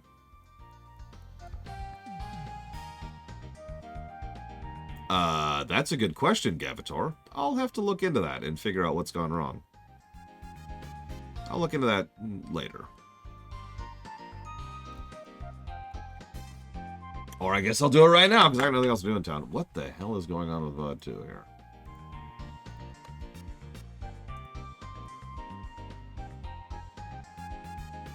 It is literally 3 minutes. Wow, that's wild. What the heck happened?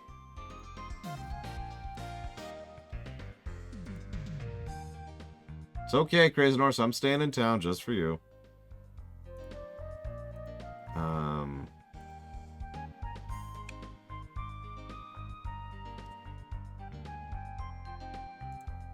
Oh, I see what happened. Okay.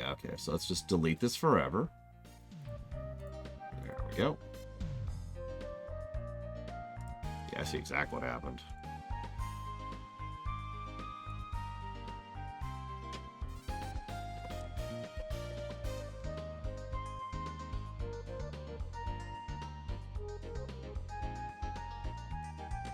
I'm so sorry, Mr. Red.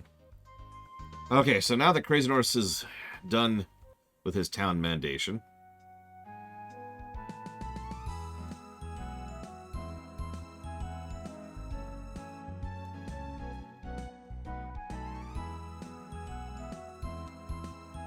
Behold, the magic city of Vane.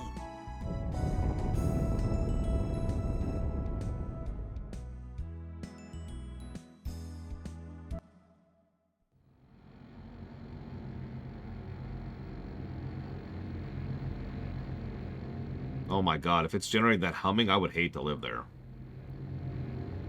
You ever live next to like a AC unit or electrical, what do they call those? The thing where electricity is hubbed from generators to be distributed to the city.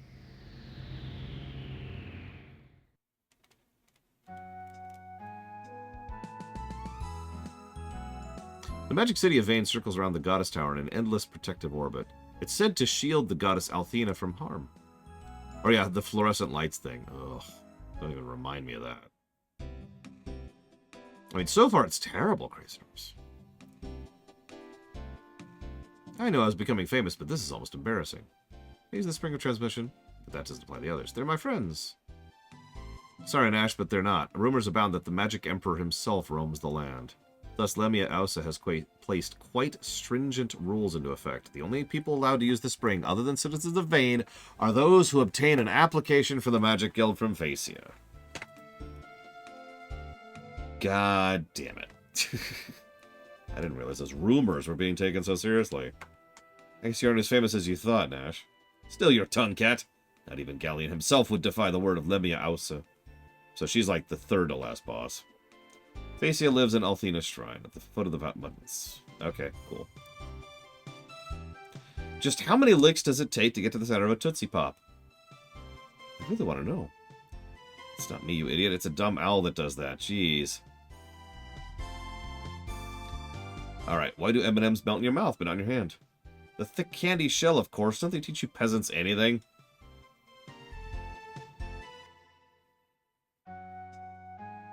Raise eyebrow.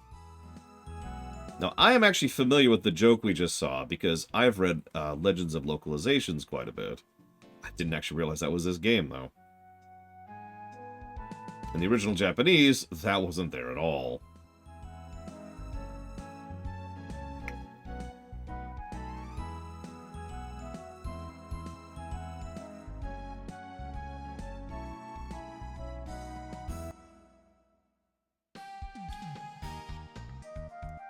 So I actually meant to check something before I left town. Crazy Nurse was right. I needed to not leave town.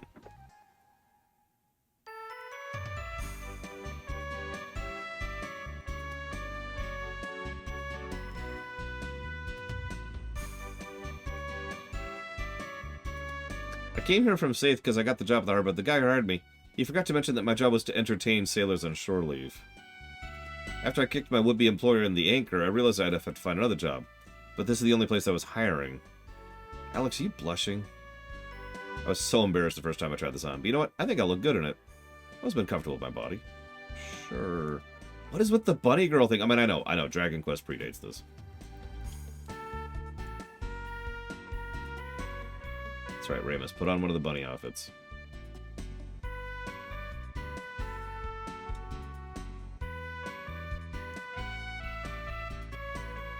This guy's about to get a raise. I left Berg with nothing but the armor on my back and the snacks in my pack. Good night, Heartcaden. Have a good sleeps.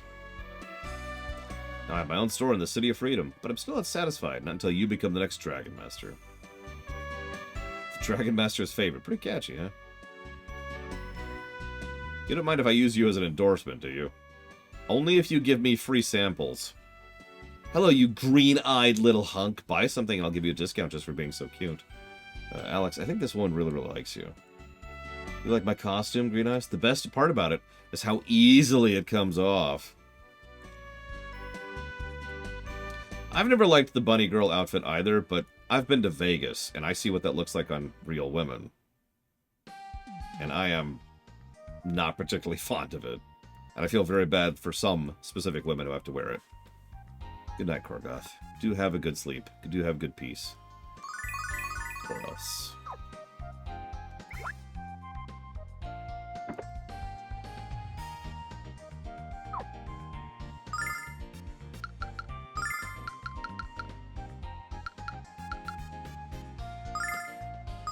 That's what I thought.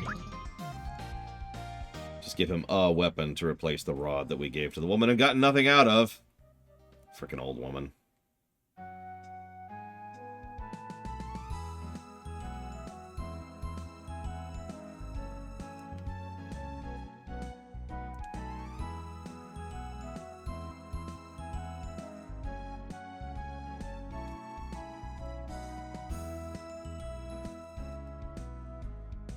Alright, I think this is a good pause point.